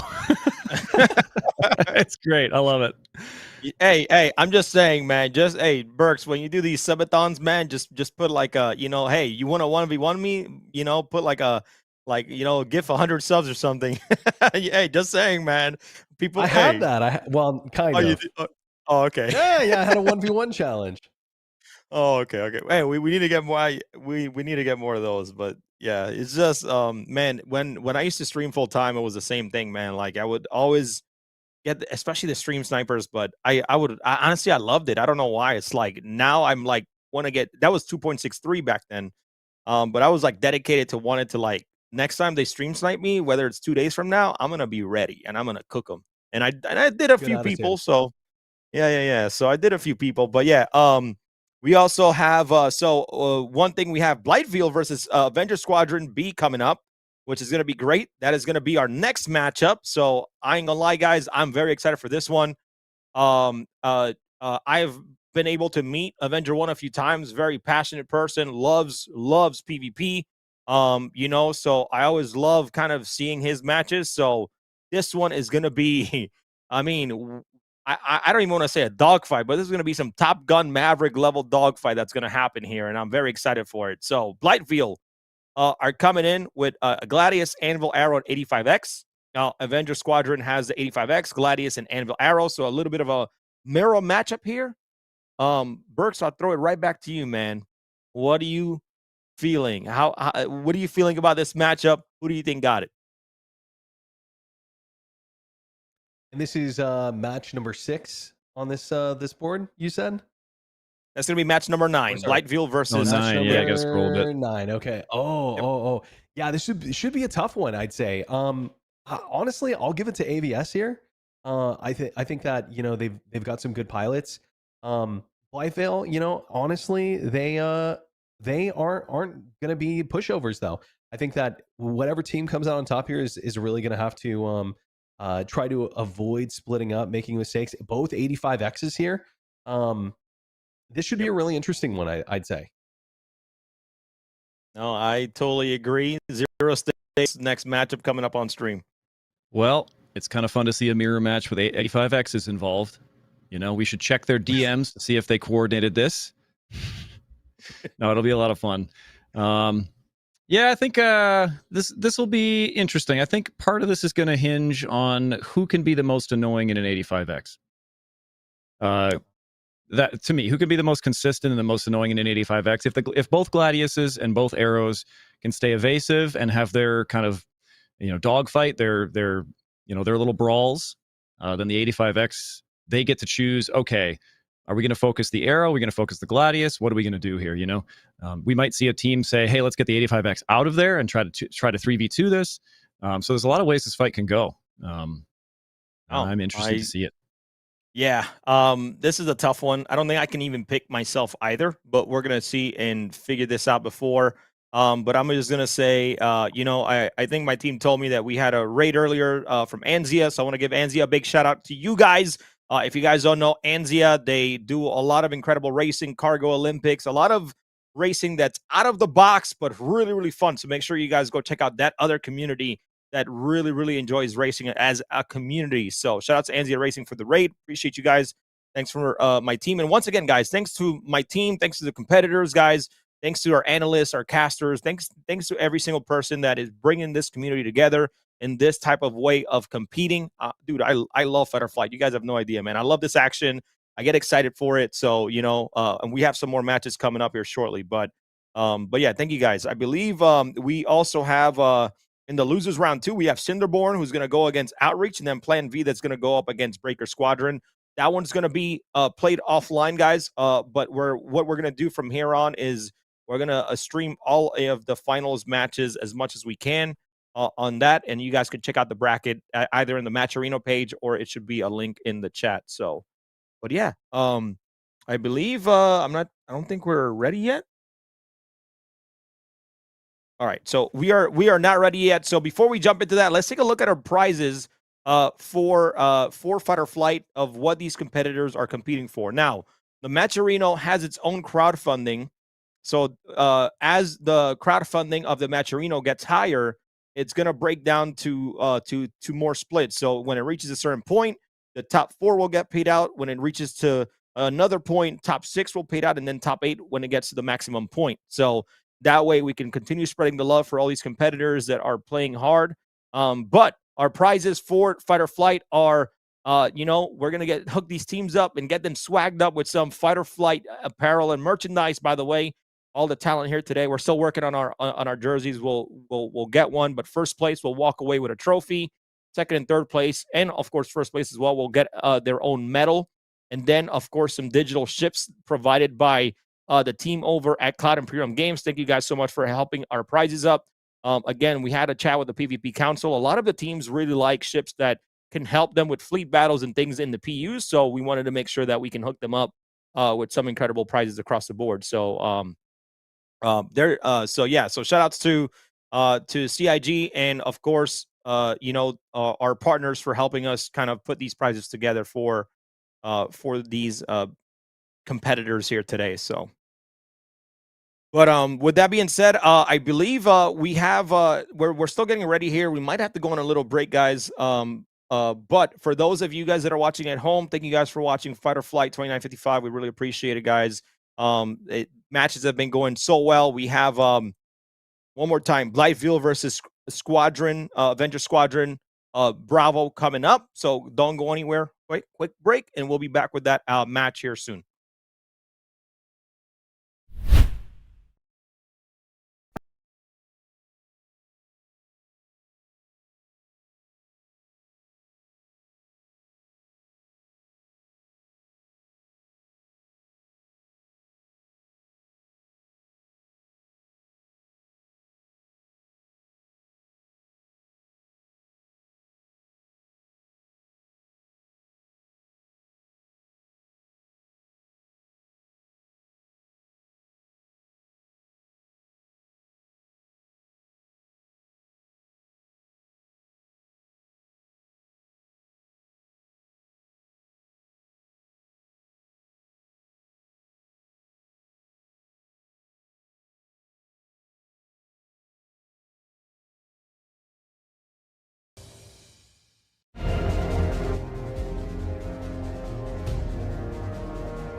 Some race for glory.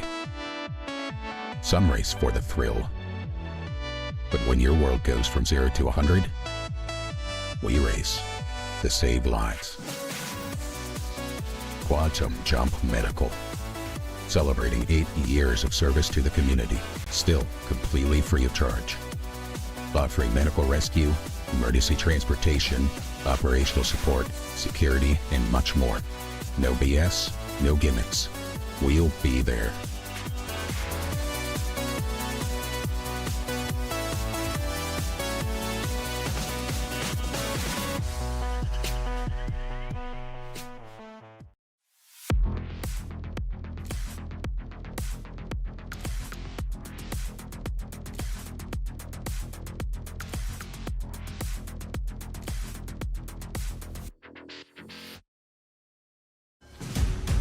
Get ready, Australia! For the first time ever, the ultimate StarCitizen event comes down under. Experience Enter Atmosphere 2956 live from Fortress Sydney. Join fellow citizens, share drinks, stories, and celebrate the universe at the Bar Citizen. Witness pilots go head-to-head in ship races and intense dogfights. Feel the energy of a live crowd as they compete for amazing prizes. The countdown has begun. Secure your tickets for the Southern Hemisphere's biggest StarCitizen event. Visit atmo.sc/EA56 to learn more. Fight or Flight 2955 has been brought to you in part by Tobii Gaming. Unlock the next level of immersion in Star Citizen with the Tobii Eye Tracker 5.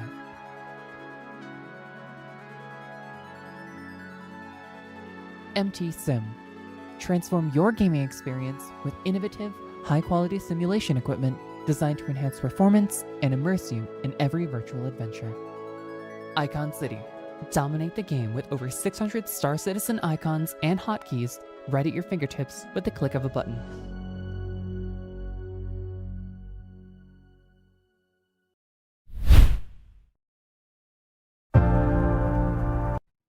All right, here we go, ladies and gentlemen. We're back here with Dead Frag. Hey, how you doing, man? Pretty good. I'm excited for this next match, especially because I haven't seen Blightville do anything quite yet in this tournament. So they're friends too. So I'm really excited to see how they do. We've got a good lineup here from both them and AVS. So it's going to be a very, very close match. I feel I'm really excited for it though. Yeah, I know this one can be one of those that makes or breaks some of these teams, but man, it's this is where it comes down to. This is where those jitters and that competition experience comes in, and I think both teams have that. So man, trying to pick here, I don't know, but I really enjoy seeing Sin and Thunder Lake. I know they've competed in the past before, and then Avengers Squadron as well. I believe if I'm not mistaken, I believe Sin when we did 2v2 last year did get as far as the winners finals, going up against Amogus and their own team when I think they were both in Shadow Moses. So I mean, Yeah. let's see how this plays out, man. It's gonna be definitely interesting. It like you mentioned, it can go either way. So hopefully everybody's ready to go here shortly. Yeah, I know like AV1, Four Pigs, and Andros all solid pilots, but I think someone already had mentioned it. Don't sleep on the roster for Blightville as well, because I know Thunder, Sin, and Binary Ninja, all capable pilots. I think they have a good chance. And it's going to be interesting, especially because we have that mirrored, loadout. The loadout and composition are almost identical. I don't know what they're running for like components, but it'll be a really close one. It'll be interesting to see how that plays out. Yep. No, I totally agree here. So, I mean, teams are ready. We're about to get a countdown going here, and the match is about to start. But real quick, before these guys engage, I just want to give some love to BV Samurai, who contributed to the crowdfunded $200, man. That's incredible.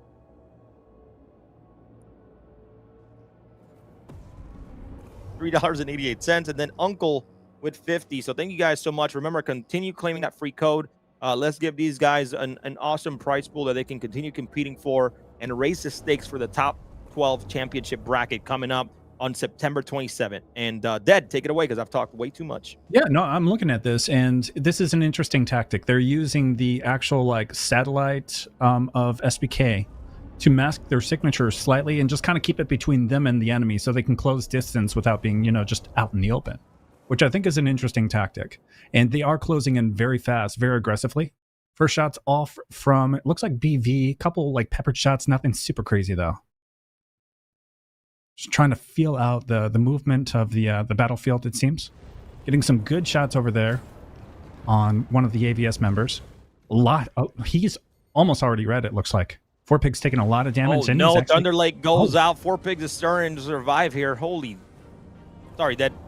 No. I wasn't expecting that. That was just out of nowhere. The 85X delivering, all of that DPS faster than, like, I would say, like, Dominoes or something. That's crazy how much, like, damage that does in, like, that one run. And he got a good, like, line of sight on him. Yeah, did you feel he was out of position there? Because I know they... Yeah. I know that like Four Pigs was almost out, but they got Thunder Lake first. And right now everybody's just resetting. Right now it looks like Avengers Squadron Blue goes up 1-0 here, but I feel like he was out of position. But man, like they were trying to get Four Pigs, did a great job at disengaging, and then just they got Thunder Lake and he suffered for it. Yep, and they did focus there, and that was a really good move. While one was tanking a lot of damage, trying to play a little bit more evasively, he was able to at least get out there. And then, Thunder Lake going down, and that was a 2v3 for a little bit there. That was a really good match, though. I love when, teams just, take a few, like, seconds to just kind of read the field first, and then go in with, like, a solid, strat, and, it's just aggressive, I love that. How do you feel? Because I felt like it should have been a trade there where Four Pigs would have went down, but no, it's like he held up. Hull was super red, but Thunder Lake just went down there first, and that was it. Like I think both teams had the same idea to go after those Gladiuses, and that was their game plan. But like being more accurate is probably what won the game. Hitting that pancake where you need it to be, like everybody says. Now it's making me hungry, but I think that was the difference maker right there, man.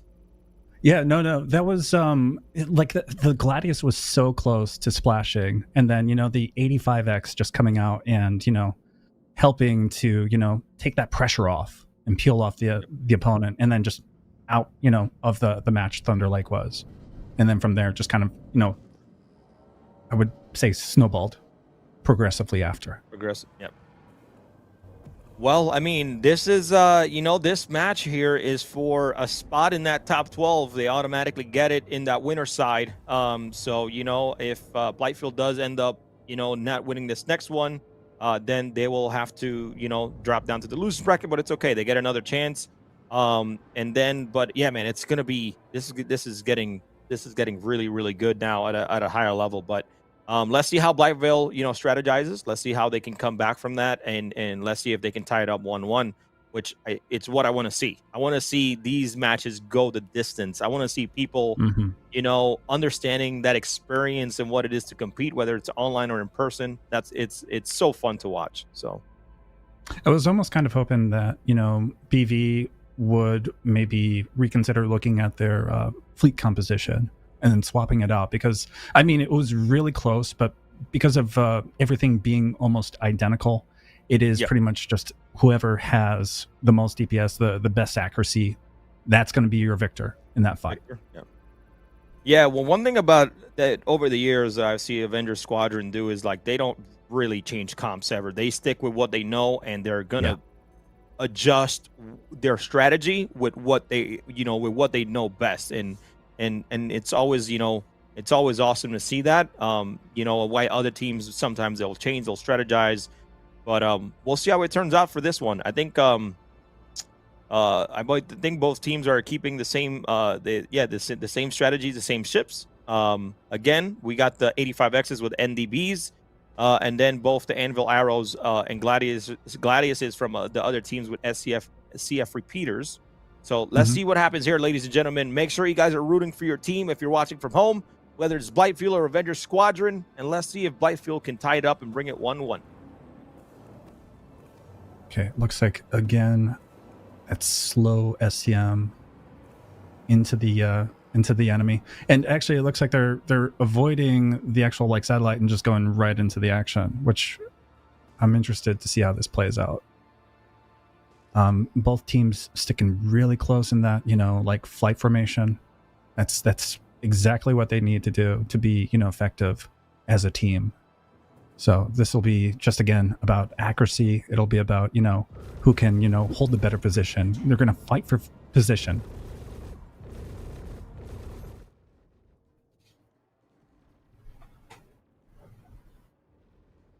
And it does look like they're focusing this time on the 85X, which is in the chaff cloud. Arrow getting a high focus right there, taking a lot of damage. It looks like he may have lost a wing.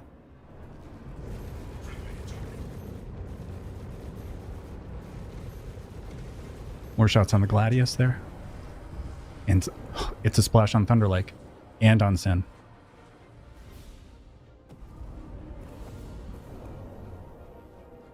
Looks like Avenger 1's in a little bit of a death roll there. So it's now, I think, effectively a 1v2 in this match.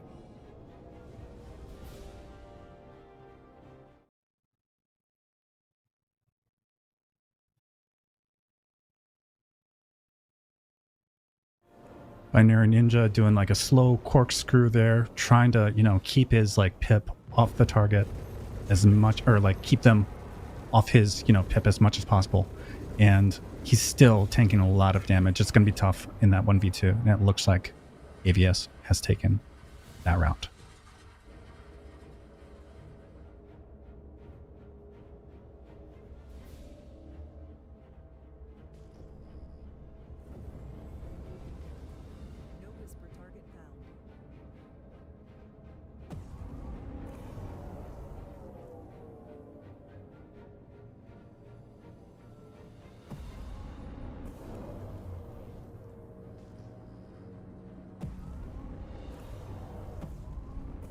A very impressive feat from AVS, though, as they stuck to that formation. They, in the end, very, very, very much had a really good formation that entire fight.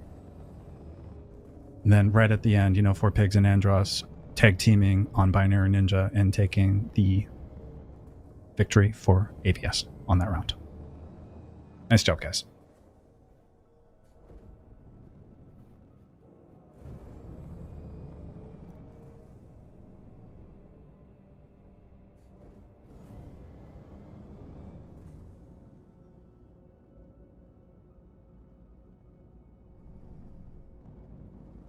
Can you hear me now? Can you hear me now? Oh my goodness, I was talking for the whole time. My bad. Sorry. I am so sorry. All right. Anyways, Dad, I heard everything, man. I appreciate you. Let's take it over to the caster desk. Had just some mic issues, guys. Thank you so much for the patience. All right, we're back here. That was a tough one. I'll say that I thought it was a great fight overall. I thought it was going to be a little bit closer, but it seems like, yeah, Avengers Squadron did a great job. Came out on top 2-0 versus Blightville. But Berks, we'll kick it off to you. What do you thought about this matchup here, man? Totally. I feel AVS handled themselves super well. No big surprise there. I think that it was a very close first match, and you saw when Four Pigs pushed at the beginning. I was almost concerned that he was. Oh, this is the wrong fight that we're seeing a replay of. Oh yeah.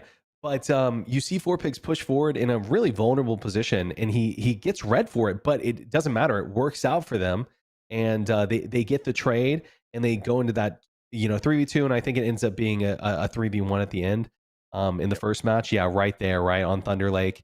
And so I think that they came into the second match thinking, okay, it's really tempting. Let's go after the 85X, but going after the 85X as a primary, especially in the opening, can be a huge risk because I mean that thing is gone in an instant, right? The second it wants to be out, it's out, and that's the whole job of these snubs, of these interceptor, style fighters, is the fact that they can do that.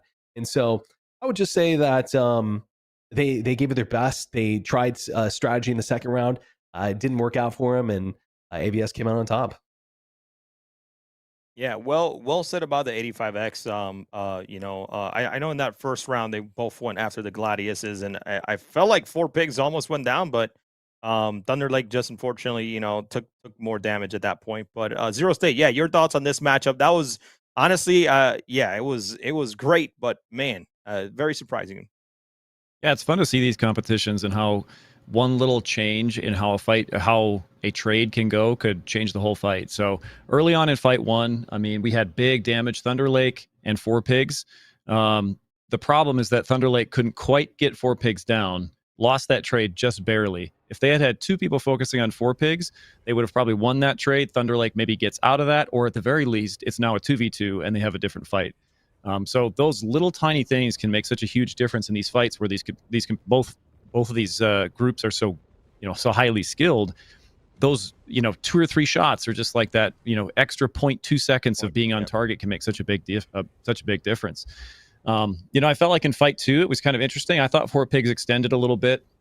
I thought maybe he was going to be a little bit capacitor starved for his weapons, but pulled it right back in. It looked like AVS was doing a really good job of calling a switch, and then everybody was switching. So you'd see all 3 cameras would change targets at the same time. So somebody was calling those shots and calling them very well, and everybody else was listening to those shots and making those switches and focusing who they wanted to fix. In fight 2, the thing that I noticed the most, Four Pigs' aim was just really, really good. Very, very, very good focus. So from a team perspective, I think that they switched really well, and they made calls and stuck with those calls, and I think that's how you win a lot of these fights.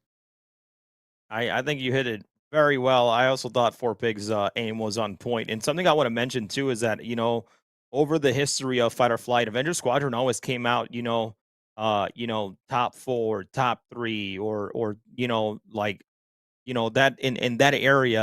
And right now they look so good. They look so good, and yeah, they're really in sync. It seems like they're really in sync. Yeah, so to see like an Avenger Squadron versus Shadow Moses, that's going to be interesting. But talking about that right now, we got our next matchup, which is going to be match number 10 here: Shadow Moses versus 388. We don't have ships yet, but we'll jump into that into a little bit. But yeah, just kind of like Avenger Squadron, yeah, they're looking really good. So. Currently, right now in the losers bracket, we have Plan B versus Breaker Squadron 2. Breaker Squadron took it 2-0, so they move on. And unfortunately, Plan B will be knocked out of the Americas bracket. But again, appreciate you guys. Thank you so much for coming out and signing up. Right now, Cinderborn and Outreach are 1-1. So there's a match 3 situation happening right now. So it's a dogfight, baby. So Looking forward to seeing who comes out on top. So, and we only have a few more matches to go, guys. For the Americas region, I believe we only have about three more matches to go, and we have at least the Americas region and the EMEA region will be already set in stone. So make sure you guys take a look at the bracket. There should be a link in the chat overall. But hold on, am I seeing that right? If you guys are looking at match 10, are you seeing that right? I mean, I'm not going to mention it yet, but that's pretty surprising. Just wait, yeah, chat. Just wait. Yeah, You're yeah, gonna be as yeah. excited as I am. I don't think you're going to be surprised once you see the results. And yeah. So, anyways, Blightville is going to go up versus Breaker Squadron for a spot in the top 12 of the championship bracket, happening on September 27. Now, something I want to talk about, because apparently nobody's giving it love. Let's talk about these medium fighters, man. I'm just saying, guys. Like, but no, I'm like, normally, obviously, in a 2v2, you'll definitely see a lot of medium fighters. But I'm pretty like surprised we're not seeing medium fighters currently at this time. So, but yeah. Well, we have seen a couple of sabers, and I think they did quite well. So I was kind of surprised not to see more. I think we saw a saber in, I can't remember which fight it was. Fairly early on, we saw somebody fly a saber, and I think they won. Or they won at least one match. Yo, Well, I think you're going to be pretty excited about this next match, Crucian.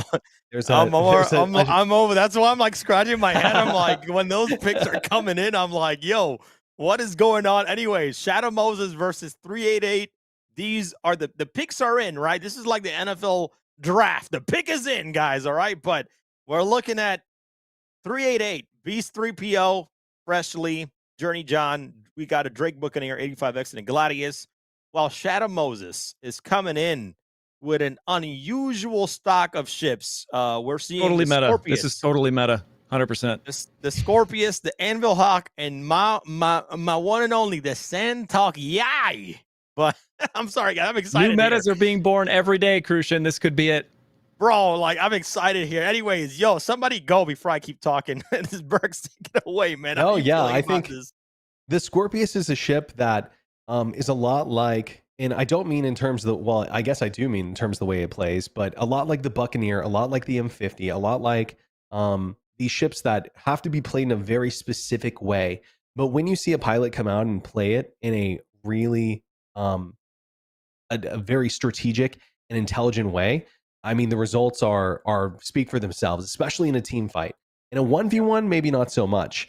Maybe in the PU, but in a sweaty fight, I would give the Scorpius the underdog in almost any 1v1, especially when it's going up against a light fighter. Oh, yeah. Well, I mean, it just depends on who's flying it. But in a team fight, I think that you can see it utilized in a way that would surprise a lot of people. Yeah, I mean, I feel like they're gonna do this for one round and then probably switch if they end up losing. Obviously that's what they were probably gonna end up doing. But Zero State, what are your thoughts here on this matchup coming up here? Well, it's interesting because all of Shadow Moses' ships either have some kind of tank to them or very good damage output. The Sandtalk Yai has pretty good weapon conversions. It's got pretty good damage output. The Hawk, obviously, lots of laser vomit. And the Scorpius has pretty good damage output. It's also got a high top speed, So if they go into nav mode, they try to get out of a fight, they can use that ship's tank to, kind of be a focus, to be a distraction, and then come back into the fight in third party with pretty good damage output. So this could be a pretty good team comp if you play it correctly. Yep. No, I agree. Well, I'm excited for this one. I believe we're about almost ready to go. But yeah, I mean, guys, once again, there's still some free codes available in the Match Arena. I know I mentioned this 1,000 times, but I don't want to end up losing these codes. So make sure you guys claim that stuff. It's for free. It adds 25 cents to the price pool. It all adds up. So thank you guys, everybody who's claimed the code so far. I think we've had right around 60. So, but yeah, let's keep pushing that forward. And yeah, I mean, we're almost towards the end of this of these regions. Once again, APAC will be later on tonight around 8 p.m. or 9 p.m. Central. And those matches will be played all offline. We got some incredible teams from Australia and China, and I believe a team from Korea, if I'm not mistaken. So we're really trying to bring this all together for the entire PvP community around the world. So make sure you guys are staying tuned to the bracket, or when you wake up tomorrow, you know, like, hey man, don't worry about your football fantasy team, worry about the fight or flight bracket. So just saying. But yeah, guys, I believe we're gonna go and our matches are gonna be close, so we're gonna go head on over and talk to Dead about this comp and matchup. Works Zero State, you guys have been incredible. Thank you guys so much so far for your professional analysis. I love it. Appreciate you guys. We'll be back soon. All right, my man Dead, we're here. We're here for Shadow Moses and 3 versus 388 with some insane confirmations. I don't know what to say, but I'm excited. How you feeling about this, man? Oh, you know what? I'm excited about this. I'm hyped. It's going to be such a good match. Beast, Freshly, JJ, friends of mine. You know, I really want to see 388 pull through with this. Shadow Moses, though, picking a fleet composition that I kind of think they're going to be using the health pool of the ship itself to maintain like longevity. That's kind of my thought. I think one of the other guys had already mentioned that, and I do agree with that. I think that's kind of the move there. So I'm a little bit nervous about that, but I think they'll do well. Yep, look how beautiful Space Station Korea is, everybody. Again, everybody watching from home, thank you guys so much. And I'm going to keep saying this, guys. If you guys want to get involved in what we do at Atmo Esports, whether you want to be a competitor, be in a tournament, or even help, you know, put these tournaments together, guys, make sure you guys jump in our Discord, discord.gg/Atmo Esports. We're always looking for people to help out and show some love, man. But dude, I'm gonna get some incredible clips of all these matches here, you know, after I get off and put some social media stuff together. But man, you know, I know you're part of 388, so I know, you know, that's a team you want to root for. But man, like the comp, when I see a comp, when I see people doing something different here, you know, I gotta go the other way. Santok, yeah, I love alien ships, right? I've seen people do really insane with the cart to wall, but I hope to see a good dogfight overall with the Santok and the Scorpius out in the battlefield. So Santok's in a really good spot too for like dogfighting, in my opinion. It's a solid, you know, medium fighter. It'll get that DPS. It can take quite a bit of damage. Like even if it loses a wing, it's not necessarily like out of the fight, you know. Yep. One thing I want to talk about too, while we're getting our what do you call it? Our camera feeds ready to go here, but you know, the obviously the Fury is not, you know, it's a banned ship. We also banned the Firebird. You know, can you let the viewers out there know why the Fury is so currently over? You know, why is it unfair to use it right now, especially, you know, as a snub, of course? It's mostly due to I mean, it's really great for movement, but the hit reg is really rough, especially in like ACs. So it's all connection based at that point, and you know, performance based. So if like say you have like low FPS on your end, it's going to be even more difficult to hit. No, that makes total sense. Yeah. You know, and yeah, I mean, I don't see, you know, the ships like the Shrike or anything like those, you know, missile loaders ever do well in these. But man, you know, I know going into the future, you know, as we get a better, I would say, you know, just better tools to kind of make our matches go a lot quicker. Those tools is going to allow us to, you know, kind of, what I honestly see for fight or flight is I want a not only a 2v2 bracket, but I also want a 4v4 bracket as we, you know, get things like spectator modes and better tools. It's just that matches, because of the setup time, take a little bit too long. So that's why we're only doing one mode. But I think in the future for fight or flight, we're definitely going to get multiple modes that, you know, as things can go faster and have a big overall competition. So, you know, I'm looking forward to those times. So, yeah, 100%. Just because, you know, like the current state of the flight model, it's super restrictive. You're either in the fight or you're navving out. There's no like in between, you know? Yep. No, I totally agree there. So, Cinderborn beats Outreach 135 2-1. By the way, just an update on the losers bracket there, guys. So Cinderborn moves on and is gonna play the loser of Shadow Moses and 388. So is gonna be Blightville and Breaker Squadron. Blightville and Breaker Squadron are gonna be playing for those last couple of spots in the championship bracket on September 27, guys. So make sure you guys tune in for that. we're gonna crown our champion, and that's that's how it's gonna be. So I'm very excited for that.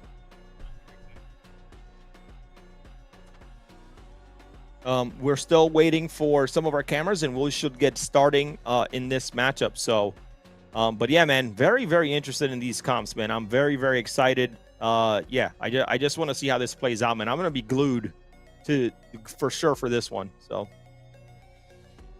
how do you think that they're going to pull off the 85X and Drake Buccaneer? Do you think that those might be a little too squishy for ships on the field? I honestly, I don't know. I feel like yes, because obviously once you unload on an 85X and how accurate, how accurate these guys are, especially for Shadow Moses, I think it's going to just melt.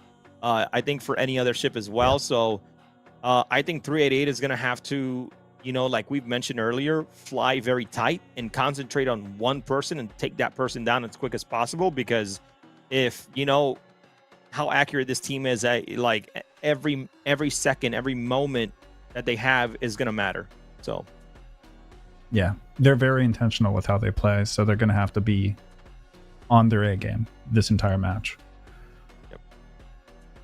I'm especially concerned that like once they focus on one target, they're going to get like hard focused by the other two, and it's going to be a lot of DPS thrown their way. Yeah, I mean, I'm glad to see an out of the box strategy though.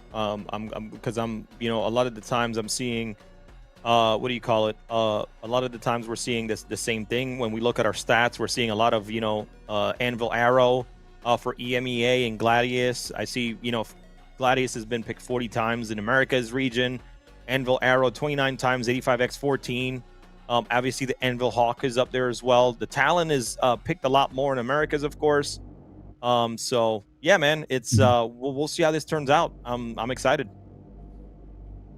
Me too. I know that both of these teams are going to be very aggressive with their playstyles, and that's why I know it's going to be a really, really good match.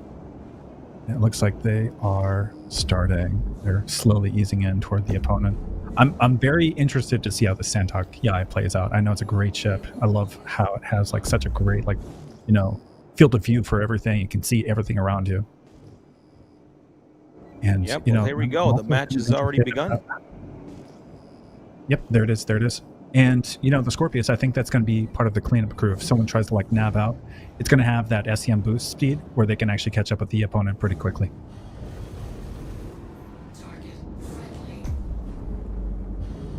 All right, looks like floor mat switching here, hitting some damage in that 85X right away. Yeah, they're all focusing really hard on that Gladius. They know it's a threat in the field. Already gone. Sayonara. Wow. And it looks like the Buccaneer is now being hard focused by a couple of the other ships. Which one is chasing it right now? It looks like it's the Scorpius as well, closing in. Freshly's getting focused by the Hawk. Yeah, it looks like they're splitting. The Hawk is about to go down there. Amoga's taking some damage. He needs to hopefully peel off here. Yeah, this is not really a great fleet composition for this fight, because they have one Snub and one Interceptor, so they can't really get into a lot of face-to-face DPS wars. Right now, Beast is kind of limited with what he can do as far as activity goes. It looks like 388 has been wiped clean on that first match. That is crazy, man. I ain't gonna lie, man. I love seeing that cockpit on the Santok Yai, man. Hands on balls and just killing people. That is insane. But that was how do you strategize? Obviously, they try to go for the Hawk because it's the less tankier one, and hopefully, hey, let's get it out of the way. But like I mentioned, the accuracy of Shadow Moses is just something to not really mess with. So let's see how 388 can hopefully make a strategy and come back to this. But I didn't see the I feel like it was very split, right? I feel like Shadow Moses had a lot of split DPS across the board, and that Gladius just went down super fast. So I'm also kind of interested to see if they switch up the fleet comp for this next match, because I think they need to. What they have right now isn't enough DPS for the amount of health pool that Shadow Moses is currently rocking with the trio that they have.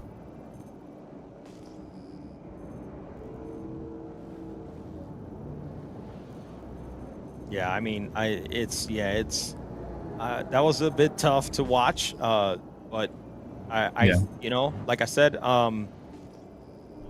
it's all about strategizing and adjusting on the fly, and this is where, you know, this needs to happen, you know, so Right. But yeah, it's such a weird. And it does look like 388. Yeah, sticking with is the this same fleet composition. No, I was gonna ask you, is the Sentak Yai four size 4s or 4 size 3s? 4 size 3s. Okay, that's what I thought. I was just making sure. Still, that's a lot of DPS. So It's a lot of DPS, and you know the handling on the chip alone is very, very solid. yeah, so for those people, you know, that are watching at home, that what kind of, like, you know, now that we don't have like things like tricording and people can, you know, do their 45s, what I mean, what kind of movement, you know, are people doing to get kind of, you know, get that pip on that target quickly? Is, you know, are they down strafing? Like, what exactly are they doing to stay on target? I mean, you're going to use a downstrafe to, you know, keep the pip off your target, obviously, but upstrafing to close that gap a little bit more. But you could also do like kiting to kind of, you know, extend. It's tough because, I mean, their solid like DPS is not going to allow for a lot of kiting. And, you know, like you said, these guys are accurate with their aim. They're going to make every shot count. Yep. Well, here we go. Let's see how this turns out here. I believe the matches are ready. Scans are about to go. 2.5 clicks away. Dead. Hopefully, you know, 388 can adjust and come back to this. But right on the Scorpius. Yeah, it looks like they're all focusing on the Squirt, but I don't know if that's a move because that has like a decent chunk of health pool and a lot of HP on the ship itself. Gladius is already in the deep red, so it's not looking good for 388 at the moment. Yeah, that Shield stripped on the 85X as well. The Buccaneer trying to get some DPS in there, but it's just not enough. And it looks like Freshly is out of the fight. Yeah, Freshly went down. There goes the Gladius. Actually, no, that wasn't even the Gladius. That was the Buccaneer. That was the Buccaneer. Yep. And JJ just got a little bit rotated there, and unfortunately, you know, just out of the match. So that victory would go over to Shadow Moses. Real quick before we jump into the analysts, I mean, what advice would you give here, you know, to kind of go against a comp like you know, like this? Would you switch comps into a better, you know, I guess fleet formation, as you would say, or how would you go against something like what comp format and Shadow Moses is doing right now? So I mean, they picked right because I'm guessing that Shadow Moses was aware of what 388 had picked in the previous match, so they had a little bit of info and intel to use on what they were gonna, you know, compose their own fleet with. I personally think being more flexible with that fleet comp would have been beneficial, just because sticking with the same thing, especially with how that first round played out, would have made more sense. Gotcha. All right, well, let's head over to the desk, Dead. We'll be back soon for our last couple of matches. Thank you so much, man. All right, guys, we are back. Zero State, Jesus. Oh, man, what a party we have here happening right now. But, man, Shadow Moses went up 2-0 cleanly versus 388, and that's Scorpius, Anvil Hawk, and Santuck Yai. Yai, that's all I can say right now. Yep. Zero State, we'll toss it your way, man. Give us the rundown here. Yeah. What I'd say what I was happened, excited brother? to see it. You know, like the rest of us, this was fun to watch. I think Shadow Moses came in and they said, listen, we're going to rely on our tank. We're going to rely on the ability to just outlast the opponent, outdamage the opponent. And how are they going to deal with that, right? Yep. 388 tried their best to deal with it. They didn't really know who to target in the first fight. So it felt like they kind of they were a little bit just, you know, a little bit chaotic, right? They didn't really have a hard focus. You know, in my opinion, maybe try to maim the Hawk, try to kill the Hawk quick, and then deal with the other two fighters and get them separated. Try to wear their boost down, etc. The second fight, I think I think 388's issue in the second fight, you just got to adjust. You just got to say, listen, this is what they brought. They're probably going to bring the same thing again. We got to switch up our team comp to match it or to try to beat it. In this case, I mean, they could have tanked up their ships. They could have tried to do even a mirror match of some sort. They could have just tried to get something with a size 2 shield, try to get something with a little more punch in it. Maybe we could have seen a Hornet. You know, who knows? Because that big Scorpius is a pretty big target, and the Hornet has quite a few guns. You know, Buccaneer it was a decent choice, but with the 85X and the Gladius with a big pancake, big top-down profile. Not a ton of hull HP, same with the 85X. They just couldn't hang with the hull HP that SM brought to the fight. Yeah, that was good call out. That definitely, I think, strategies. But I mean, 388 is not out yet. They're going up against Cinderborn here next. But Burks, give us some thoughts, man. Break it down for us. Yeah, absolutely. Clearly SM had a plan going into this, and 388 had a plan as well. I think that, like Zero State's saying, that just look at the deadly accuracy on some of these replays of the Sand Talk, for example. That just incredible aim by Saint Nix here. I mean, does not miss a single shot on that 85X.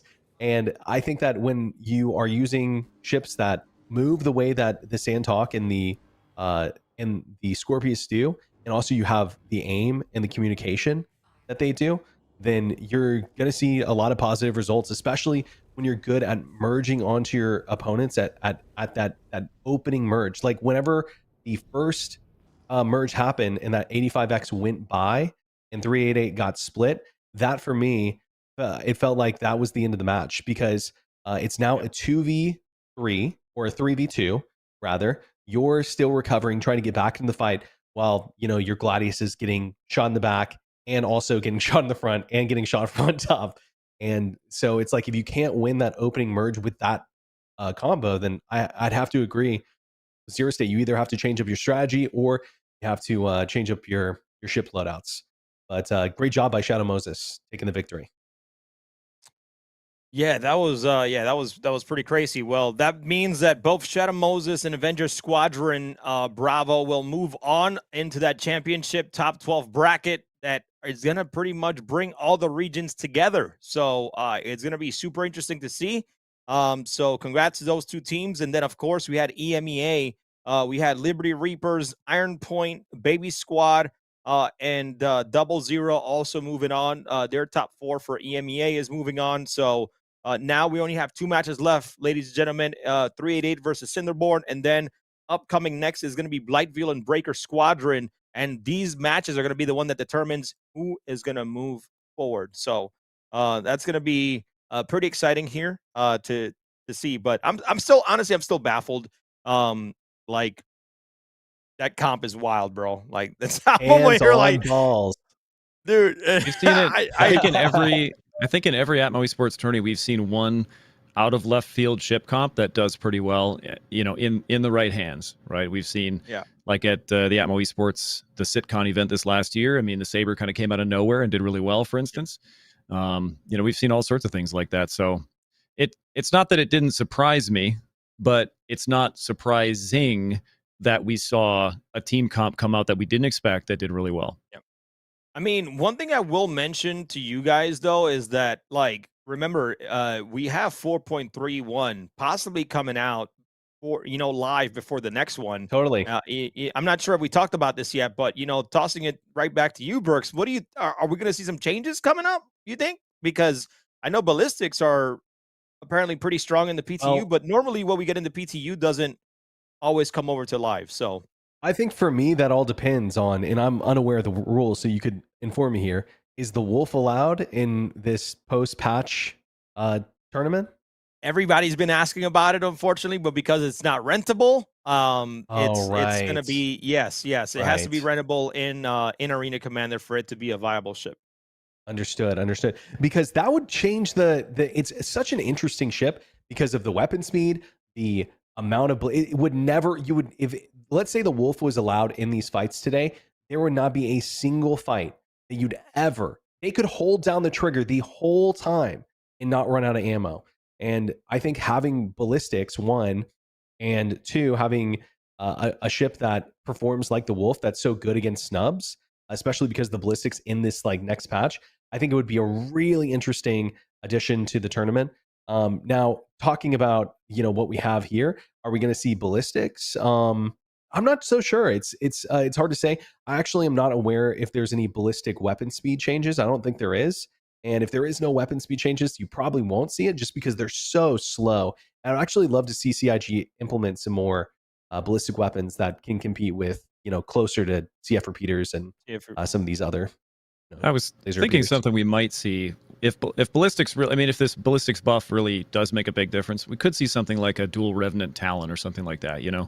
Just something to come in and boom and zoom and do as much ballistic damage as you can, or come in as a third party or when shields are stripped. Because when shields are stripped in this next patch, supposedly that's when ballistics really are going to shine. Because shields, they're increasing shield resistance to ballistics, but they're decreasing hull resistance to ballistics. So that'll make things pretty interesting if somebody chooses to go that way.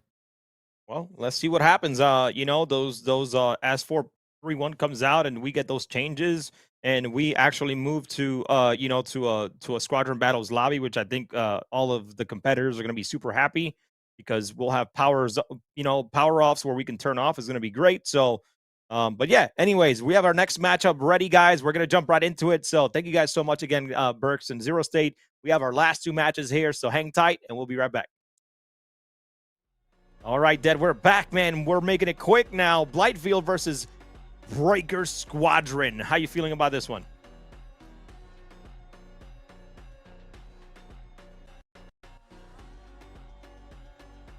Sorry. I'm very, very interested to see how Blightville pulls off against Breaker Squadron. Pretty even teams, I would say, for the most part. I know both of these teams are fairly active in AC, so it's gonna be a fun and very strong match.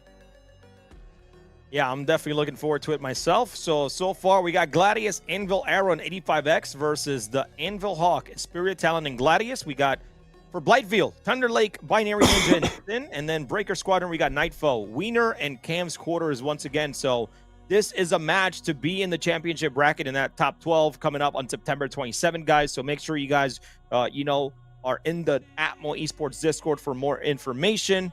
But I think we're ready to go, guys. So let's take a look at our pilots and let's get this road underway. But man, it's gonna be a fun one here, Dead. I think this one's definitely gonna be a close matchup. But I want to say I want to give Blightville the win here. To be honest, I'm gonna give Blightville the win.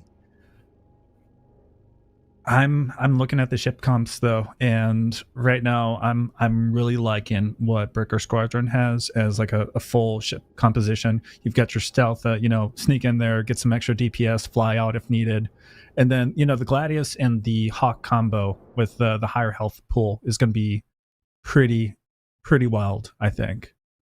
And they'll be both great teams at fighting for position, but it's going to be an even match, I feel. All right, well, let's go and see. I believe the countdown has begun and the teams are ready to go. We're going to get some scans in, of course. By the way, just again, for those of you guys watching at home, they are 10 kilometers away from each other from the middle. So just, they have a little bit ways to go before they can detect each other. But yeah, let's see how this first pass goes. And I'm excited to get some more action on the way. Immediately firing off almost a full mag there from both ends, just getting right into the action, focusing on that 85X, hoping to maybe get it out of the fight because it is a very agile fighter.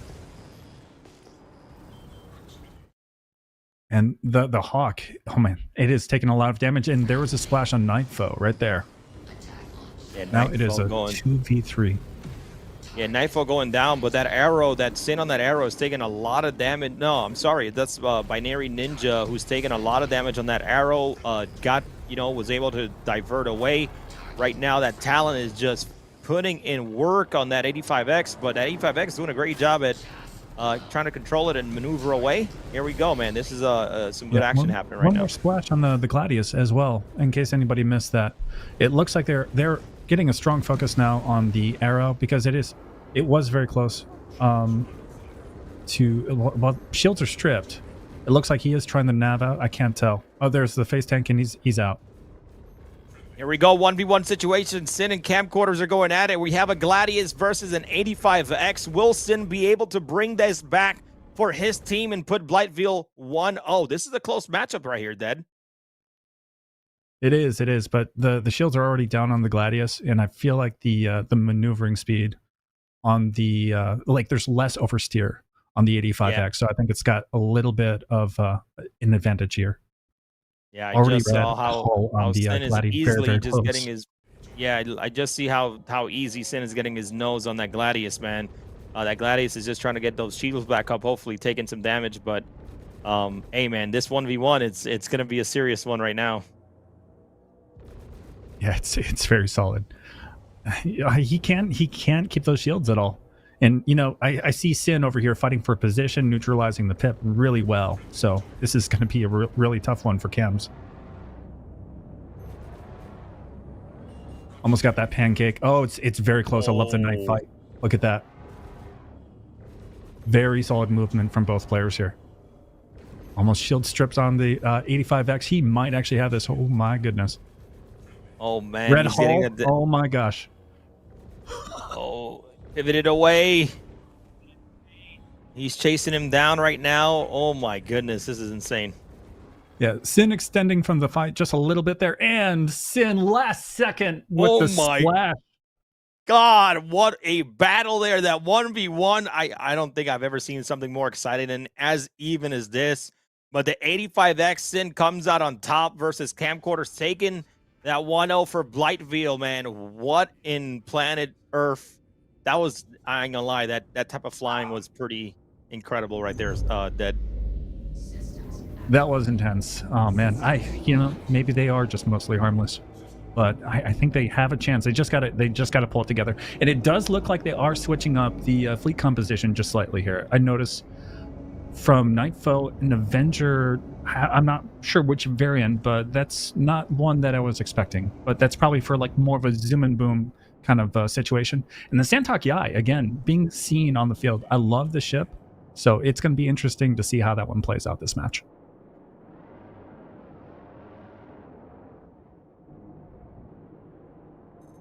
Wow, that's crazy, man. That was a great matchup right there. But yeah, it looks like Breaker Squadron is changing changing their strategy around, and let's see, am I seeing an Avenger Titan or a Warlock there? So but I mean it doesn't make too much of a difference though, because we can't use the EMP on the field.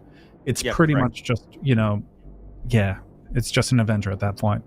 I wish that we could use it without it, messing up some of the MFDs for the players, because that would be such a level of depth to have, proper support ships being viable on the field. Like the Hawk would be amazing in this. Same with like even the Warlock zooming in, getting that EMP blast, and then just blasting off. Wow, absolutely. Yeah, that's pretty crazy, man. I love seeing this so far. That 1v1 was the highlight of today's stream. No, hands down, that was absolutely insane. Sin really putting his all, but that was like, that could have gone either way. That could have gone to the Gladius. I thought that the Gladius had it because of how much damage it was putting in, but it seems like when Sin got away, was able to turn around, come back, those CFs were just regenerating a little bit, and just took advantage of that, man. That was amazing. That was absolutely amazing. Sin was doing a great job of maintaining like really close distance that entire time and getting the most out of the DPS from the NDBs as well. Otherwise, it could easily get kited. So I understand why he was pushing as aggressively as he was. And you gotta love when you see like a proper knife fight going on in a match like that. Again, I agree. 100% like one of the best highlights I've seen so far today.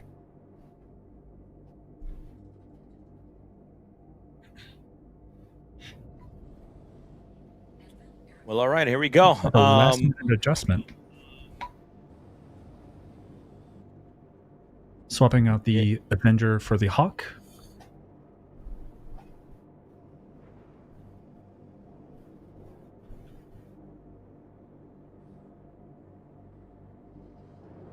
How do you think that's going to change the way I'm actually really liking Breaker Squadron's fleet comp again. I love that they actually swapped out for the Sentai guy, because that is a very, very great fighter to have, both for like tanking shots and then delivering like a healthy amount of like DPS as like a medium fighter.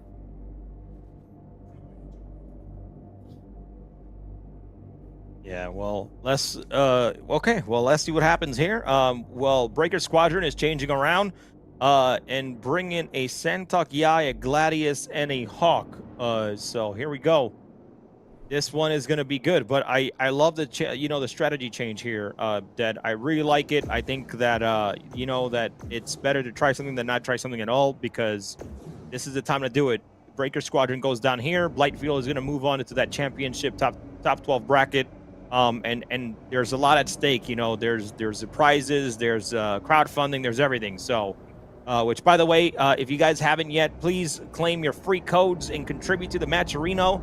And if you're enjoying today, today's dogfights, if you're enjoying Fight or Flight today, I think a lot of these pilots have been putting in a lot of work throughout throughout the last few weeks getting ready for this competition. So it's going to be awesome to get some funded prize pool their way, but you can contribute for free. It doesn't cost you anything. Just claim the code, and the prize pool gets an extra 25 cents, which stacks up very quickly. So, but here we go, man. This is exciting. I believe everybody's getting back in position, and match is about to start here shortly. Do you have any predictions on this second match? I'm still rooting for Mostly Harmless on this one. I think they can, get it back in there, win this match, and then have that third round just to make it, that much more intense. I think so as well. I think for this round, I think that the switch, it's gonna make a difference here if they're smart about it, and if they, kind of strategize the way that they need to, switching when they need to switch, peeling off when they need to peel off, especially the Santok Yai is still probably pretty tanky. So let's see what happens, man. I'm very, very excited to see to see this match right now, which I believe we're about to go down. So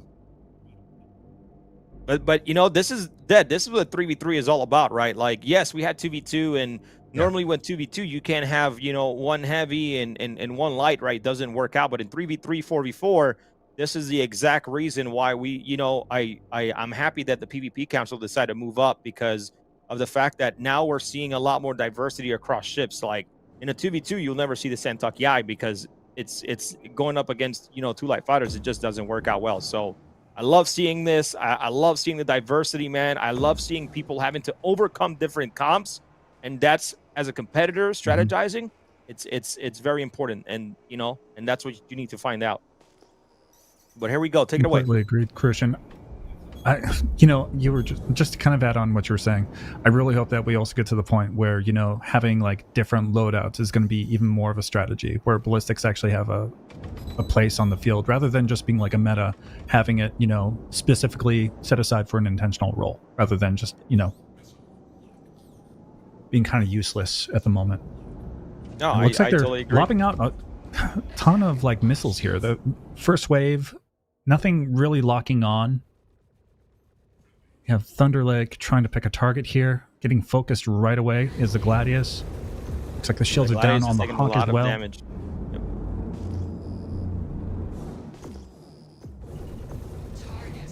What I also think, Both so teams maybe they actually were trying to really close. Yeah, maybe they were trying to get them separated with the missiles. Maybe. Maybe. Oh, one splash already on Nightfoe. I do feel like Thunderlake is right on the edge of, a splash there, though. It's very, very close. Yeah, very good switch here Showing by that Wiener. pancake. It's got to be careful. Oh, Cams is out as well by Sin. Trying to play evasive. It's going to be tough, though. Santok Yai holding up pretty well, but in that 1v3 situation, it's going to be tough to stay alive with all that DPS on him. Oh, and the collision. Binary Ninja out of the fight. Sometimes it'll happen if you get too close, just because, maintaining a knife fight can be difficult. And Thunderlake out now, too. So it's Sin versus Wiener. Is Wiener going to bring this back? This is another 1v1 with Sin. This is absolutely wild. I mean, if he loses that wing, which I believe he did right now, there's a Sentok Yak going to be able to control right now. But Sin's getting damaged. fine, If yeah. Sin wins this, man, it's going to be impressive here. Both 1v1s. Like, I see the Sentai intentionally trying to extend from the fight so he can get those shots on and keep, you know, him at a little bit of a distance, because if that 85X gets too close, it is just going to rotate the Sentai if he's not careful. Yeah, I feel like the way Both that Sin's trying to opponents. come in, he's trying to hit face forward here and just try to get him in that cockpit, getting some damage here, but so much DPS in the Sentok Yai, so he needs to be able to divert. If not, he's just gonna take too much damage. Sentok Yai putting on that pip. Good job on the 85X to try to deviate out. Yep. Yep. Push past. That 85X still taking like hull damage now because the shields are like properly stripped, but the Sentai Yai is not looking so hot right now. It's super red on that main hull. Almost looks like it's about to pop here. I don't know. I Great feel like positional from both fighters. yeah, this is gonna be Or, sorry. absolutely. Wow, I can't believe that, you know, the 85X is still holding strong currently right now, but there we go. Wiener, I mean. Nice. Wiener, I mean, That was- I'm pretty sure that collision was accidental, but 3v1, I mean, it obviously his team helped with the hulls, but wow. What a comeback here. Yeah. This match is just absolutely That was amazing. wild right now. This match is absolutely off the rails currently right now. Sin in 2 matches back-to-back in 1v1 situation is currently tied up. Breaker Squadron, Blightville 1-1 currently. This is what StarCitizen dogfighting is all about, ladies and gentlemen. What is happening here today? I can't, Dad, I'm smiling so hard right now, my face hurts. I know. I'm looking at this film, so I'm trying not to like cough right now. I'm anticipating that maybe they'll switch up their fleet comp, but I'm not sure, you know. But right now, like Blightville, if I think if they swapped out that Gladi for something else, they'd be in a solid spot, because I don't know. It feels like it always gets like primaried like right at the beginning of the fight and gets splashed like pretty quick, you know. Wow. Yeah, I mean, I mean that collision felt, you know, definitely accidental. So, but you know, once Yeah. there's no intentional ramming overall, that you know that is fine to happen. But I feel like that was super beneficial, you know, for Wiener for whatever happened there. You know, but they were both knife fighting fairly close to each other. But man, I got to give props to Sin, the way that he is staying alive and controlling that 85X. It is an absolute masterclass. I got to give him that props, especially for, I believe Sentok Yai is a medium fighter as well. So, I mean, this is an absolute phenomenal match across the board, Dead. Agreed, 100%. It's especially impressive. Like I didn't even notice. It looked like he had swapped out the 85X. Looked like it had red projectiles. So I think it was actually like CF repeaters. So I was maybe wrong on the MDBs before. Which one, for the So 85X? really, really impressive. For the 85X, yes. Yeah, that one's still on NDBs currently. Is it? Okay, never mind. Yeah, it's still on NDBs. Yep. I feel like Sin is doing. I feel like Sin is like lining them up, right? Because remember, like we talked about NDVs and how accurate you have to be. Like I feel like he's turning them and lining them up straight ahead to be in front, so that way he can get those shots off and get that damage off as much as possible, especially on the nose of you know, of those ships. So, but yeah, man, I got to give it props, man. That 85X is doing work, and let's see how they strategize going into this next matchup. Well, looks like a little bit of a switch up here. Thunder Lake did swap out for a Scorpius, and then Sin opting out for a Gladius now. So I'm interested to see how that kind of plays out. And the Arrow as well is also on the field.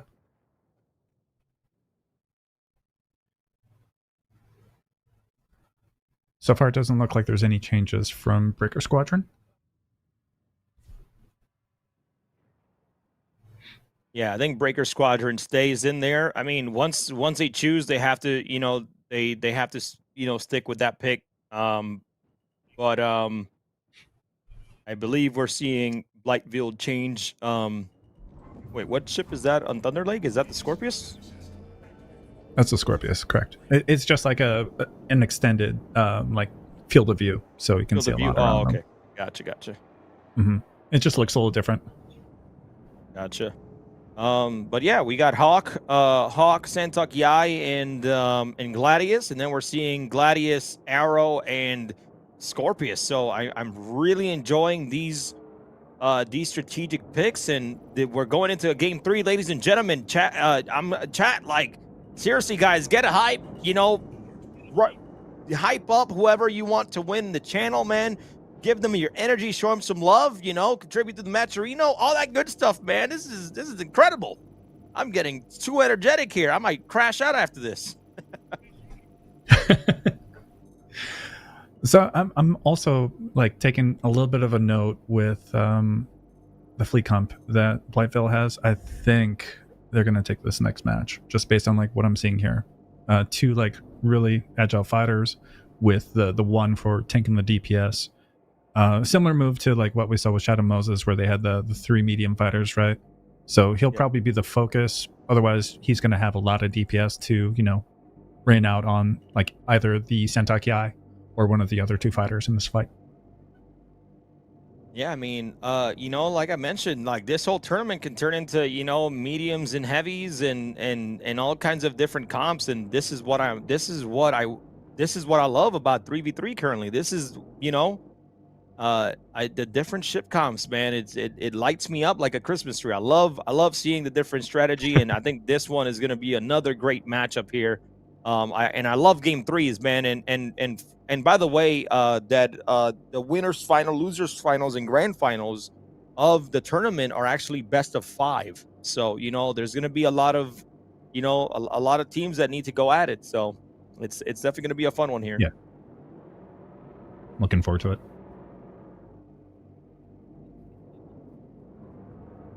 Yep, got it.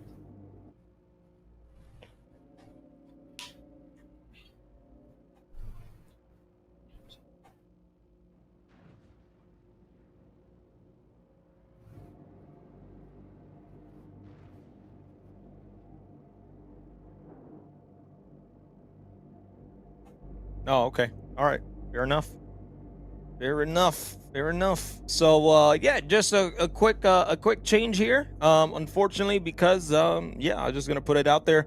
So yeah, so according to the rules, when people change ships, they're supposed to just spawn in right away in those ships. So round 2 is going to be reran here because apparently after all parties show the ships, one team changed their ship at the end. So unfortunately, round 2 is going to be reran. It's not going to go to a game 3 currently, but that still gives Breaker Squadron a chance to bring that comp back. But at the same time, shout outs to the officials for keeping the rules strict and enforcing them. So yeah. Yeah, 100%. Want to make sure that we're, keeping the integrity of the match at like, the highest value possible. Yep. No, 100%. So shout outs to the officials, shout outs to the team, man. And it's very good. So let's see. It's gonna take a lot now for Breaker Squadron to be able to come back, guys. So but yeah. But man, that was an interesting matchup, man. I'm telling you right now, that was still interesting. I loved it. Yeah. It was great. Do you have any thoughts on the movement here? It looks like they're sticking really close together with Blightville. Same with Breaker. I think they're ready. They're locked in. I just don't know what to expect. This is such a like closely matched, group. Just from what we've seen in the first 2 matches, even though this is now the rerun, it just shows what they're both capable of. And at this point, they're going to be able to read their opponent's moves a little bit easier, I feel, and have a better understanding of what to expect in these fights. Yeah, here we go. Let's see if they can stick to the adjustments and let's go. But I mean, yes, an incredible matchup, but let's see if they can, keep it at that 1-1. Let's bring this back.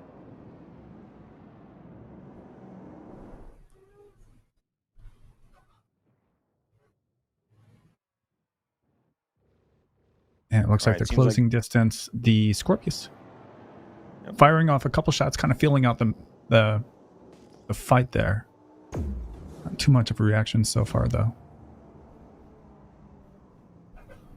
Just like a slow burn in with the corkscrew there.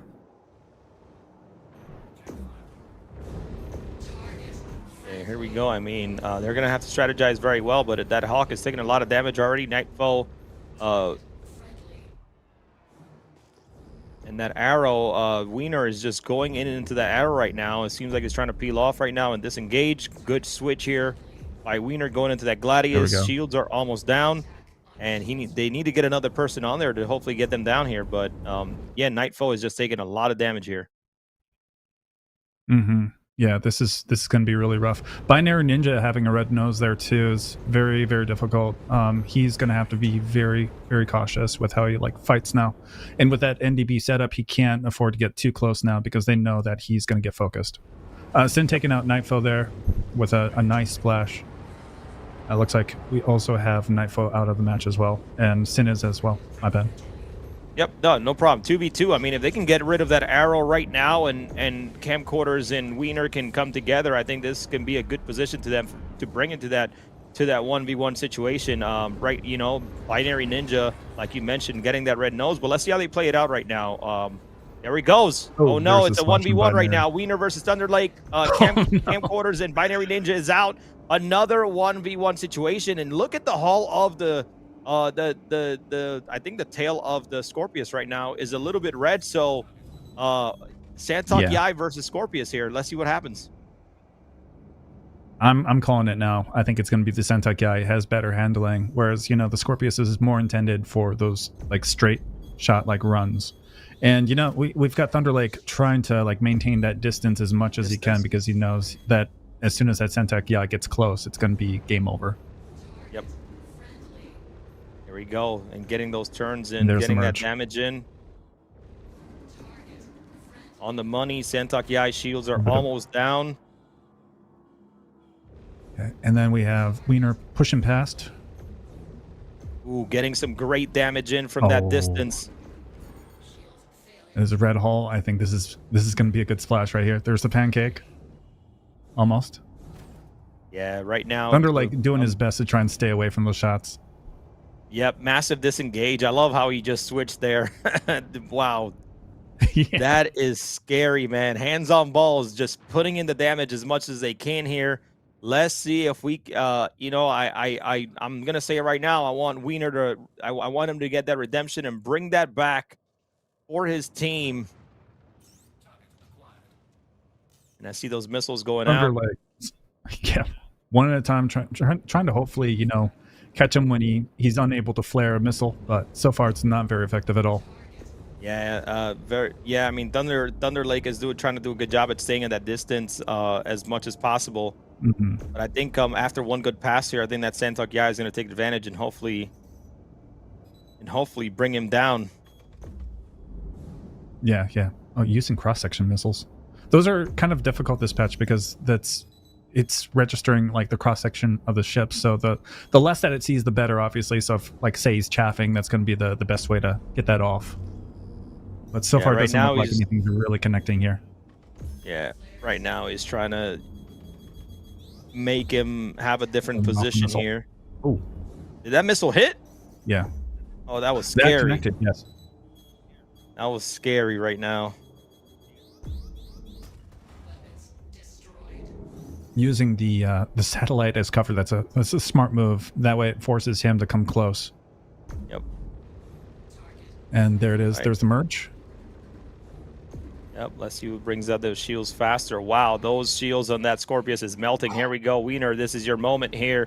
You need to be able to bring him down.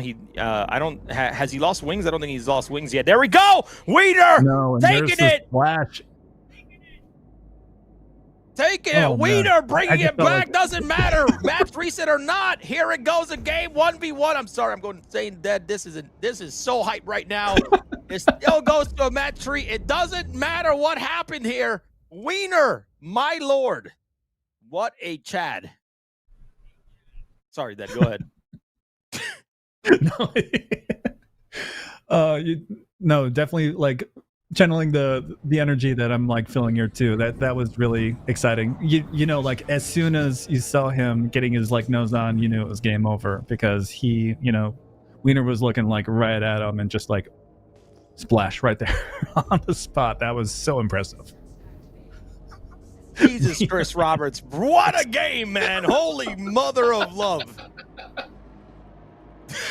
I'm telling you, man, this is why I love Fight or Flight, man. All I'm gonna say is that yo, Wiener Strong in the chat. Yo, this is if you're not entertained, all I'm gonna tell you is that, man, championship bracket top 12 is gonna be absolutely bonkers. This is the best match I've seen in about the past, like, man, in a while. This was absolutely a banger. But hey, man, look, like they had a reset round 2. It's all fair. Good on the on the officials for putting it on. But look, man, don't put yourself out. Concentrate, bring it back. And now I'm pretty sure Breaker Squadron, their energy is through the roof right now. I'm telling you. Yeah. I see a little bit of a switch up here. It looks like Sin is swapping over to the Buccaneer. So maybe they're going for more of a run and gun kind of situation with both of the interceptors. Do you have any predictions on how they might utilize that to their best effort? Yo, my energy is boiling so much. I don't even care about what people fly right now. The action is amazing. I'm just, if you don't claim that free 25% of Match Arena right now, we have a problem, guys, okay? We have a problem. It's a free 25 cents for this type of entertainment. I am always down with it. But going back to your question, okay, real quick. Seeing Sin change to the Interceptor and the Buccaneer could be, I don't know. I mean, he was in the Gladius. The Buccaneer brings a little bit extra damage there with that top size 3 ballpoint. I don't know, man. I think overall size 4 actually on the top. Oh, okay. I mean, So it's a little bit more DPS up there. Yeah, but also it's so it's gonna Buccaneer is hit gonna hard. be a lot squishier. So, but I mean, if the Buccaneer, Right. can do a good job at staying alive and do the damage it needs to do, I think it could be super beneficial compared to the Gladius for sure, 100%. Yeah, 100%. And I feel like Sin is pretty well on being aware of like when he needs to like get out of the fight. So I think he'll use it to his like best knowledge there. Yep. I totally agree, man. What a match, what a day, man. These guys putting out for everybody in the community.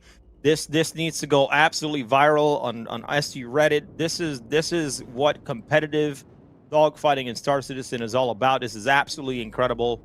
Shout outs to these two teams. Shout outs to Blightville. Shout out to Breaker Squadron, man. Putting it all on the floor. Now we're tied 1-1. Nobody's going to take that away from me anymore, okay? And this is going to be for who moves on to the bracket. Look, I can't say this anymore, Dead. They both deserve it, man. They both absolutely deserve the chance to move on, but only one will be able to do it here. Man, I don't know. I'm trying to like make some predictions here, and I think it's just be like neck and neck the entire match, because it's both teams are so capable here, and they're both like really team oriented. I know these guys run in AC, they run in the PU, they know what they're doing, so it's going to be a lot of fun. All right, here we go. I believe getting ready for the match.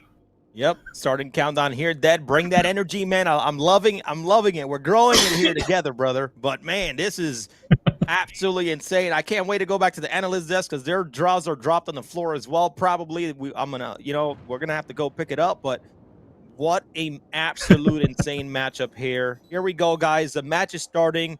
Who is gonna move on? Who is gonna take that? It looks like both the Arrow and the the Buck are launching off all the missiles that they have possible. Maybe I don't know what the strat is here, but it looks like both teams are doing that just to apply any amount of like DPS that they can before they both get into like a mid range or close range fight.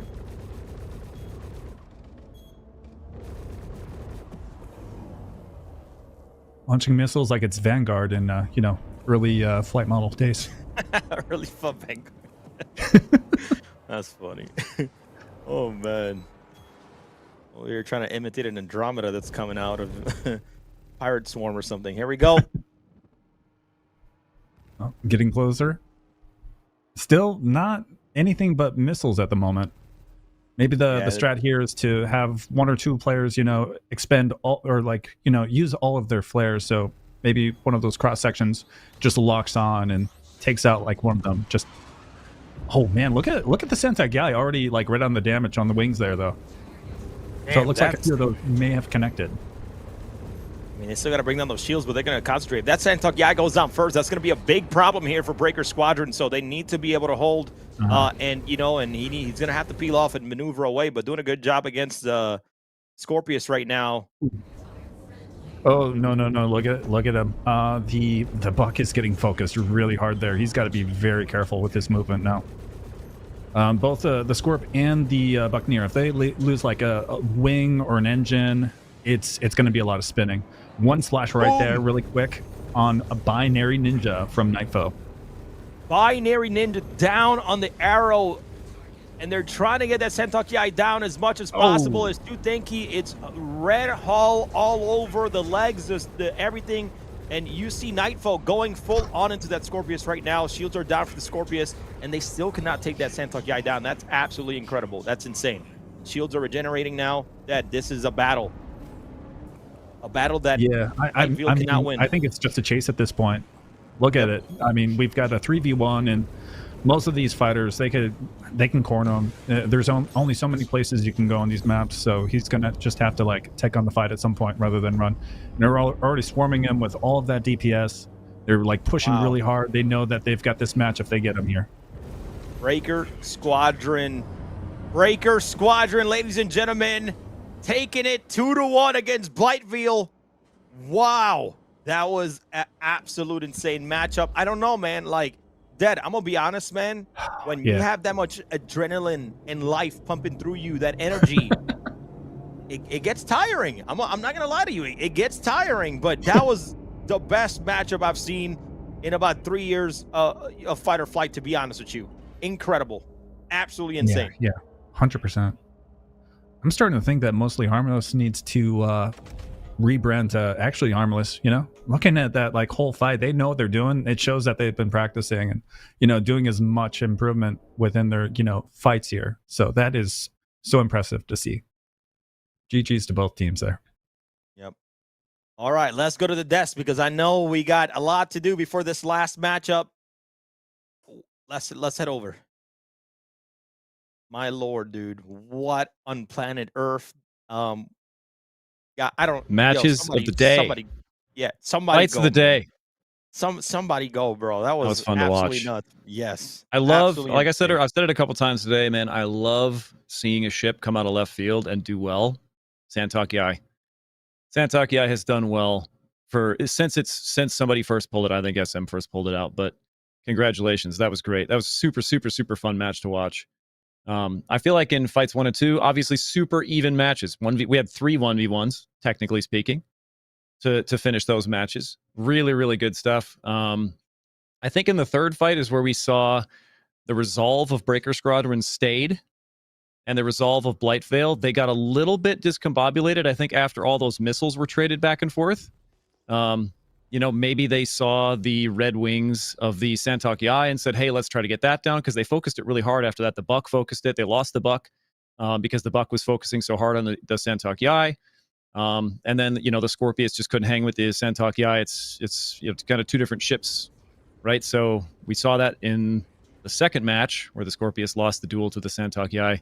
That's a really hard ship to overcome, especially when you're down one fighter. So once that the Buccaneer especially was gone, that made things really challenging. I think Blightville just got a little bit a little bit chaotic, a little bit discombobulated, whereas Breaker Squadron just kind of hung together a little bit better and stuck to their strategy.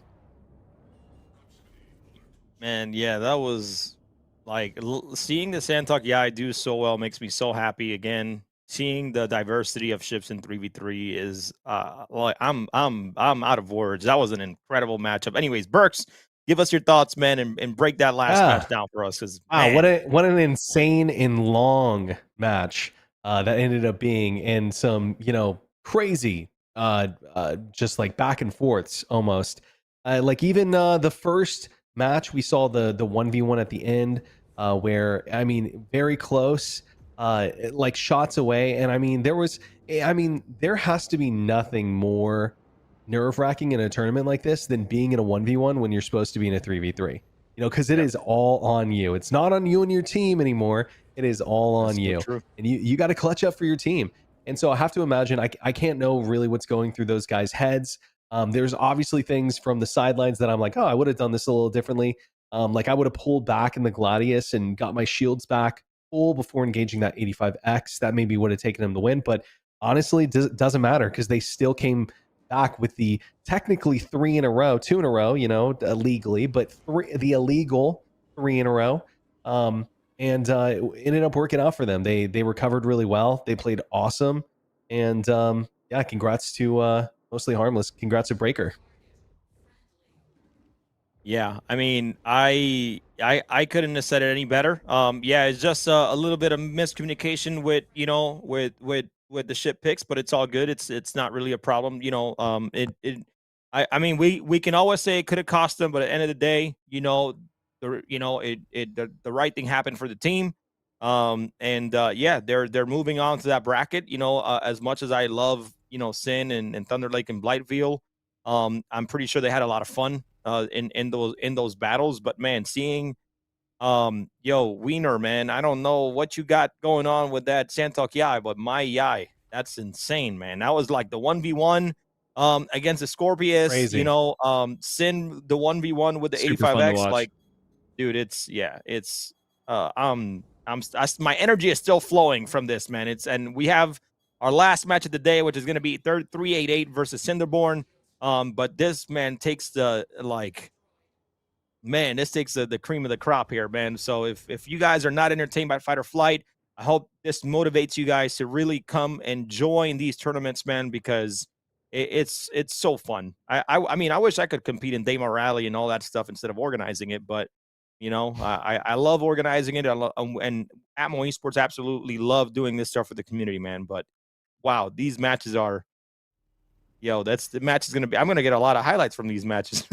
That's what I'm saying. But anyways, Burks, Zero States, any other thoughts, man? I mean, was the Scorpius the right move here because of a Sandtalk Yai going 3v1 during that match? Or do you think like there's other medium fighters that could cook this Sandtalk Yai a lot easier? And we talk about the Hornet, but is there another strategy that you feel like could have worked better here in this position? It's hard to say, really, because the Sandtalk is don't count the Sandtalk out. If in case anyone thinks that this was maybe just like a ship picked because it's tanky, or a ship picked because they like the dual balls, it's not the case. It's actually in a really decent spot, and in the hands of the right pilot, it's one of those ships that I think works really well. And the same thing is to go to say for the Scorpius, right? Both really, I think, good in their own ways. I think that clearly the Sandtalk was I think not the better pick, but the stronger pick of the two for this particular lineup. And now looking back on it, it's hard to say, because again, there was like such a long time between the matches here. Is they had one lineup, match number 1, and then I believe Breaker Squadron changed, and then next match Breaker Squadron stuck with what they had, and then we had Blightville change, and then I can't remember if they stayed with the same setup on the last one, but there was a lot of swapping and strategy changing throughout the whole thing, and I think that's cool to see. I want to see one of these days the swap work, and I think actually I guess we did see it work with Breaker Squadron in round 2. Yep. Right? Yep. And then they stuck with that. So cool to see. the strategies kind of play out on the field instead of like just sticking to your guns. I think that is cool too when that works out, but it's also cool to see the pivot work. Yeah. No, I totally agree. Zero State, any extra thoughts there on Yeah, what maybe Burke's, I kind of echo strategy what there? Burke said. Echo what Burke said a little bit there. Breaker Squadron made that change to the Santok. Yeah, I think they swapped out the Talon for it. That worked for them. Now, what I'm looking at is I go, if I'm Blightville, I go, okay, we used Scorpius, Arrow, Gladius, right? And they switched to Scorpius, Arrow, Buck. I assume that they switched to Scorpius, Arrow, Buck because they wanted more of that laser vomit coming from the Buccaneer, a lot of that burst damage, to try to maybe fight the Santok Yai, which is kind of what we saw in that final fight. One of the problems is that I think a better switch might have been, hey, they worked us with the Santok Yai, right? So instead of the Scorpius, let's bring a Santok Yai, right? And try to match that energy, so to speak. At the very least, it matches things up a little better because we saw our Scorpius lose to the Santok Yai. We saw that happen, right? So if we get in a similar situation, the same thing's going to happen. We have to make that switch. So I think I might have liked to see, instead of the Scorpius in the third round, to see them switch to a Santok Yai or maybe a Hawk or something that could, really dish out some damage alongside the Buccaneer. Because if you're in a Santok Yai and a Buccaneer and a Hawk are both hitting you, it's over pretty quick. It's over quicker than you think, right? I mean, something like an Arrow or a Gladius maybe would have to peck away at the Santok Yai a little bit more. But when you're vomiting out that much damage in a Buccaneer and a Hawk, that might have been a good duo. Yeah. The Scorpius being a tanky ship is good, but you have to use that tank in the right locations. And what we saw is that Blightville kind of lost the Arrow and the Buccaneer before the Scorpius, and then the Scorpius's tank wasn't really that useful for the team comp. So switching to something like a Santok Yai or maybe a Hawk to complement the Buccaneer and the Arrow maybe could have worked a little bit better for them. But they still fought it out. It was, I think, match of the day for me. It was still super fun to watch. Really good competition. No, thank you for that breakdown, man. Well, here we go. We have our next matchup, guys. 388 versus Cinderborn. We got Best 3PO and a Drake Buccaneer, Freshly 85X, and Journey John on that Gladius. Junkies in the Gladius, Macaron 1 in the Santok Yai, and Dreezy in that Anvil Arrow. So we're seeing that Santok Yai come back. Guys, we have our last match of the day. We'll be right back. We'll wrap it up. So thank you guys so much for your patience. Let's head on over to our last match of Americas.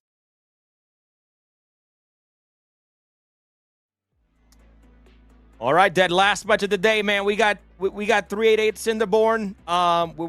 We're seeing that Santok Yai there. Once again, it feels like that's gonna be a new meta being born, man. But my man, these matches are gonna give me some type of energy drain or something. But man, I like it. It's absolutely incredible. So, but yeah, what are your thoughts here? Who do you got here going into the last match of the day, Dad? All right, so we got 388 and Cinderborn, which is, kind of interesting. These guys both have a little bit of a history. They are both split-offs from Pax Mortis, because that one had, unfortunately, passed on. Org isn't as active or at all active now. So it's going to be really interesting to see how this one plays out. I'm still rooting for 388, but still they have not swapped out that composition. And that Santok Yai, especially with Mac in there, he's a solid pilot. That's gonna be hard to fight. Yeah, it's once again, well, let's see what happens here. Team's gonna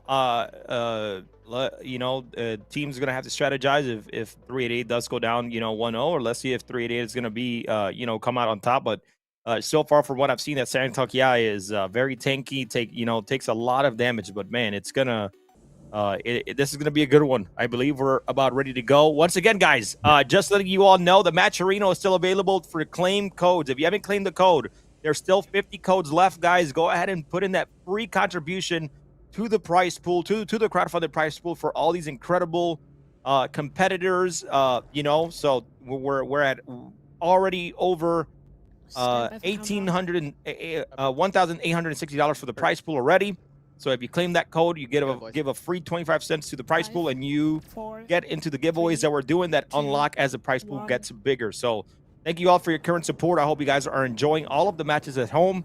But this is the last match of the day for the Americas region, and I cannot appreciate every single person watching, either when you're on YouTube, X, or on Twitch. Really appreciate you guys. What a day, man.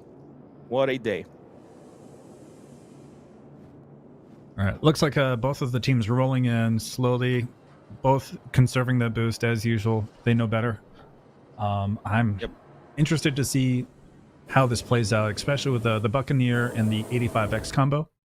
I think there's going to be a strong focus on that. Yep, exactly. Right there on the Gladius. They're going to try and isolate him from the fight, get a splash on that, and then switch over to probably the Buccaneer, I'd say.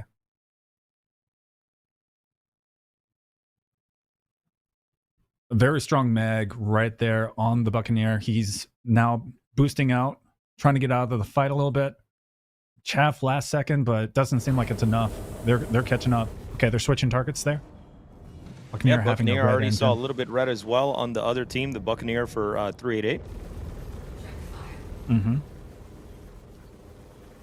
Strong focus again, right on the Gladius as JJ gets a splash.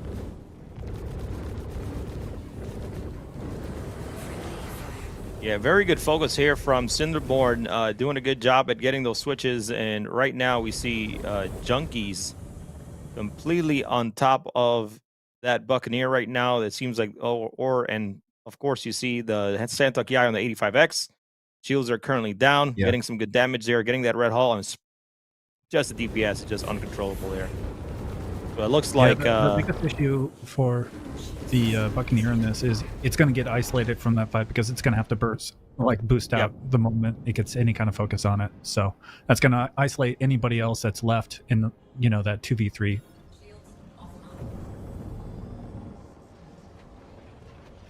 Seeing some changes here. This is good. This is good. I'm glad that they're finally mixing it up.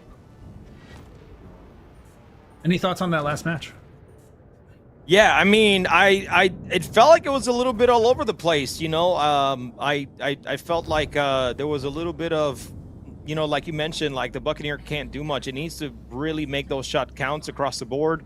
Let's see if hopefully, you know, 388 can make some adjustments here. But yeah, I mean, when it comes to these three ships, man, especially like a Santok Yai, man, I don't know. I feel like the, you know, I like the Buccaneer needs to switch off, or maybe the 85X, or maybe both. But I feel like when there's a higher medium ship, I feel like some of the, you know, the comms that you're seeing with like the 85X with, you know, with CF repeaters just doesn't work. I mean, they almost had like, I don't know. I just saw a lot of 388 being way more red than you would see the other team. The other team was definitely a lot more coordinated overall. So it was seemed definitely like a they were tough one. struggling to keep it together there.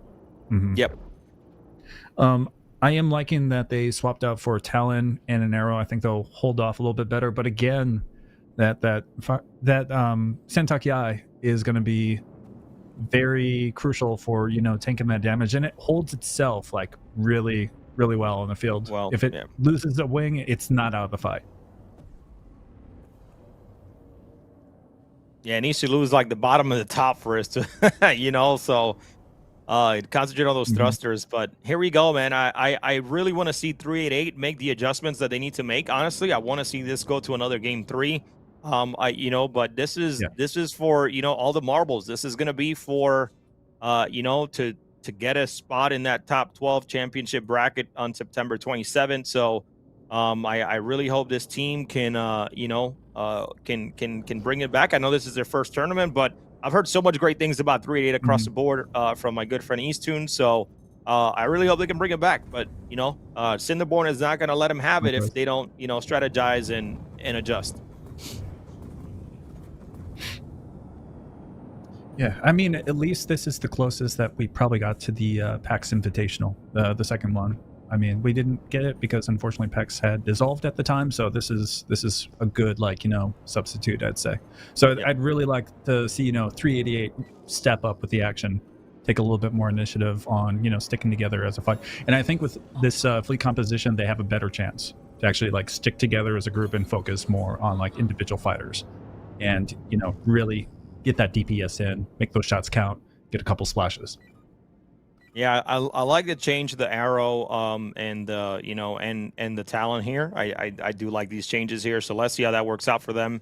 But like I mentioned, like getting off the Buccaneer and the 85X, like, you know, after watching so many fights, I kind of pick up on what the comps mean, and you know, so I think this hopefully can play a little bit better. You know, a lot of people sometimes, especially in a high level of competition like what we're seeing today, it's going to be tough for them because, like, they, you know, like, you don't want to pick a ship that you're not really have ever used or you don't use as much, right? So that's where I think a lot of these teams going into the championship bracket are going to really try to use and train different ships because, like, 3v3, like 2v2, it's not going to be the same comp all the time. Any change can make a difference in this battle. And that was a bar right there, but yeah, all you did. All right, let's see. Looks like they are closing in. I love one thing about these two teams. They are both closing in very aggressively. There's not a lot of wait time. They're getting right into the action. Looks like they're doing a hard focus right there onto the Gladius. Beast 3PO getting his shots, making them count. Really good, effective shots. Pancaking his target there. Almost got a splash. Very red on the Gladius. Looks like he's out of the fight, so he's switching over to the other ship there. Oh, Gladius back in. Good splash on the Gladius right there.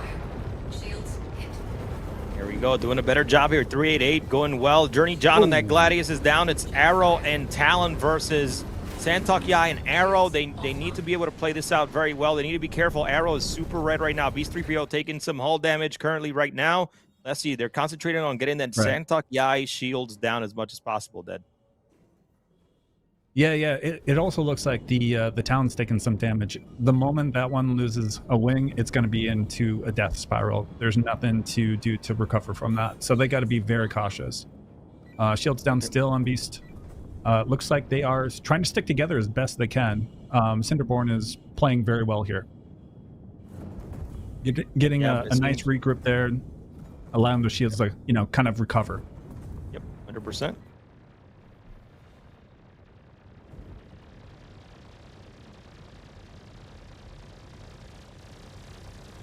Right, here we go. Teams are just going to hold tight and see what they can do. And right now we're trying to get some... They're trying to do the same missile strategy as well again. Yeah. Okay, looks like they're doing a strong focus onto the Talon again. Probably aiming for that wing so they effectively can just get him out of the fight there. Arrow's shields are stripped though, so 388 has a good chance to take it out of the fight. Actually, it looks like the Talon is out. It is in that death spiral, so it's just Arrow on the field now. That's a tough one, man. That other Arrow really well though. Yep, that other Arrow. There we go. Oh, there's the splash. Oh no. That's a Freshly tough one. fighting to the bitter end though. That is going to be very tough. And there goes the shields, and I think that is match.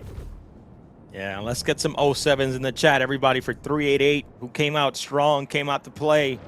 But Cinderborn doing a great job at recovering here after being dropped to the losers bracket against Blightville. Taking it over 388 2-0 and moving on into that championship bracket. So definitely a tough one to watch, man. That was actually a very good last match between 388 and Cinderborn. I thought 388 was gonna, you know, I don't know how I felt, but I felt like they were gonna try to take out that Arrow as much as possible. But yeah, like you mentioned, that Talon wing, once it's gone, it's useless. Yeah, that was unfortunate because I felt like if the Talon hadn't lost its wing at that point, I think they could have done like a little bit more DPS. They could have probably taken out the Arrow, and then it could have been like either a 2v1 or a 1v1. But that was impressive display of skill on both teams. A lot better from 388. I'm really glad that they decided to mix up the strategy and the fleet composition there, but just not enough, unfortunately. Well, Dead, before we throw it to the casters, man, you know, thank you so much for, you know, casting with me today. It's been an absolute pleasure. But we'll close it out here. Don't go anywhere yet, though. Once we analyze the match, we'll get some last words in for today. Okay. Sounds great. All right, guys, last match of the day went a lot quicker than we thought, but I mean, 388 put up a matchup. Zero State, what are your thoughts on this last one? Well, I think it was good to see an adjustment by 388. You know, when you run into a brick wall, you got to try to get around it somehow. And they switched for the Talon, which was, I think, a good switch. And I think they switched in the Arrow as well. And both I think good switches. I think that allowed them to do what it looked like their goal in the second match was, hey, we got to kill the Gladius. or we got to kill the arrow. And they went after the Gladius, really, really hard focus. They did get the Gladius down, but I think they also lost their own Gladius in the process. So then it was 2v2. And at that point, the Santok Yai is still on the board, still pretty fresh. And that creates a problem, right? Especially when you have an arrow flitting around with it, helping it out. So that was a real challenge. And then you just, I don't know if luck is the right word for it, but losing the wing on the Talon is always tough. I do struggle with the idea that you see a Santok Yai doing really well, like you see it winning a battle or helping win a battle, and you have the chance to switch to it. Maybe they're just not comfortable in the Santok Yai, or maybe they just didn't have that comfortability, or maybe they were more comfortable in the Talon and they felt that would be the better play, and maybe it would have been for them, But if you see something doing really well right in front of you and you have the comfortability, give it a chance, go for it.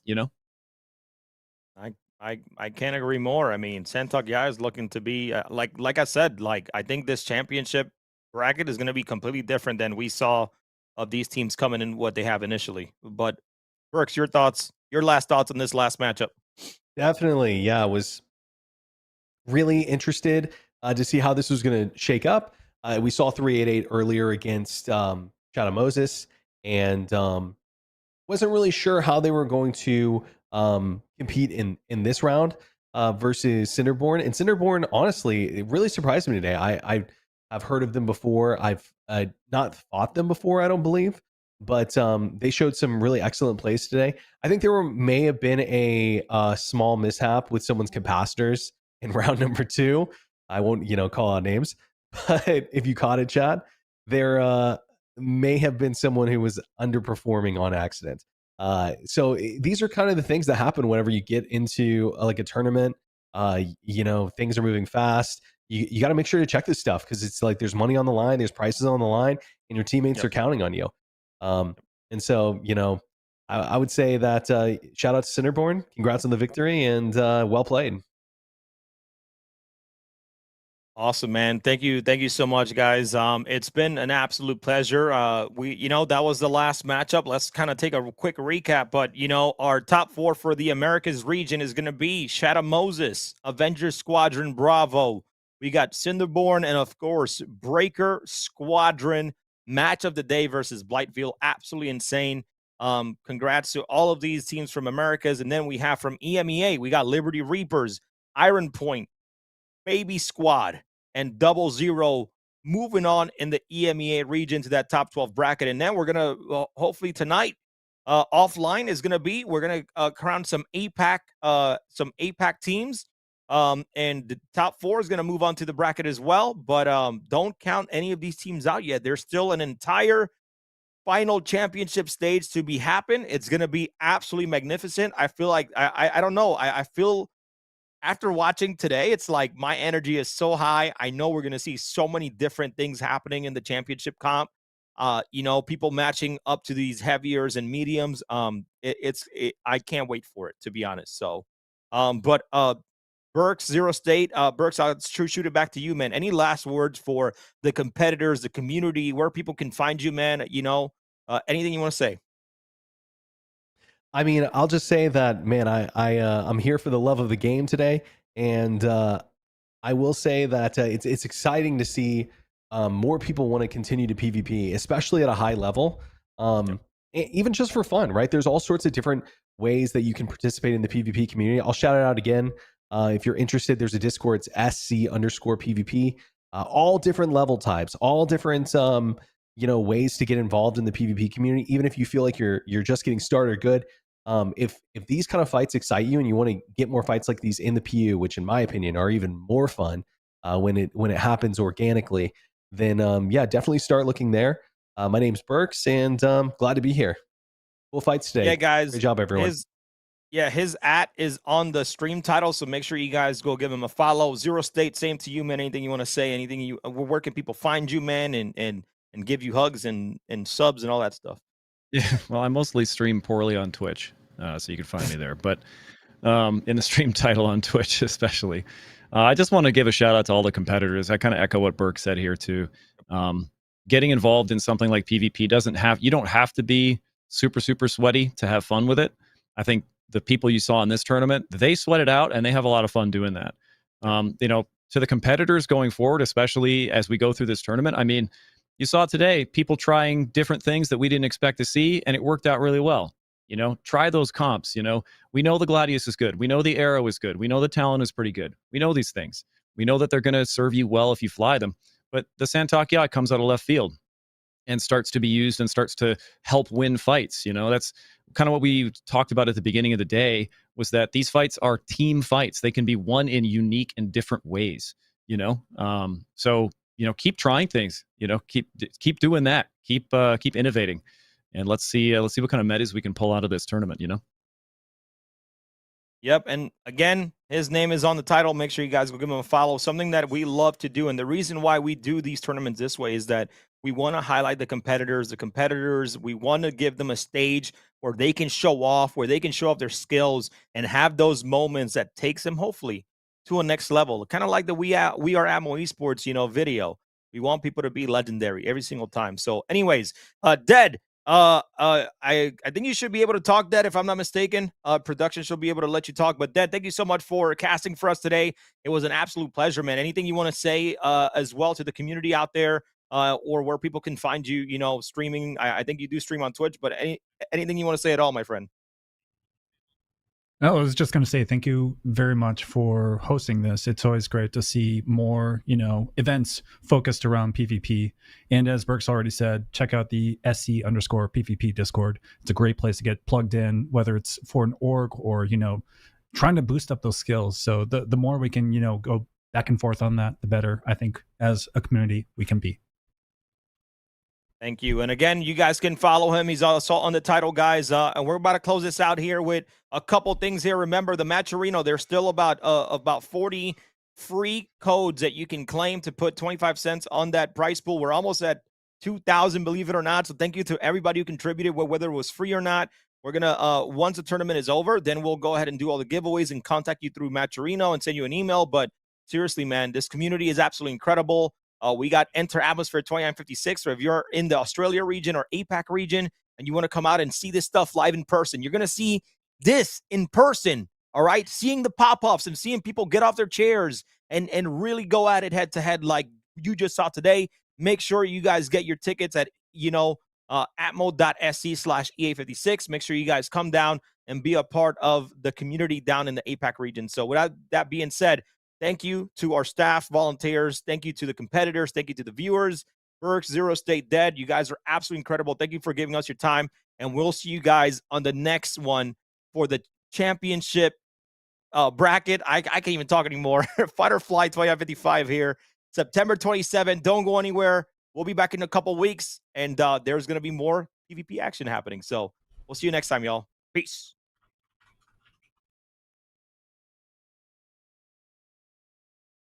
Here's the replays. It didn't change.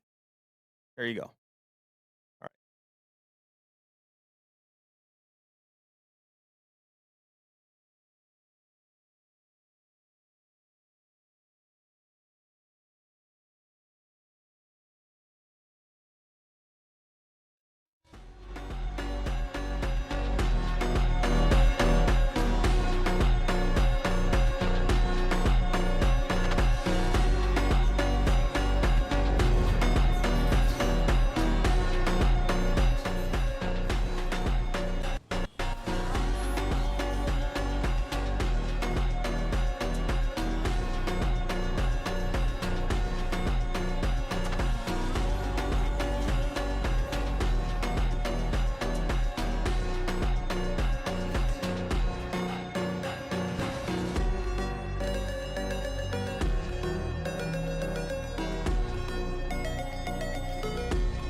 Migos on the beat, we'll be rolling shit.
Got the Migos on the beat, we'll be